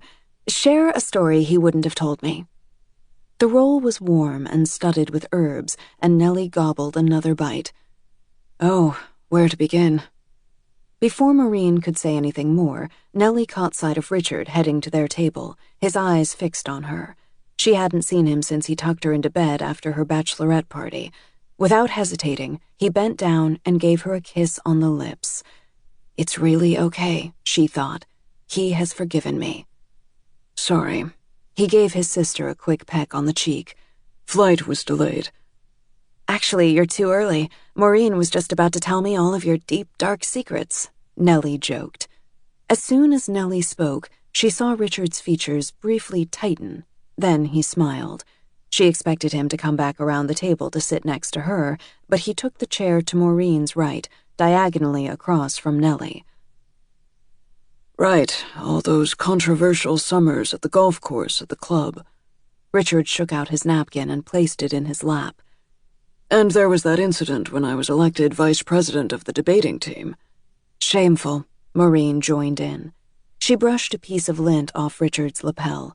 It struck Nellie as a maternal gesture. Even though Richard was an orphan, at least he had a big sister who clearly adored him. I bet you looked cute in your preppy golf outfits, Nellie said. Instead of replying, Richard gestured for the waiter. I'm starving, but first we need drinks. Sparkling water with lemon, please, Maureen told the waiter. Could I get the wine list for my fiancé? Richard winked at Nellie. I've never known you to turn down a drink. Nellie laughed, but was aware of how this might sound to Maureen. Nellie had been concerned about the odor of grease, but had she smelled like gin when she greeted Richard's sister? Just a glass of Pinot Grigio, thanks. Nellie tried to cover her embarrassment by dipping the last bite of her bread into the tangy olive oil. I'll have a Highland Park on the rocks, Richard said. There was a little pause after the waiter left. Then Nellie blurted, I came here straight from Gibson's. Some idiot spilled a drink on me. My wet uniform is in my gym bag, so... Was she babbling again? I thought you quit, Richard said. I did. I was just covering for Josie. She landed her first commercial and couldn't find anyone else. Nellie let her words trail off, unsure of why she felt the need to explain. When the waiter brought their beverages, Richard lifted his toward Maureen. How's your hamstring? Getting better. A few more physical therapy sessions, and I should be able to get back to my longer runs. Were you injured? Nellie asked. Just a pulled muscle. It's been bothering me off and on since the marathon. I could never run a marathon, Nellie said. 3 miles and I'm done. That's really impressive. It's not for everyone, Maureen joked. Just us type A's. Nellie reached into the breadbasket and pulled out another roll, then put it back, realizing no one else was eating any. She tried to discreetly brush away the crumbs around her plate. I enjoyed your article on gender stratification and intersection theory, Richard said to Maureen. Interesting angle. What's the reaction been like? As they talked, Nellie nodded and smiled and fiddled with the beads on Jonah's bracelet, but couldn't find a way to contribute to the conversation. She glanced at the surrounding tables and saw a flash of green as a waiter scooped up a credit card sitting atop a silver tray. It made her think of the Amex she'd dropped out the taxi window. By now, that card was hopefully in the hands of a thief making the rounds at Best Buy and PC Richard. Or better yet, a poor mother stocking up on food for her children. She was relieved when their server delivered their entrees so she could pretend to focus on her chicken and couscous. Maureen seemed to notice and turned to Nellie. Early education is so important. What drew you to it? Maureen elegantly twirled her tagliatelle on her spoon and took a bite. I've always loved children. Nellie felt Richard's leg touch hers beneath the table. Ready to be an aunt? He asked Maureen. Absolutely. Nellie wondered why Maureen had never married or had children. Richard had told Nellie he thought she intimidated men because she was so intelligent, and Nellie supposed she'd been a mother to Richard already. Maureen looked at Nellie. Richard was an adorable baby. He learned to read when he was barely 4. I can't take all the credit for that. She's the one who taught me. Well, we've already picked out your guest room, Nellie said. You'll have to come visit all the time. And likewise, I'll show you around my town. Have you ever been to Boston? Nellie had just taken a forkful of couscous, so she shook her head and swallowed as quickly as possible.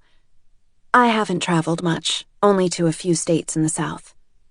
She didn't elaborate or explain that she'd only driven through them when she left Florida for New York. The 1,000-mile trip had taken 2 days. She'd wanted to put her hometown behind her as quickly as possible. Maureen spoke fluent French, Nellie recalled, and guest taught at the Sorbonne a few years ago. Nellie just got her first passport, Richard said. I can't wait to show her Europe. Nellie smiled at him gratefully. They chatted a bit about the wedding. Maureen mentioned that she loved to swim and couldn't wait to take a dip in the ocean. Then, after the waiter cleared their plates, Maureen and Richard declined dessert, so Nellie pretended she was too full for the blood-orange mousse she secretly craved. Richard had just stood up to pull back Nellie's chair when she exclaimed, "Oh, Maureen, I nearly forgot. I have something for you." It had been an impulse buy. Nellie had been walking through the Union Square market the previous week when she saw a vendor displaying jewelry. A necklace had caught her eye. Its light purple and blue glass beads were suspended by gossamer thin silver wire, so they appeared to be floating. The clasp was fashioned to look like a butterfly. She couldn't imagine anyone not feeling joy when it was fastened around her neck. Richard had asked if Maureen could be Nellie's maid of honor, and even though she would have preferred Samantha, she'd said yes. Because the wedding was so small, Maureen was going to be their only attendant. Maureen was planning to wear a violet dress. The necklace would look perfect against it. The artist had nestled the necklace into a fluffy cotton bed in a brown cardboard box, recycled, she'd explained, and tied a bow around it with a ropey string. Nellie hoped Maureen would like it, and also hoped Richard would understand it was more than a necklace. It was a gesture that meant Nellie wanted to be close to his sister, too. She reached into her purse for the small box. 2 of the corners were slightly bent, and the bow had wilted. Maureen carefully unwrapped the present. "It's charming." She lifted it up to show Richard. "I thought you could wear it at the wedding," Nellie said. Maureen immediately put it on, despite that it clashed with her gold earrings. "How thoughtful." Richard squeezed Nellie's hand. "Sweet." But Nellie dipped her head so they wouldn't see the blush staining her cheeks. She knew the truth. The necklace that had looked craftsy and pretty just last week suddenly appeared flimsy and a little childish around Maureen's neck. Chapter 14. I hurry across town, ignoring the man who tries to shove a flyer into my hand. My legs feel shaky, but I press on toward the entrance to Central Park. I make it to the next crosswalk just as the light blinks red, and I stand on the corner, breathing hard. Maureen is probably at the restaurant by now. Richard would have ordered a nice wine. Savory bread would be placed on the table. Perhaps the 3 of them are clinking glasses, toasting to the future. Under the table, Richard's hand might be squeezing his fiancée's. His hands always felt so strong when they were on me. The light turns, and I bolt across the street. We went to Sfolia many times together, until one night when we abruptly stopped. I remember that evening so vividly. It was snowing, and I'd marveled at the way the fat white flakes had transformed the city, dusting the streets, erasing the rough edges and grime. Richard would be coming from the office and had asked me to meet him at the restaurant. I'd stared out the taxi window, smiling as I caught sight of a little boy in a striped hat sticking out his tongue to catch a taste of winter. I'd felt a yearning tug in my chest. Dr. Hoffman still couldn't pinpoint why I hadn't been able to get pregnant, and I had just scheduled another round of tests. Richard had called as my taxi pulled up in front of the restaurant.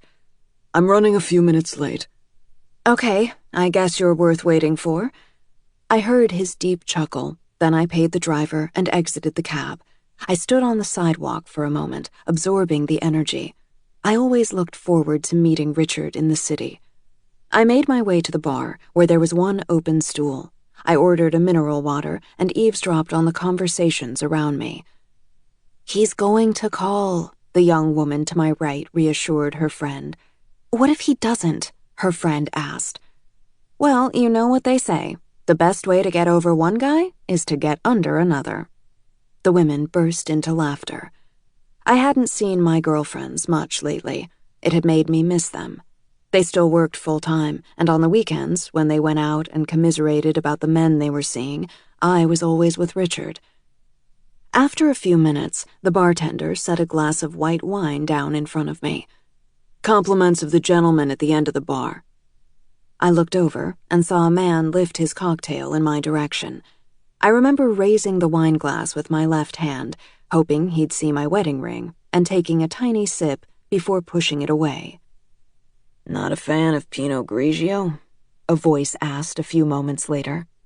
The guy was short but muscular, with curly hair, the opposite of Richard. "No, it's good. Thanks, I'm just waiting for my husband." I took another sip to remove any potential sting from my rebuff. "If you were my wife, I wouldn't keep you waiting in a bar. You never know who might hit on you." I laughed, still holding on to the glass of wine. I glanced at the door and locked eyes with Richard. I saw him take it all in, the man, the wine, my high-pitched, nervous giggle. Then he came toward me. "Honey," I cried, standing up. "I thought you'd be at the table. I hope they're still holding it for us." The curly-haired man melted away as Richard signaled the hostess. "Do you want to take your glass of wine with you?" she asked. I shook my head mutely. "I wasn't really drinking it," I whispered to Richard as we walked to the table. His jaw tightened. He didn't respond. I'm so lost in the memory that I don't even realize I've stepped into traffic until someone grabs my arm and yanks me back. A second later, a delivery truck speeds past, blaring its horn. I wait on the corner for another moment until the light turns green. I imagine Richard ordering the squid ink pasta for his new love, telling her she has to try it. I see him half rise when she excuses herself to go to the restroom. I wonder if Maureen will lean toward Richard with an approving nod that says she's better than your last one. On the night when the stranger bought me a glass of wine and I'd taken a few sips to avoid being rude, our meal had been ruined. The restaurant was so charming, with its exposed brick wall and intimate rooms, but Richard barely talked to me. I tried to make conversation, to comment on the food, to ask him about his day, but after a while I stopped. When he finally spoke, after I'd pushed away my plate of half-eaten pasta, his words felt like a hard pinch. "That guy in college, the one who got you pregnant, are you still in touch with him?" "What?" I gasped. "Richard, no. I haven't talked to him in years." "What else haven't you told me?" Nothing," I stuttered. His tone was incongruous with our elegant surroundings and the smiling server approaching with the dessert menu. "Who was that guy you were flirting with at the bar?" My cheeks heated up at the fresh accusation. I realized his words had been taken in by the couple at the next table, and they were now looking at us. "I don't know who he was. He bought me a drink, that was it." "And you drank it?" Richard's lips tightened and his eyes narrowed. "Even though it might hurt our baby?" "There is no baby. Richard, why are you so angry with me?" "Anything else you want to reveal while we're learning more about each other, sweetheart?" I blinked against the sharp sting of tears. Then I abruptly pushed back my chair, the wooden legs scraping against the floor. I grabbed my coat and fled into the still falling snow. I stood outside, tears streaming down my cheeks, wondering where I could go. Then he appeared. "I'm sorry, honey." I knew he truly meant it. "I had a horrible day. I should never have taken it out on you." He reached out his arms, and after a moment, I leaned into them. He stroked my hair, and my sobs dissolved into a loud hiccup. He laughed quietly then. "My love." All the venom had disappeared from his tone, replaced by a velvety tenderness. "I'm sorry, too." My voice was muffled because my head was pressed against his chest. After that night, we never went back to Svolia. I'm almost there now. I've crossed the park and have just 3 more blocks to travel. My chest feels tight. I'm gasping. I yearn to sit down just for a minute, but I can't miss my chance to see her. I force myself to run faster, to avoid the subway grates that want to snag at my heels, to weave around the hunched-over man with the cane. Then I reach the restaurant. I throw open the door and hurry down the narrow entranceway, past the hostess stand. "Hello?" the young woman holding menus calls after me, but I ignore her. I scan the bar area and the people sitting at tables. They aren't here. But there's another room, and it's where Richard prefers to sit because it's quieter. "Can I help you?" The hostess has followed me. I rush toward the back room, stumbling down a step and grabbing at the wall to steady myself. I look at each table, then check again. "Was a dark-haired man here with a young blonde woman?" I'm panting. "There might have been a second woman with them, too." The hostess blinks and takes a step back, away from me. "We've had a lot of people come through tonight. The reservations!" I almost shout. "Please check. Richard Thompson. Or it might be under his sister's name, Maureen Thompson." Someone else approaches. A heavy-set man in a navy suit, his brow furrowed. I see the hostess exchange a look with him. He takes me by the arm. "Why don't we go outside? We don't want to disturb the other diners." "Please, I have to know where they are." The man walks me toward the exit, his grip firm. I feel myself start to shake. "Richard, please don't marry her." Have I said it aloud? The restaurant is suddenly silent. People are staring. I'm too late. But how is that possible? There wouldn't have been time for them to eat. I try to recall Maureen's instructions to the cab driver. Could she have said something else entirely? Or did my mind betray me by telling me what I wanted to hear? The man in the suit deposits me on the street corner. I'm crying again, my sobs raw and uncontrollable. But this time, no arms are around me. No gentle hands stroking my hair away from my face. I'm completely alone. Chapter 15. Nellie thought she'd been in love once before, back in college. In the evening, he'd drive up around the corner from her sorority house, and she'd run across the quad to meet him, the grass spongy under her feet, the air warm against her bare legs. He'd pull a soft cotton blanket out of the back of his old Alfa Romeo and shake it out onto the beach, then pass her a flask of bourbon. She'd put her mouth where his had been moments earlier as the amber liquid heated a trail down her throat and into her belly. After the sun sank, they'd pull off their clothes and race into the ocean, then wrap up in the blanket. She loved the taste of salt on his skin. He quoted poetry and pointed out constellations in the night sky. He was addictively inconsistent, phoning her 3 times in a day, then ignoring her for a weekend. None of it had been real. It didn't bother her when he disappeared for a day or 2 at a time, until that night in October when she needed him. She'd called him over and over, leaving increasingly urgent messages, but he never answered. Days later, he showed up holding a cheap bouquet of carnations, and she let him comfort her. She hated him for failing her. She hated herself more for crying when he said he had to go. She'd be smarter the next time, she'd vowed. She'd never again be with a man who'd look away when she started to fall. But Richard did more than that.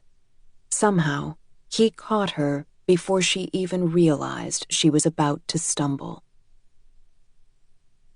"Maureen's terrific," Nellie told Richard as they strolled hand in hand toward his apartment. "I can tell she liked you a lot." Richard squeezed her hand. They chattered a while longer, then Richard pointed at the gelato shop across the street. "I know you secretly wanted dessert." "My heart says yes, but my diet says no," Nellie moaned. "It was your last day of work, right? You deserve to celebrate. How was graduation?" "Linda asked me to give a little talk. I got choked up at the end of it, and Jonah thought I was having trouble reading my notes. So he shouted, 'Just sound it out. You can do it.'" Richard laughed and leaned in to kiss her, just as her cell phone erupted with "When the Sun Shines, We'll Shine Together," Rihanna's Umbrella, the ringtone she'd assigned to Sam. "Aren't you going to answer?" Richard didn't seem irritated the moment had been interrupted, so Nellie did. "Hey, are you coming back here tonight?" Sam asked. "I wasn't planning on it. What's up?" "Some woman came to check out the apartment. She said she heard I was looking for a new roommate. After she left, I couldn't find my keys." "You left them inside a grocery bag a few weeks ago and almost threw them away." "But I've looked everywhere. She was outside the apartment when I came home, and I swear I put them right back in my purse." Not until Richard whispered, "Everything okay?" did Nellie realize she'd stopped walking. "What did she look like?" she blurted. "Totally normal. Thin, dark hair, a little older than us, but she said she was newly single and was starting over. It was so dumb, but I had to pee desperately and she kept asking all these questions, like she really wanted it. She was only alone in the kitchen for 2 seconds. Nellie cut her off. "Are you by yourself now?"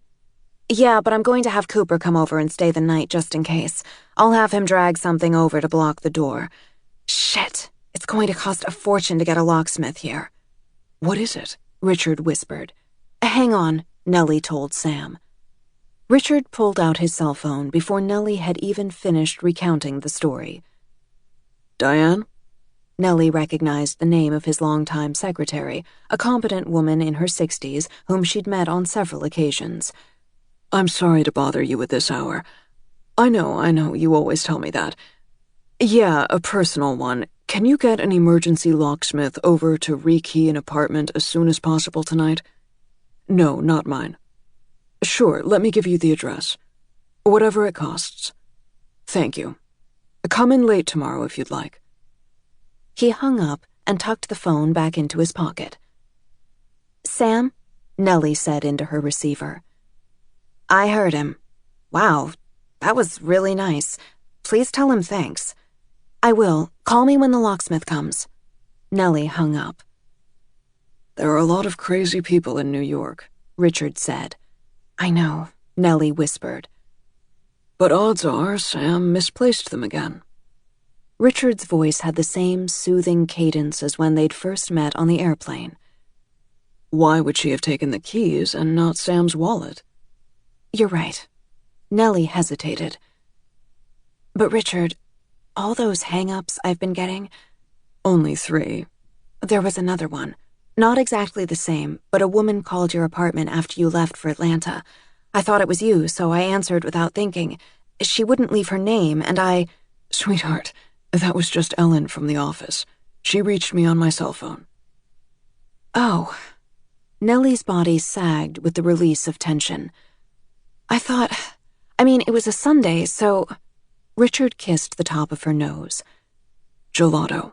Then Sam will probably call to say she found her keys in the refrigerator."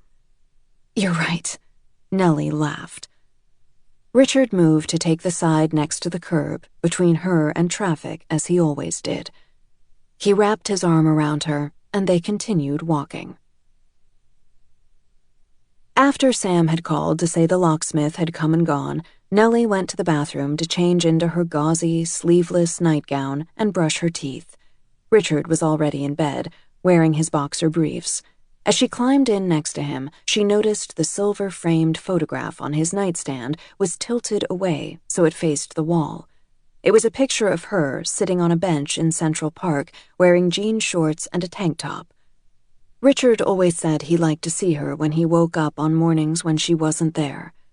Richard noticed, too, and reached to turn it back around. "The maid was here." He picked up the remote and turned off the television, then pressed his body against hers. At first, she thought his touch meant what it usually meant when he reached for her under the sheets. But then he released her and rolled onto his back. "I need to tell you something." His tone was serious. "Okay," Nellie said slowly. "I didn't play golf until I was in my 20s. She couldn't see his face in the darkness. "So, those summers at the club?" He exhaled. "I was a caddy, a waiter, a lifeguard. I carried clubs. I picked up wet towels. When kids ordered hot dogs that cost as much as I made in an hour, I served them. I hated that fucking club." Nellie traced her fingers down his arm, smoothing the dark hairs under her fingertips. She'd never heard him sound so vulnerable before. "I'd always assumed you'd grown up with money." "I told you my dad was in finance. He was an accountant. He did the taxes for the neighborhood plumbers and handymen." She remained silent, not wanting to interrupt. "Maureen got a college scholarship, then helped pay for me to go." Richard's body felt rigid under her touch. "I lived with her to save money, and I took out a lot of loans, and I worked my ass off." She sensed Richard hadn't shared this part of himself with many people. They lay together in silence for a few minutes as Nellie slowly became aware that Richard's revelation pieced together something for her. His manners were so flawless they seemed almost choreographed. Dropped into any conversation, he could hold his own, whether he was talking to a cab driver or a Philharmonic violinist at a charity event. He knew how to wield silverware gracefully and change the oil in his car. His nightstand held magazines ranging from ESPN to The New Yorker, as well as a stack of biographies. She'd thought he was a chameleon, the sort of person who could effortlessly fit in anywhere. But he must have taught himself those skills, or perhaps Maureen had taught him some of them. "Your mother?" Nellie asked. "I know she was a homemaker." "Yeah. Well, a Virginia Slim smoker and a soap opera watcher, too." It could have been a joke, except no humor was in his tone. "My mom never went to college. Maureen was the one who helped me with homework. She pushed me. She told me I was smart enough to do anything I put my mind to. I owe her everything." "But your parents, they loved you." Nellie thought of the photographs on Richard's wall. She knew his parents had died in the car crash when he was just 15, and that he'd gone to live with Maureen then, but she hadn't realized how deeply formative a role his big sister had played in his life. "Sure," he said. Nellie was about to ask more about his parents, but Richard's voice stopped her. "I'm beat. Let's drop this, okay?" Nellie laid her head on his chest. "Thank you for telling me." Knowing he'd struggled, that he'd been a waiter too, and hadn't always been sure of himself, conjured feelings of tenderness in her. He was so quiet she thought he'd fallen asleep. But then he flipped over on top of her and began to kiss her, his tongue slipping between her lips as his knees spread apart her legs. She wasn't ready for him and sucked in a breath as he entered her, but didn't ask him to stop. He pressed his face into her neck, his arms on either side of her head. He finished quickly and lay on top of her, breathing hard. "I love you," Nellie said softly. She wasn't sure if he'd heard, but then he lifted his head and kissed her gently on the lips. "Do you know what I thought the first time I saw you, my Nellie?" He smoothed back her hair. She shook her head. "You were smiling down at a little boy in the airport. You looked like an angel. And I thought you could save me." "Save you?" she echoed. His words were a whisper. "From myself." Chapter 16. Years ago, shortly after I'd first moved to New York, I was walking to work, taking in the sights, towering buildings, snatches of conversations in multiple languages, yellow taxis darting through the streets, and calls from vendors hawking everything from pretzels to fake Gucci purses. Then the flow of foot traffic abruptly stopped. Through the crowd, I could see a few police officers gathered ahead, near a gray blanket someone had left crumpled on the sidewalk. An ambulance idled at the curb. "A jumper," someone said. "Must have just happened." I realized then that the blanket covered a shattered body. I'd stood there for a minute, feeling as if it was somehow disrespectful to cross the street and walk past the scene, even though the police were directing us to do so. Then I saw a shoe by the curb. A low-heeled, sensible blue pump lying on its side, its sole slightly worn. The kind of shoe a woman might reach for to wear to a job that required her to dress professionally, but also be on her feet for long stretches. A bank teller, maybe, or a desk clerk at a hotel. A police officer was bending down to place the shoe in a plastic bag. I couldn't stop thinking about that shoe, or the woman it belonged to. She must have gotten up that morning, gotten dressed, and stepped out of a window into the air. I searched the newspapers the following day, but there was only a tiny mention of the incident. I never knew what had made her commit such a desperate act, if she'd been planning it, or if something inside her had suddenly snapped. I think I've figured out the answer, all these years later. It was both. Because something inside me has finally cracked open, but I've come to realize I've also been heading toward this moment all along. The phone calls, the watching, the other things I've done. I've been circling around my replacement, drawing closer to her, assessing her, preparing. Her life with Richard is beginning. My life feels as if it is ending. Soon, she will step into her white dress. She will smooth makeup over her clear, young skin. She will wear something borrowed and something blue.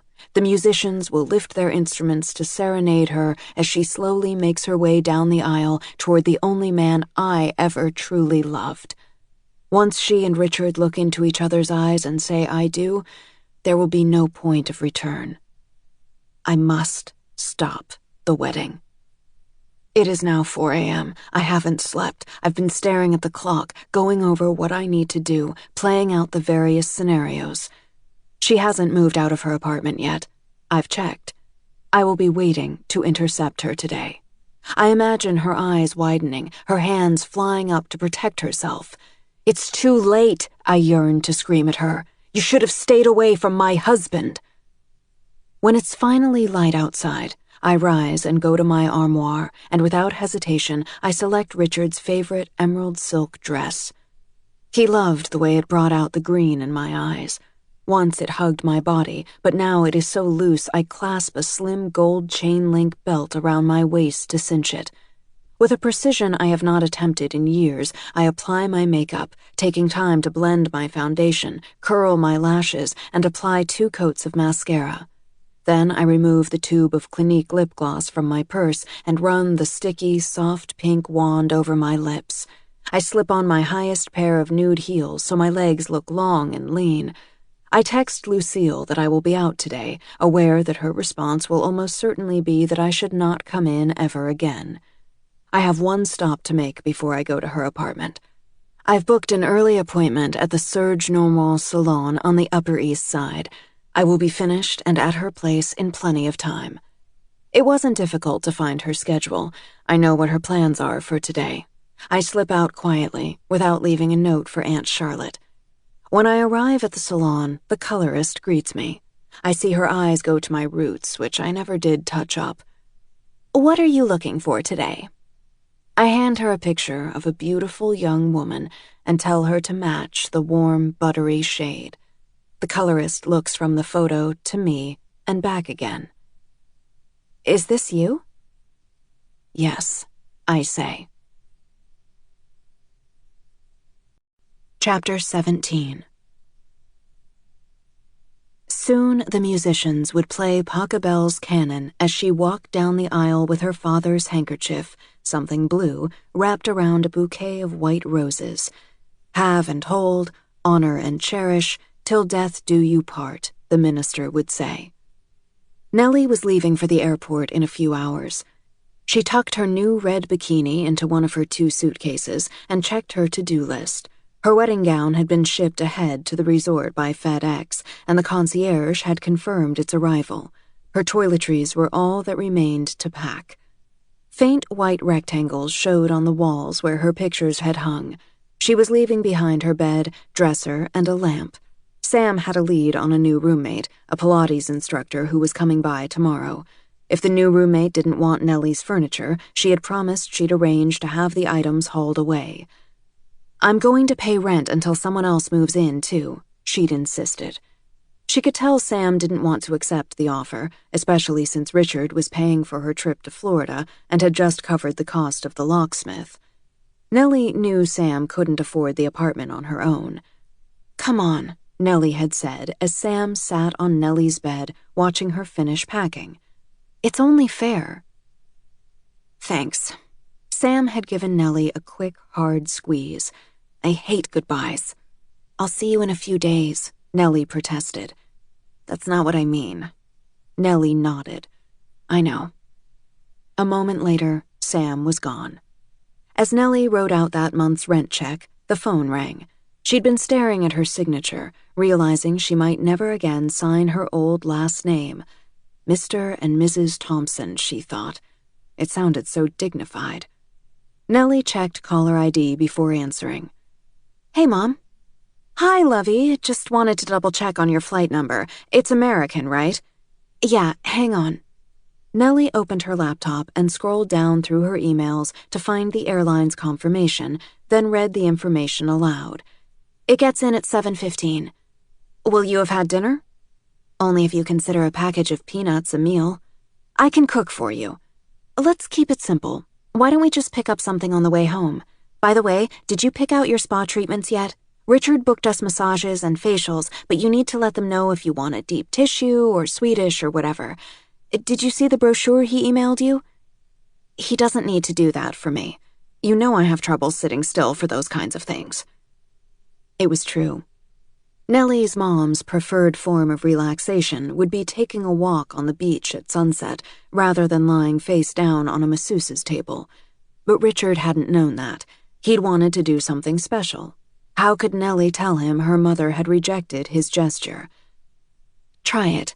I bet you'll like it more than you think. Just sign me up for whatever you're getting." Nellie knew she was far from the only daughter who chafed at what seemed to be veiled maternal barbs. "So much processed sugar," her mother had murmured the last time Nellie ate a bag of Skittles in front of her, and she'd asked more than once how Nellie could stand the claustrophobia of Manhattan. "Please at least act excited about it in front of Richard." "Lovey, you seem so concerned by what he thinks all the time." "I'm not concerned, I'm appreciative. He's so good to me." "Did he ask if you wanted to spend the day before your wedding getting a facial?" "What? Why does that even matter?" Only Nellie's mother could get her so riled up about a stupid spa treatment. No, not stupid. It was Richard's gift. "Let me just say something. You've told me that facials make you break out. Why wouldn't you tell that to Richard? And he bought a house you hadn't even seen. Do you want to live in the suburbs?" Nellie exhaled through her teeth, but her mother continued. "I'm sorry, but he seems like he has such a strong personality."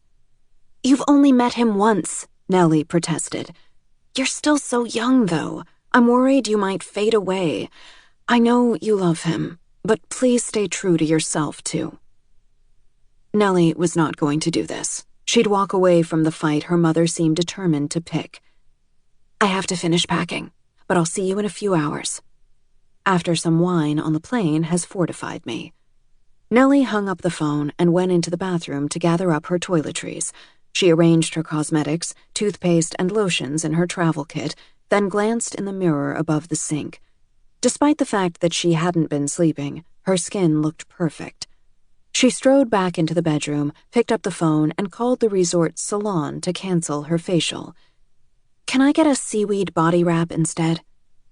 She was only spending a few days with her mother before Richard would fly down and they headed to the resort for the wedding.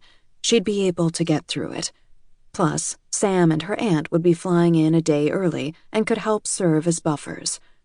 She laid the toiletry kit in the still-open suitcase and tried to close it, but she could barely zip it halfway.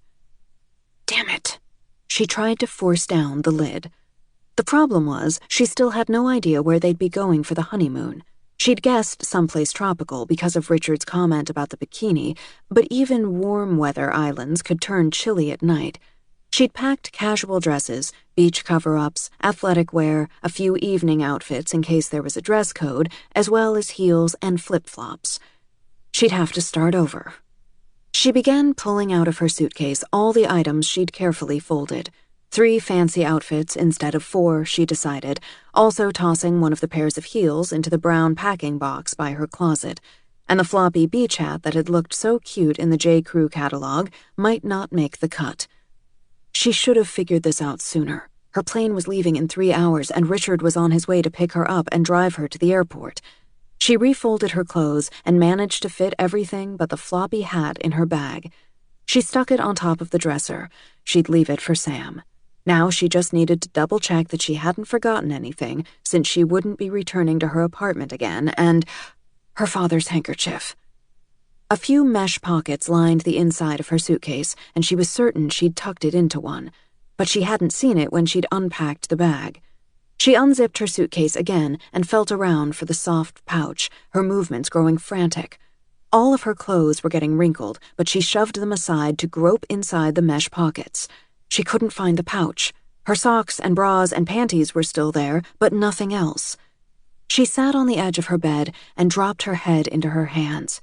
She'd packed most of her things a few nights ago. She'd been so conscious of that blue square of fabric. It was the one irreplaceable item she was bringing for the wedding. A knock on her open bedroom door made her gasp. Her head jerked up. Nellie? It was only Richard. She hadn't heard him come in. He must have used the new key she'd given him. "I can't find my dad's handkerchief," she cried. Where did you last see it? "In my suitcase, but it isn't there anymore. I tore everything apart and we have to leave for the airport, and if I can't—" Richard looked around the room, then lifted up the suitcase. She saw the square of blue and closed her eyes. "Thank you. Did I really not see it? I thought I looked there, but I was so frazzled, It's okay now, and you have a plane to catch." Then Richard walked over to the dresser and picked up her new beach hat, spinning it around on his index finger. He placed it on her head. "Are you wearing this on the flight? You look adorable." "I am now." It even went with her jeans and striped t-shirt and the slip-on Converse sneakers she always wore when she flew to save time during the security check. Her mother didn't get it. Richard fixed everything. She'd be safe with him no matter where they lived. He lifted up her suitcases and headed for the door. "I know you had some good memories in this place. We'll make new ones, though. Better ones. Ready?" She was stressed and tired. Her mother's comments still stung, and she'd never lost those damn 8 pounds. But Nellie nodded and followed him out the door.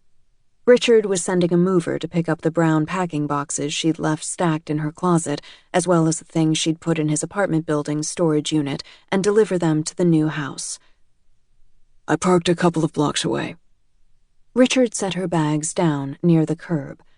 "Be back in 2 minutes, babe." He strode off, and Nellie looked around her street.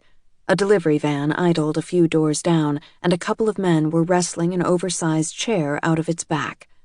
But other than for those guys and a woman waiting at the bus stop with her back to Nellie, the street was quiet. Nellie closed her eyes and tilted back her head, feeling the early afternoon sun against her cheeks, waiting for the sound of her name to tell her it was time to go. Chapter 18. My replacement doesn't see me coming. By the time she senses my approach and shock fills her eyes, I am very close. She looks around wildly, probably trying to find an escape. "Vanessa?" Her voice is incredulous. I am surprised she recognizes me so swiftly. "Hello." She's younger than me, and her curves are more generous, but now that my hair is back to its natural hue, we could be sisters. I've anticipated this moment for so long. Remarkably, I don't feel any panic.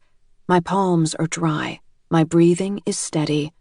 I am finally doing it. I am a very different woman today than when Richard and I fell in love all those years ago. Everything about me has transformed. At the age of 27, I was a buoyant, chatty preschool teacher who hated sushi and loved the movie Notting Hill. I palmed trays of burgers at my part-time waitressing job and rummaged through second-hand clothing stores and went out dancing with my friends. I had no idea how lovely I was, how lucky I was. I had so many friends. I've lost every one of them. Even Samantha. Now all I have left is Aunt Charlotte. In my old life, I even had another name. The first time we met, Richard nicknamed me Nellie. That was all he ever called me.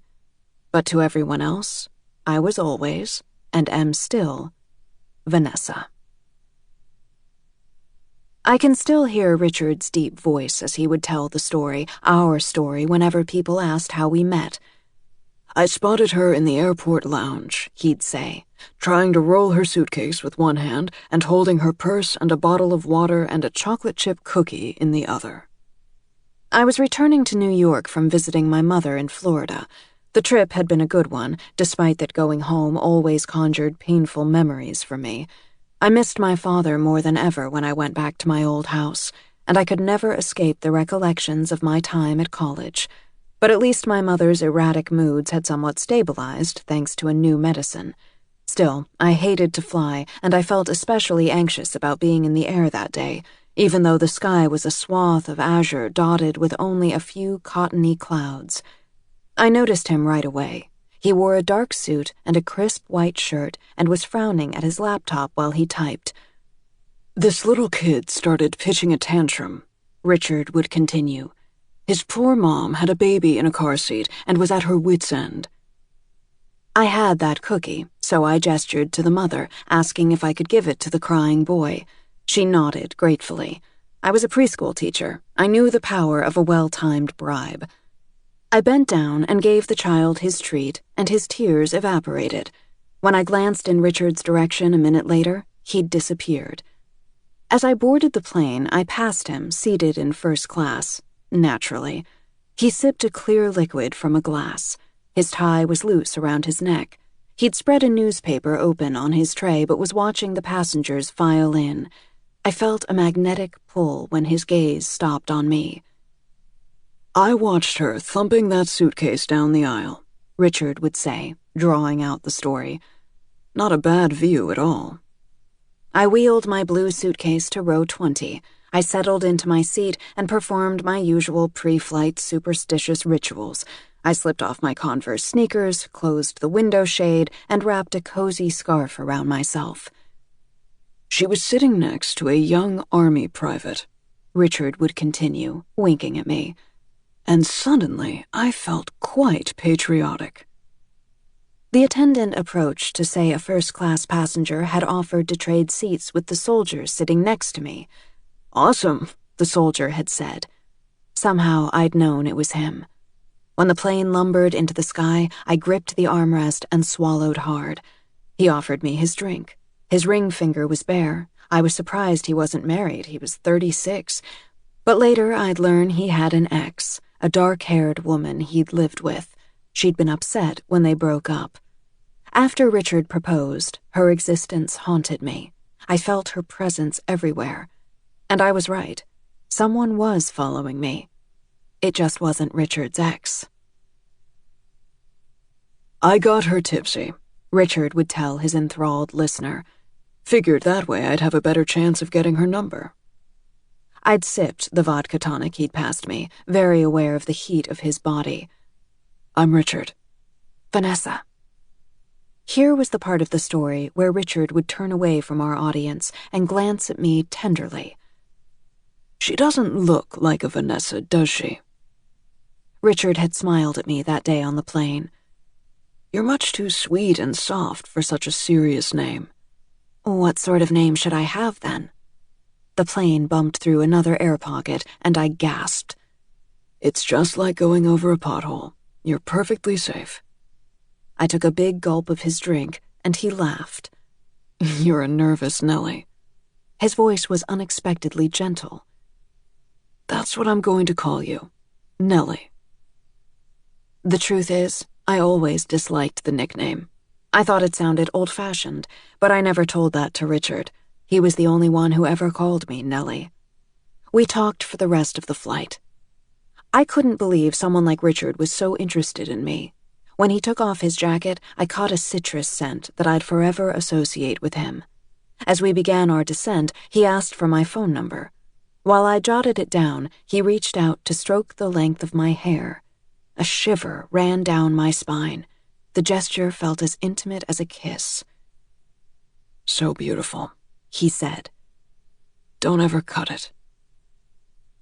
From that day on, all through our whirlwind courtship in New York City, our wedding at the resort in Florida, and our years spent living in the new house Richard had bought for us in Westchester, I was always his Nellie. I'd expected my life to unfurl gracefully. I thought he would always keep me safe.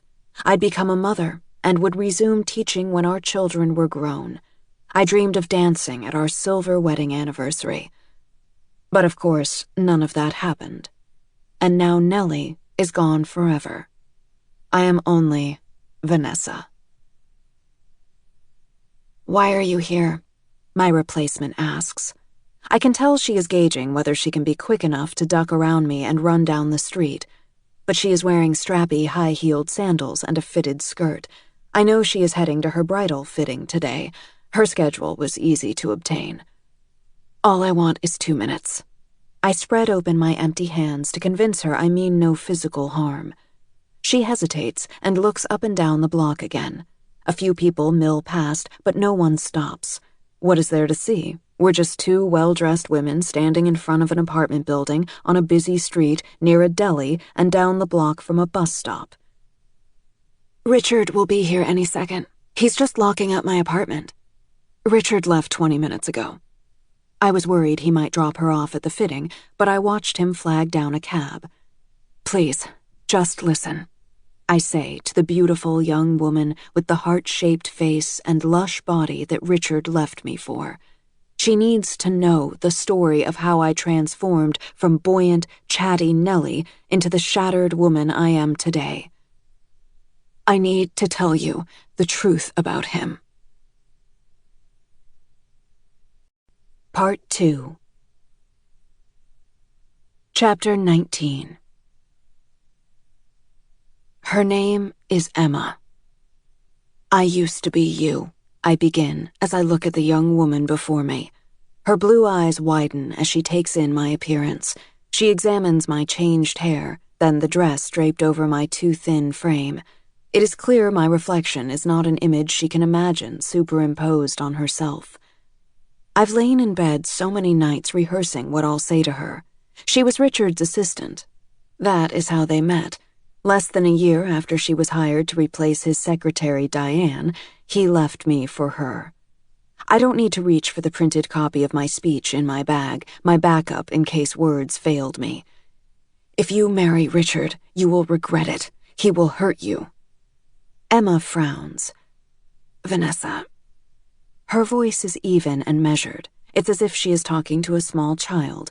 It's the tone I used when I told my cubs it was time to put away their toys or finish up their snacks. "I realize the divorce was hard on you. It was hard on Richard, too. I saw him every day. He really tried to make it work. I know you've had your troubles, but he did everything he could." I sense some accusation in her gaze. She believes I'm to blame. "You think you know him," I interrupt. I'm going off script, but I press on. "But what did you see? The Richard you work for isn't the real man. He's careful, Emma. He doesn't let people in. If you go through with the wedding—" She interrupts me now. "I feel horribly about everything. I want you to know he started opening up to me as a colleague, as a friend. I'm not the kind of woman who ever thought she'd have an affair with a married man. We didn't expect to fall in love."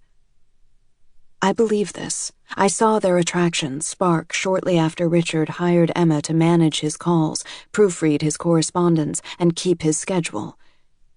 "It just happened. I'm sorry." Emma's round eyes are earnest. She reaches out and touches my arm gently. I flinch as her fingertips gently graze my skin. "I do know him. I'm with him 10 hours a day, 5 days a week. I've seen him with his clients and our co-workers. I've seen him with the other assistants, and I saw him with you back when you were married. He's a good man." Emma pauses for a moment, as if debating whether to go on. She is still staring at my lighter hair color. My naturally blonde roots finally blend in well. "Maybe it's you who never knew him." Her tone has an edge. "You have to listen to me." I am shaking now, desperate to convince her. "Richard does this. He confuses things so we can't see the truth." "He said you might try something like this." Contempt has replaced the sympathy in her voice. She folds her arms, and I know I am losing her. He told me you were jealous, but this has gotten out of control. I saw you outside my building last week. Richard said if you pull something like that again, we'll file a restraining order. Beads of sweat run down my back, and more gather on my upper lip. My long-sleeved dress is too warm for the weather. I imagined I'd planned everything out so carefully, but I've stumbled, and now my thoughts are as thick and muggy as this June day. "Are you trying to get pregnant?" I blurt. "Did he tell you he wants to have children?" Emma takes a step back, then moves to the side and passes me. She walks to the curb and lifts up her hand to signal a cab. "Enough," she says, without turning to look back at me. "Ask him about our last cocktail party." Distress makes my voice shrill. "You were there. Remember how the caterers showed up late and there wasn't any Ravenel? That was Richard's fault. He didn't order it. It was never delivered." A taxi slows. Emma turns to me. "I was there, and I know the wine was delivered. I'm Richard's assistant. Who do you think placed the order?" This I never expected. She opens the door of the cab before I can recover. "He blamed me!" I shout. "After the party, it got bad." "You really need help." Emma slams shut the door. I watch as the cab pulls Emma away from me. I stand on the sidewalk outside her apartment, as I've done so many times before, but for the first time, I truly wonder if everything Richard said about me is true. Am I crazy? Like my mother, who battled mental illness her entire life, at times more successfully than others? My nails are digging into my palms. I cannot stand the thought of them together tonight. She will tell him everything I've said. He'll lift her legs over his and massage her feet and promise he will keep her safe. From me. I hope she will listen, that she will believe me. But Richard suspected I would try this after all. He told her so. I know my ex-husband better than anyone else. I should have remembered. He also knows me. It rained the morning of our wedding. That's good luck, my father would have said. By the time I walked down the royal blue silk runner spread on the grand patio of the resort, flanked by my mother and Aunt Charlotte, the sky had cleared. The sun caressed my bare arms. Waves provided a gentle melody. I passed Sam and Josie and Marnie seated in chairs tied with white silk bows, then Hillary and George and a few of Richard's other partners. And up front, by the rose-draped archway, Maureen stood next to Richard in her capacity as maid of honor. She wore the glass bead necklace I'd given her. Richard watched me approach, and I couldn't stop beaming. His expression was intent. His eyes looked nearly black. After we joined hands and the minister pronounced us man and wife, I saw his lips tremble with emotion before he leaned down to kiss me. The photographer captured the enchantment of the evening, Richard slipping a ring onto my finger, our embrace at the end of the ceremony, and our slow dance to It Had to Be You. The album I ordered contains a shot of Maureen straightening Richard's bow tie, Sam raising her glass of champagne, my mother walking barefoot on the beach at sunset, and Aunt Charlotte hugging me goodbye at the end of the evening. My life had been so filled with uncertainty and turmoil, with my parents' divorce, my mother's struggles, my father's death, and of course, the reason I'd fled my hometown, but on that night, my future seemed as straight and seamless as the blue silk runner that had led me to Richard. The next day, we flew to Antigua. We reclined in first class, and Richard ordered us both mimosas before the wheels ever left the ground. The nightmares I'd experienced never came to fruition. It wasn't flying I needed to fear. Our honeymoon wasn't documented in an album, but when I think back, that's how I remember it, too, as a series of snapshots. Richard cracking open my lobster and grinning suggestively as I sucked the sweet meat out of a claw. The two of us getting a couple's massage as we lay side by side on the beach. Richard standing behind me, his hands on mine, as I helped release the sail on a catamaran we'd rented for the day. Each night, our private butler drew us a bath perfumed with rose petals and rimmed with lit candles around the curved edge. Once, we crept down in the moonlight to the beach and, hidden amid the billowing curtains designed to block out the sun, we made love in a cabana. We soaked in our private jacuzzi, sipped rum-spiked drinks by the infinity pool, and napped in a double hammock. On our last full day, Richard signed us up for scuba diving. We weren't certified, but the resort staff told us that if we took a private lesson in the pool, we could do a shallow dive with an instructor. I didn't enjoy swimming, but I was all right in the placid, chlorinated water. Other guests splashed nearby. Sunlight illuminated the surface just a few feet above my head, and the edge of the pool was merely a few strokes away.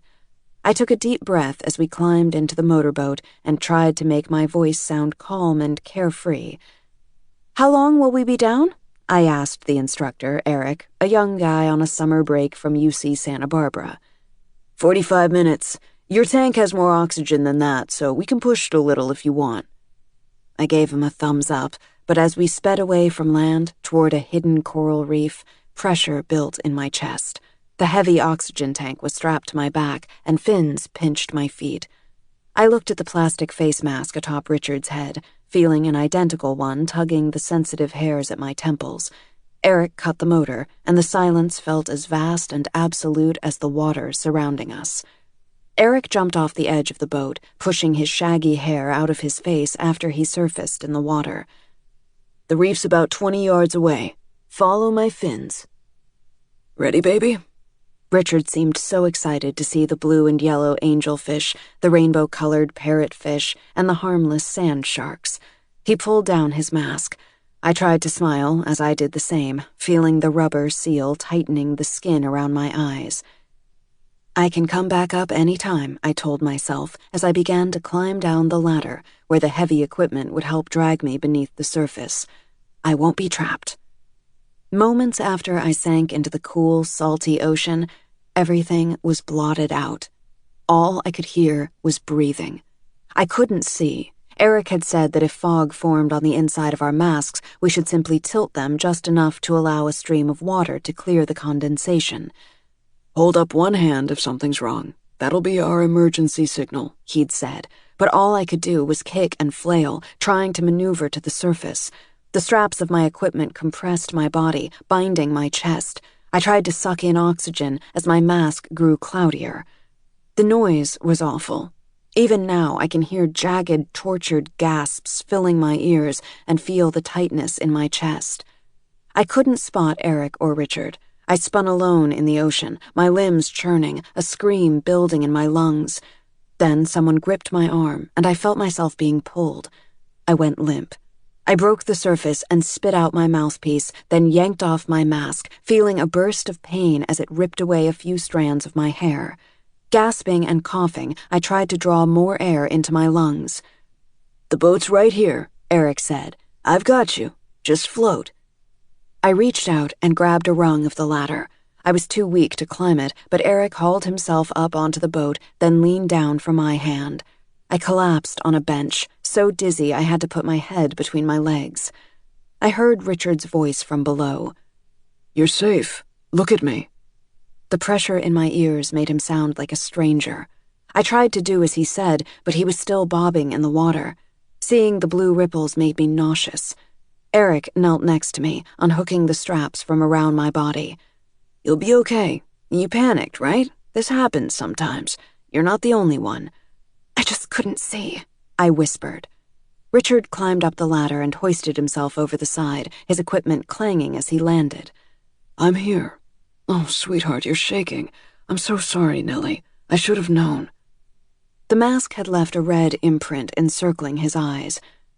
"I've got her," he said to Eric, who finished unstrapping my tank, then moved aside. "We'd better head in." Richard held me close as the speedboat skipped over the waves. We returned to the resort in silence. After Eric docked, he reached into a cooler and handed me a bottle of water. "How do you feel now?" "Much better," I lied. I was still trembling, and the bottle of water in my hand shook. "Richard, you can go back out." He shook his head. "No way." "Let's get you onto land," Eric said. He jumped onto the dock, and Richard followed him. Eric reached down for my hand again. "Here." My legs were unsteady, but I managed to stretch out my arm for him to take. But Richard said, "I've got her." He gripped my upper left arm and pulled me out of the boat. I winced at the feel of his fingers pressing into my soft flesh as he held me tightly to stabilize me. "I'm going to take her to the room," Richard told Eric. "You'll return our equipment?" "No problem." Eric looked worried, maybe because Richard's voice was a little clipped. I knew Richard was only concerned about me, but perhaps Eric thought we'd make a complaint. "Thanks for helping me," I told him. "Sorry I freaked out." Richard wrapped a fresh towel around my shoulders, and we walked off the dock, through the soft sand, toward our room. I felt better after I'd changed out of my wet bikini and wrapped myself in a fluffy white robe. When Richard suggested we return to the beach, I pleaded a headache, but insisted that he go. "I'll just rest for a little while," I said. My temples did throb mildly, a side effect of the dive, or maybe just residual tension. As soon as I heard the door close behind Richard, I walked into the bathroom.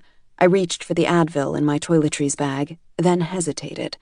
Next to it was the orange plastic prescription bottle of Xanax I'd obtained in case of a long flight. I hesitated, thinking of my mother as I always did when I swallowed a pill, then shook out one of the oval white tablets and gulped it down with some of the bottled Fiji water the maid replenished twice a day.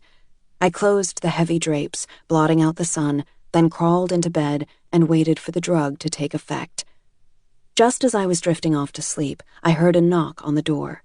Thinking it was the maid, I called, "Can you come back later?" "It's Eric. I've got your sunglasses. I'll just leave them out here." I knew I should have gotten up to thank him, but my body felt so heavy it was weighing me down. "Okay, I appreciate it." My cell phone rang a moment later. I reached for it on the nightstand. "Hello?" No answer. "Richard?" My tongue already felt thick from the sedative. Again, no response. I knew what I'd see even before I looked down at my phone. Blocked number. I bolted upright, my hand gripping the receiver, suddenly wide awake. All I could hear was the rush of cold air whirling through the vent in our room. I was 1,000 miles away from home, yet someone was still tracking me. I pressed end call and pulled myself out of bed. I yanked aside the blinds and peered out the sliding glass doors to our balcony. No one was there. I looked across the room at the closed door of our closet. Had it been open when we'd left? I walked over and reached for the handle, tugging it toward me. Nothing.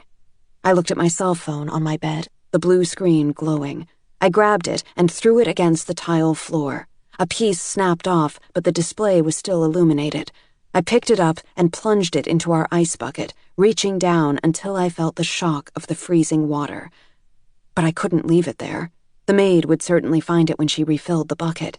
I dug through the ice again and pulled it out, then looked frantically around the room until I saw the wastebasket containing that morning's newspaper and a few tissues. I wrapped my phone in the sports section and crammed the papers back into the bin. The cleaning crew would whisk it all away. The phone would end up in a giant dumpster along with the trash of 100 other guests. I'd tell Richard I'd lost it, that it must have fallen out of my beach bag.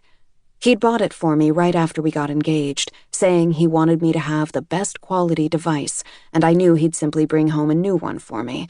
I'd already disrupted our vacation enough. There was no need to worry him more. My breathing slowed down. The pill was conquering my fear. Our suite was airy and spacious, with purple orchids in a low vase on the glass table, blue tile floors, and whitewashed walls. I walked to the closet again and selected my flowing orange sundress and gold high-heeled sandals.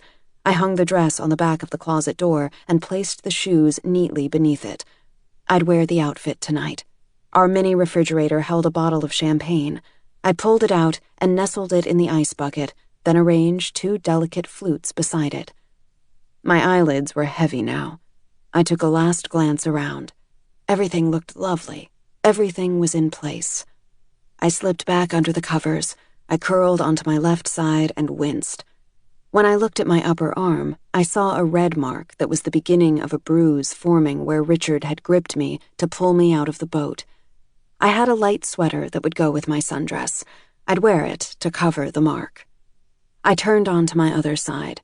A short nap, I told myself, and then, when Richard came back, I'd suggest that we open the champagne and get ready for dinner together. We were flying back to New York tomorrow. Our honeymoon was almost over. I needed to erase the memory of this afternoon. I wanted one more perfect night before we went home. Chapter 20. I watch the bartender pour a clear stream of vodka into my glass and top it with a foamy spritz of tonic.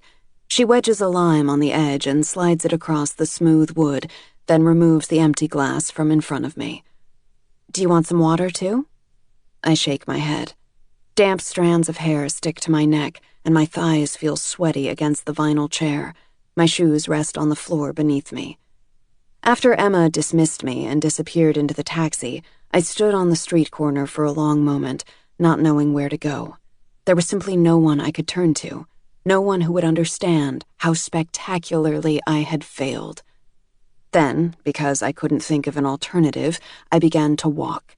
With each step, my anguish grew wider, like a yawn I could not contain. A few blocks later, I found the Robertson Hotel bar. The bartender silently pushes yet another glass in front of me. Water. I look up, wondering if I did actually shake my head or just imagined doing so, but she avoids my gaze. She moves away, straightening the stack of newspapers on a corner of the countertop. I catch sight of myself in the large mirror behind her, the one that reflects the rows of Absolute, Johnny Walker, Hendricks Gin, and Reposado tequila. Now I see what Emma saw. I'm looking into a funhouse mirror. The image I wanted to project, the old me, Richard's Nellie, is distorted. My hair is brittle from overprocessing, more straw than butter. My eyes look sunken in my gaunt face. The makeup I'd so carefully applied is smudged.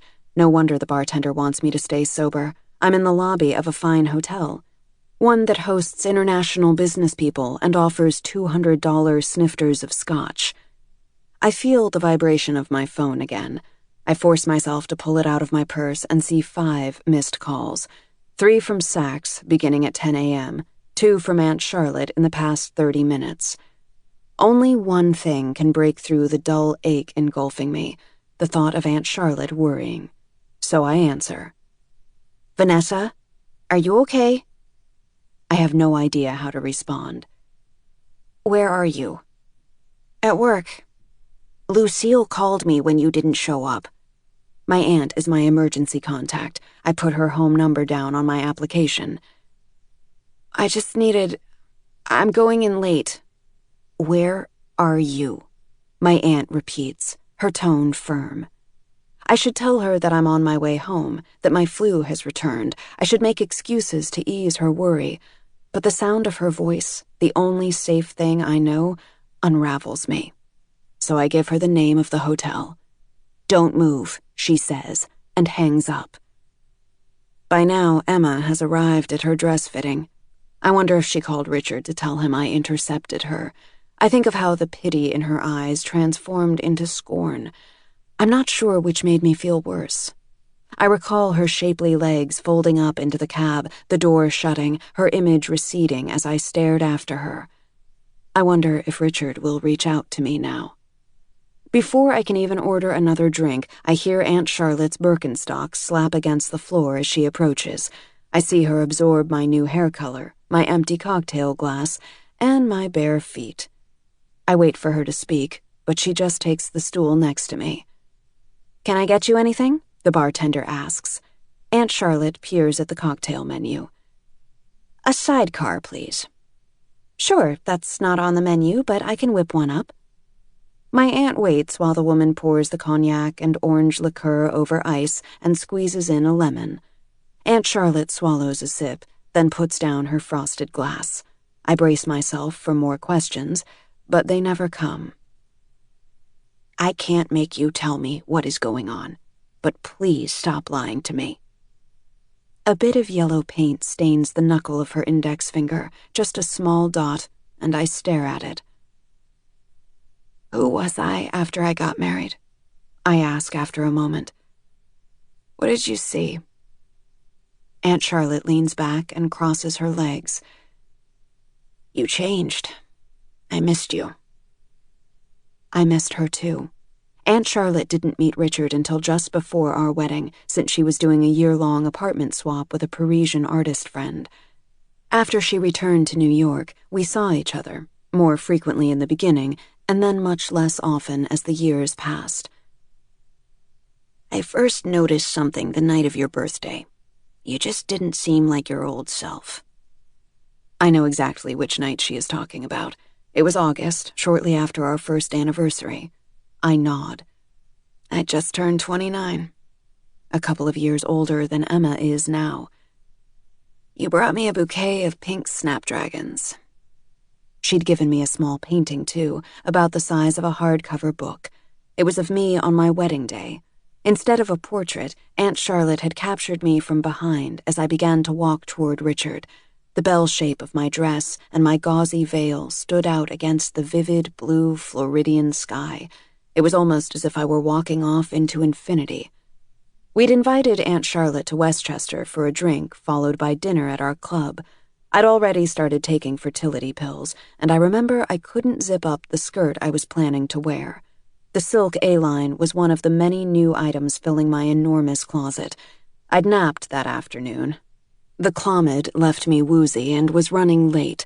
By the time I'd changed into a more forgiving dress, Richard had greeted Aunt Charlotte and poured her a glass of wine. I'd heard their conversation as I approached the library. "They were always her favorite flowers," Aunt Charlotte was saying. "Really?" Richard said. "They were?" When I entered, Aunt Charlotte set the cellophane-wrapped snapdragons down on a side table so she could hug me. "I'll put these in a vase." Richard discreetly took one of our linen cocktail napkins and wiped away a drop of water from the black-washed mango wood. The piece had been delivered just the previous month. "There's mineral water for you, sweetheart," he said to me. Now I reach for the glass of water on the bar in front of me and take a long sip. Aunt Charlotte had known I was trying to get pregnant, and when she smiled at Richard's remark, I'd realized she might have drawn the wrong impression from my thickening waistline and the non-alcoholic beverage.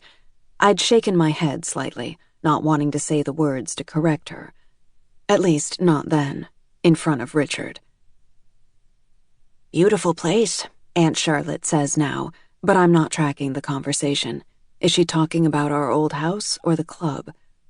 Everything in my life looked beautiful back then. The new furnishings I'd picked out with the help of an interior decorator, the sapphire earrings Richard had presented to me earlier that day, the long driveway winding through lush golf greens and past a duck-filled pond as we approached the club, the explosion of crepe myrtles and creamy dogwood surrounding the white-columned entrance. "The other people at the club all seemed so..." She hesitates. "Settled, I guess. It's just that your friends in the city were so energetic and young."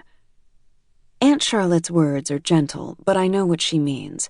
The men wore jackets in the dining room, a club rule, and the women seemed to have unspoken edicts of their own governing how to look and to act. Most of the couples were much older than me, too, but that wasn't the only reason why I felt I didn't fit in. "We sat at a booth in the corner," Aunt Charlotte continues. Richard and I attended lots of events at the club. The 4th of July fireworks, the Labor Day barbecue, the December holiday dance. The corner booth was Richard's favorite because it afforded him a view of the room and was quiet. "I was surprised by the golf lessons," Aunt Charlotte says. I nod. They'd been a surprise to me, too. Richard had given them to me, of course. He wanted to play together and had mentioned a trip to Pebble Beach once I'd mastered my fairway drive.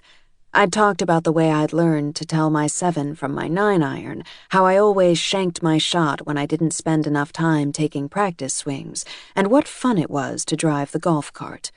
I should have known Aunt Charlotte would see through my lively chatter. "When the waiter appeared, you asked for a glass of Chardonnay," Aunt Charlotte says. "But I saw Richard touch your hand. Then you changed your order to water." I was trying to get pregnant. I didn't want to drink. "I understand that, but then something else happened." Aunt Charlotte takes a sip of her sidecar, holding the thick glass with both hands, then sets it carefully back onto the bar. I wonder if she is reluctant to continue, but I need to know what I did. The server brought you a Caesar salad. Aunt Charlotte's voice is soft. You told him you'd wanted the dressing on the side. It wasn't a big deal, but you insisted you'd ordered it that way. I just thought it was strange because you'd been a waitress, honey. You know how easy it is for mistakes to happen. She pauses.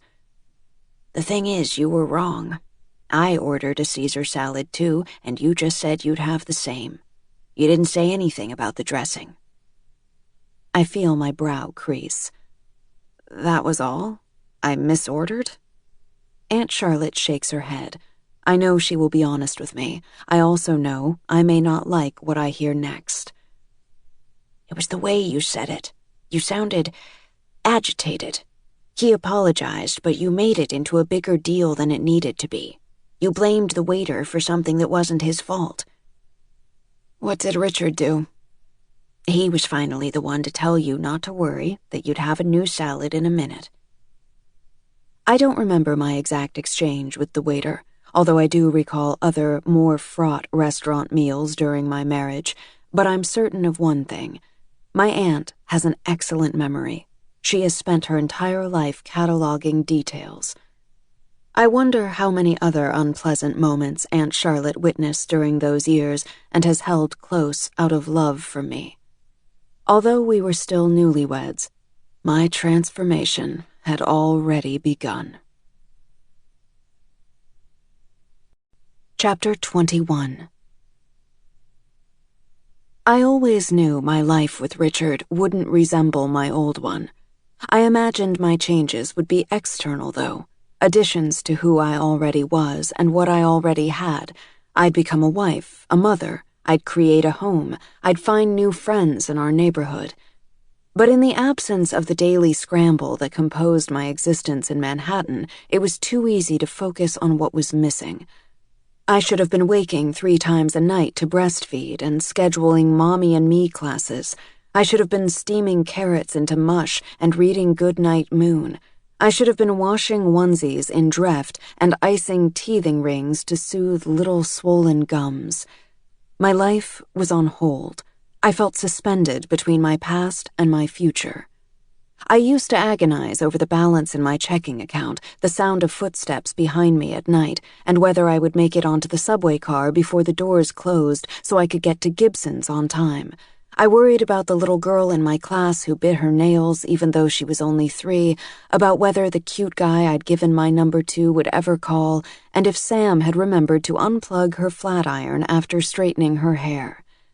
I guess I thought marrying Richard would erase my concerns.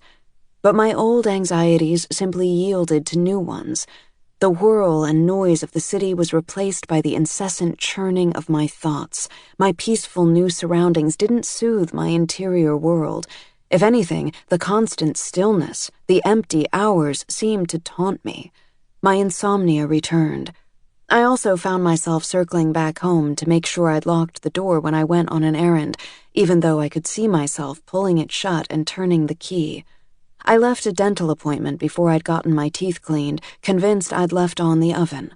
I double-checked closets to make sure the lights were off. Our weekly housekeeper left everything spotless, and Richard was incredibly tidy by nature, but I still wandered through the rooms, seeking a brown leaf to pinch off a potted plant, a book jutting out a bit farther than the others on our shelves to tuck back into alignment, towels to refold into perfect thirds in our linen closet. I learned to stretch out a simple chore like taffy. I could orient my entire day around a meeting at the club for the Junior Volunteer Committee. I was constantly checking the clock, counting down the hours until Richard would come home. Shortly after my 29th birthday and the night at the club with Aunt Charlotte, I went to the grocery store to get chicken breasts for dinner. It was almost Halloween, which had always been my favorite holiday when I'd taught the Cubs. I doubted we'd get many trick-or-treaters. We hadn't the previous year since the houses in our neighborhood were so spread out. Still, at the market, I picked up a few bags of mini Kit Kats and M&Ms, hoping I wouldn't eat more than I'd distribute. I also added a box of Tampax to my cart. When I accidentally turned down the aisle that held Pampers and baby food, I abruptly retreated, taking the longer route to the cash registers. As I set the table for dinner, just 2 plates in a corner of the wide stretch of mahogany, loneliness pierced me. I poured myself a glass of wine and dialed Sam's number. Richard still didn't like it when I drank, but on a few days every month I needed the consolation, so I made sure to brush my teeth and bury the empty bottle in the bottom of our recycling bin. Sam told me she was getting ready to go on a 3rd date with a guy, and she actually seemed excited about him. I could picture her wiggling into her favorite jeans, the ones I no longer borrowed, and applying cherry red lip stain. I sipped my Chablis as I soaked in her happy chatter and suggested we get together in the city soon. Sam had only come out to see me once since the wedding. I didn't blame her. Westchester was boring to a single woman. I made it to Manhattan more often, and I would try to meet Sam near the Learning Ladder for a late lunch. But I'd had to postpone our last lunch because I'd caught a stomach bug, and Sam had canceled the dinner we'd scheduled before that because she'd forgotten her grandmother's 90th birthday party was on the same evening. We hadn't seen each other in ages. I'd vowed to stay in close contact with Sam after the wedding, but nights and weekends, Sam's free times, were also my only chances to be with Richard. Richard never put constraints on my schedule.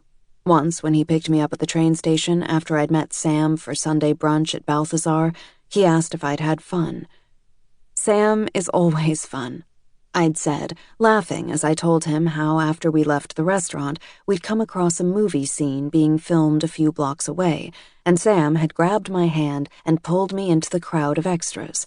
We'd been asked to leave, but not before she managed to grab a big bag of trail mix from the craft services table. Richard had laughed with me, but at dinner that night, he mentioned that he would be working late almost every evening that week. Before we got off the phone, Sam told me to pick a time for us to get together.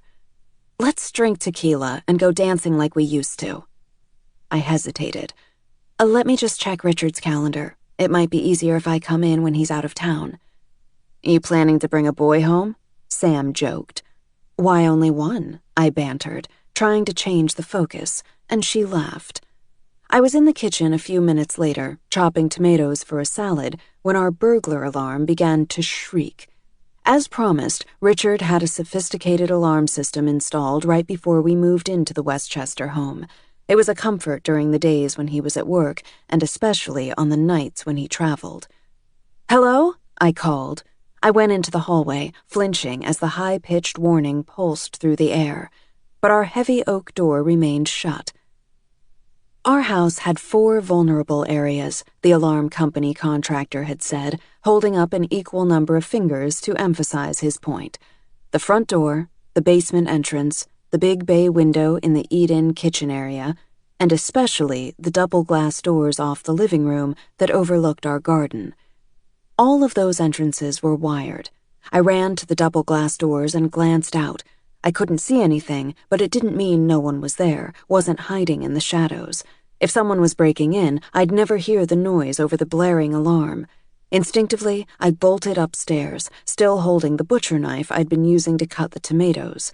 I grabbed my cell phone from the nightstand, grateful I'd put it back in its charger. As I burrowed into the back of my closet, behind a row of slacks, I dialed Richard. "Nellie, what's wrong?" I clutched the phone tightly as I huddled on the floor of my closet. "I think someone's trying to break in," I whispered. "I can hear the alarm." Richard's voice was tense and urgent. "Where are you?" "My closet," I whispered. "I'll call the police. Hang on." I imagined him on the other line, giving our address and insisting that they should hurry, that his wife was alone in the house. I knew the alarm company would alert the police, too. Our home phone was ringing now as well. My heart pounded, the frantic throbbing filling my ears. So many sounds. How could I know if someone stood on the other side of the closet door, twisting the knob? "The police will be there any second," Richard said. "And I'm already on the train, at Mount Kisco. I'll be at the house in 15 minutes. Those 15 minutes lasted an eternity. I curled into a tighter ball and began to count, forcing myself to slowly mouth the numbers. Surely the police would come by the time I reached 200, I thought, remaining motionless and taking shallow breaths so that if someone came through the closet door, they might not detect my presence. Time slowed down. I was acutely aware of every detail of my surroundings, my senses intensely heightened. I saw individual flecks of dust on the baseboards, the slight variation in the hue of the wood floor, and the tiny ripple my exhalations made in the fabric of the black slacks hanging an inch from my face. "Hang on, baby," Richard said as I reached 287. "I'm just getting off the train." That was when the police finally arrived. The officers searched, but found no sign of an intruder. Nothing taken, no doors jimmied, no windows broken. I cuddled next to Richard on the sofa, sipping chamomile tea. False alarms weren't uncommon, the police told us. Faulty wiring, animals triggering a sensor, a glitch in the system. It was probably one of those things, an officer said. "I'm sure it was nothing," Richard agreed. But then he hesitated and looked at the two officers. "This probably isn't related, but when I left this morning, there was an unfamiliar truck parked at the end of our street. I figured it belonged to a landscaper or something." I felt my heart skip a beat. "Did you get the license plate number?" The older officer, the one who did most of the talking, asked. "I didn't, but I'll keep an eye out for it." Richard drew me in closer. "Oh, sweetheart, you're trembling. I promise I will never let anything happen to you, Nellie." "You're sure you didn't see anyone, though, right?" the officer asked me again. Through the windows, I watched the flashing blue and red lights revolve atop the cruisers. I closed my eyes, but I could still visualize those frantic colors spinning through the darkness, pulling me back into that long-ago night when I was a senior in college. No, I didn't see anyone. But that wasn't completely true. I had seen a face, but not in one of our windows. It was visible only in my memory. It belongs to someone I last encountered in Florida, someone who blames me, who wants me punished for the cataclysmic events of that fall evening. I had a new name, a new address. I'd even changed my phone number. I'd always feared it wouldn't be enough. The tragedy began to unfold during a beautiful day, also in October. I was so young then. I just started my senior year in college. The blistering heat of the Florida summer had yielded to a mellow warmth. The girls in my sorority wore light sundresses or tank tops and shorts with Chi Omega stamped across the butt. Our house was filled with a happy energy. The new pledges would be initiated after sunset. As social director, I'd planned the jello shots, the blindfolding, the candles, and the surprise plunge into the ocean. But I woke up exhausted and feeling queasy. I nibbled on a granola bar as I dragged myself to my early child development seminar. When I pulled out my spiral-bound planner to write down the next week's assignment, a realization stilled my pencil on the page. My period was late. I wasn't ill. I was pregnant. When I looked up again, all the other students had packed up and were leaving the classroom. Shock had stolen minutes from me. I cut my next class and walked to a pharmacy on the edge of campus, buying a pack of gum, a People magazine, some pens, and an EPT test as if it were just another casual item on my shopping list. A McDonald's was next door, and I huddled in a stall, listening as two preteen girls brushed their hair in the mirror and talked about the Britney Spears concert they were dying to attend. The plus sign confirmed what I already suspected. I was only 21, I thought wildly. I hadn't even finished school. My boyfriend Daniel and I had been together for just a few months. I stepped out of the stall and went to the row of sinks, running cold water over my wrists. I glanced up, and the two girls fell silent when they caught sight of my face. Daniel was in a sociology class that let out at 12:30. I'd memorized his schedule. I hurried to his building and paced the stretch of sidewalk in front of it. Some students sat on the steps, smoking, while others sprawled on the green, a few eating lunch, others forming a triangle and throwing a frisbee. A girl rested with her head on a guy's lap, her long hair draped over his thigh like a blanket.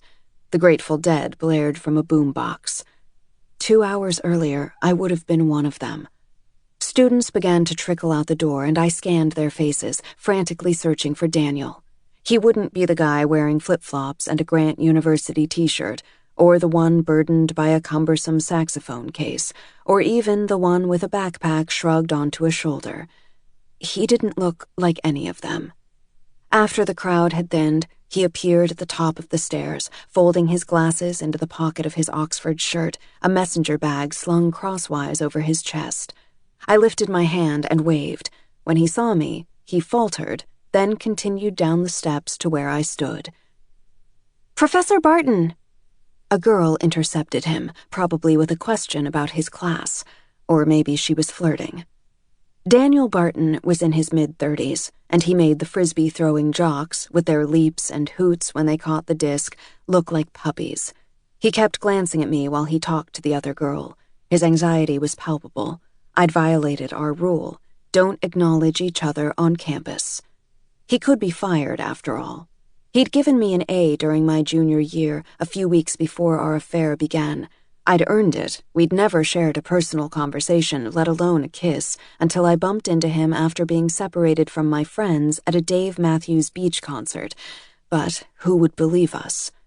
When at long last he drew close to me, he whispered, "Not now. I'll call you later. Pick me up at the usual spot in 15. He shook his head. "Today won't work. Tomorrow."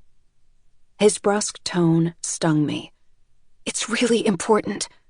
But he was already moving past me, hands in his jeans pockets, toward the old Alfa Romeo that had taken us to the beach on so many moonlit nights. I watched him go, feeling stunned and deeply betrayed. I'd stuck to our agreement. He should have realized this was urgent. He tossed his bag onto the passenger's seat, my seat, and sped off. I clutched my arms around my stomach and watched as his car turned a corner and disappeared. Then I slowly made my way back to the sorority house, where everybody was busy preparing. I just had to get through the rest of the day, I told myself, blinking hard at the tears that filled my eyes. Then I could talk to Daniel. We'd come up with a plan together. "Where were you?" asked our chapter's president as I walked through the door, but she didn't wait for an answer. 20 new pledges would officially join our house tonight. The evening would start out with dinner and rituals, the house song, and a sorority trivia game about our founders and important dates. Each girl would then take a candle and repeat sacred vows. I'd stand behind my little sister, Maggie, whom I'd been paired with for the year. The hazing would begin around 10 p.m. Although it would last several hours, nothing bad would be done to the girls, nothing dangerous. Certainly no one would be hurt. I knew this because I was the one to plan it. Bottles of vodka for the Jell-O shots lined the dining room table, along with grain alcohol for the dirty hunch punch. Did we need so much liquor? I wondered. I remember because of everything that happened afterward. Those flashing blue and red police lights, the high-pitched screaming that sounded like an alarm. But as I climbed the steps to my room, it was just a fleeting thought, winging past like a moth, quickly replaced by my worry over the pregnancy. The feeling of sickness radiated out from my core, encompassing my entire being. Daniel hadn't even glanced back at me as he'd driven off. I kept remembering the way he'd walked right past me, whispering, "Not now." He'd treated me with less respect than the student who'd intercepted him before he reached me. I slipped into my room and quietly shut the door, then pulled out my cell phone. I lay down on my bed, hugging my knees to my chest, and called him. After 4 rings, I heard his outgoing message. The second time I dialed, it went directly to voicemail. I could see Daniel glancing down at his phone as the code name he'd given me, Victor, flashed. His long, tapered fingers, the ones that caressed my leg whenever I sat beside him, picking up the phone and pressing decline. I'd seen him do the exact same thing to other callers when we were together, never thinking he'd do it to me. I dialed his number again, hoping he'd see it and realize how desperately I needed to talk to him, but he ignored me. My pain was being overtaken by anger. He must have known something was wrong. He'd said he cared about me, but if you truly cared for someone, wouldn't you at least answer her fucking call, I'd thought. I'd never been to his place because he lived with 2 other professors in faculty housing. I knew his address, though. I'd thought, tomorrow isn't good enough. Chapter 22. After Aunt Charlotte comes to get me at the Robertson bar, I take a cool shower, scrubbing off my sweat and makeup, wishing I could rinse away the day as easily and have a fresh chance with Emma. I'd planned my words so carefully. I'd anticipated that Emma would be skeptical at first. I would have been too. I still remember how I'd bristled when Sam seemed suspicious of Richard, or when my mother expressed concern that I seemed to be losing my identity. But I'd assumed Emma would at least listen to me, that I would have the opportunity to plant doubts that might prompt her to take a closer look at the man she was choosing to spend the rest of her life with. But clearly, she'd already formed a strong opinion of me, one that tells her I'm not to be trusted. Now I recognize how foolish I was to think this could end so easily. I will have to find another way to make her understand. I notice my left arm is red and slightly raw from where I've been aggressively scrubbing it. I turn off the shower and smooth lotion on my arm. Then Aunt Charlotte knocks on my bedroom door. Up for a walk? Sure. I'd rather not, but it's my inadequate concession to her for the worry I've caused. So the 2 of us head over to Riverside Park. Usually Aunt Charlotte sets a brisk pace, but today she strolls slowly. The steady, repetitive movement of my arms and legs and the soft breeze from the Hudson River help me feel more grounded. Do you want to continue our conversation? Aunt Charlotte asks. I think about what she requested. Please stop lying to me. I'm not going to lie to her, but before I can tell Aunt Charlotte the truth, I need to figure out what it is for myself. Yes, I reach for her hand. But I'm not ready yet. Although at the bar we only dissected a single evening of my marriage, talking with my aunt has released some of the pressure that has built up inside me. The full story is far too tangled and complex to unravel in one afternoon. For the first time, though, I have someone else's recollections to rely on other than my own, someone I can trust as I absorb the aftershocks of my life with Richard. I take Aunt Charlotte to the Italian restaurant near her apartment, and we order minestrone soup. The waiter brings us warm, crusty bread, and I drink 3 glasses of ice water, realizing I'm parched.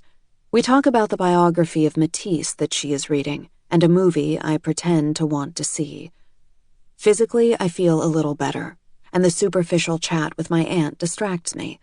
But the moment I'm back in my room, closing my blinds as dusk falls, my replacement returns. She is an uninvited guest I can never turn away. I see her at her dress fitting, twirling before a mirror, the new diamond glinting on her finger. I imagine her pouring Richard a drink and bringing it to him, kissing him as he takes it from her hand. I am pacing back and forth in the small bedroom, I realize. I walk to my desk and locate a yellow legal pad in a drawer. I bring it and a pen back to my bed and stare at the blank page. I begin to form her name, my pen lingering over the edges and curves in her letters. Emma. I have to get the words exactly right. I must make her understand. I realize I am pressing the pen into the paper so deeply that the ink has bled through the page. I don't know what to write next. I don't know how to start. If I could only figure out where my demise began, I might be able to explain it to her. Was it with my mother's mental illness, my father's death, my inability to conceive a child? I am growing more and more certain the origin lies within that October night in Florida. I can't tell Emma about that, though. The only part of my story she needs to understand is Richard's role in it. I tear away the paper and begin again with a clean one. This time I write, Dear Emma. Then I hear his voice. For a moment, I wonder if my mind has conjured it, until I realize he's in the apartment, and that Aunt Charlotte is calling my name, summoning me to Richard.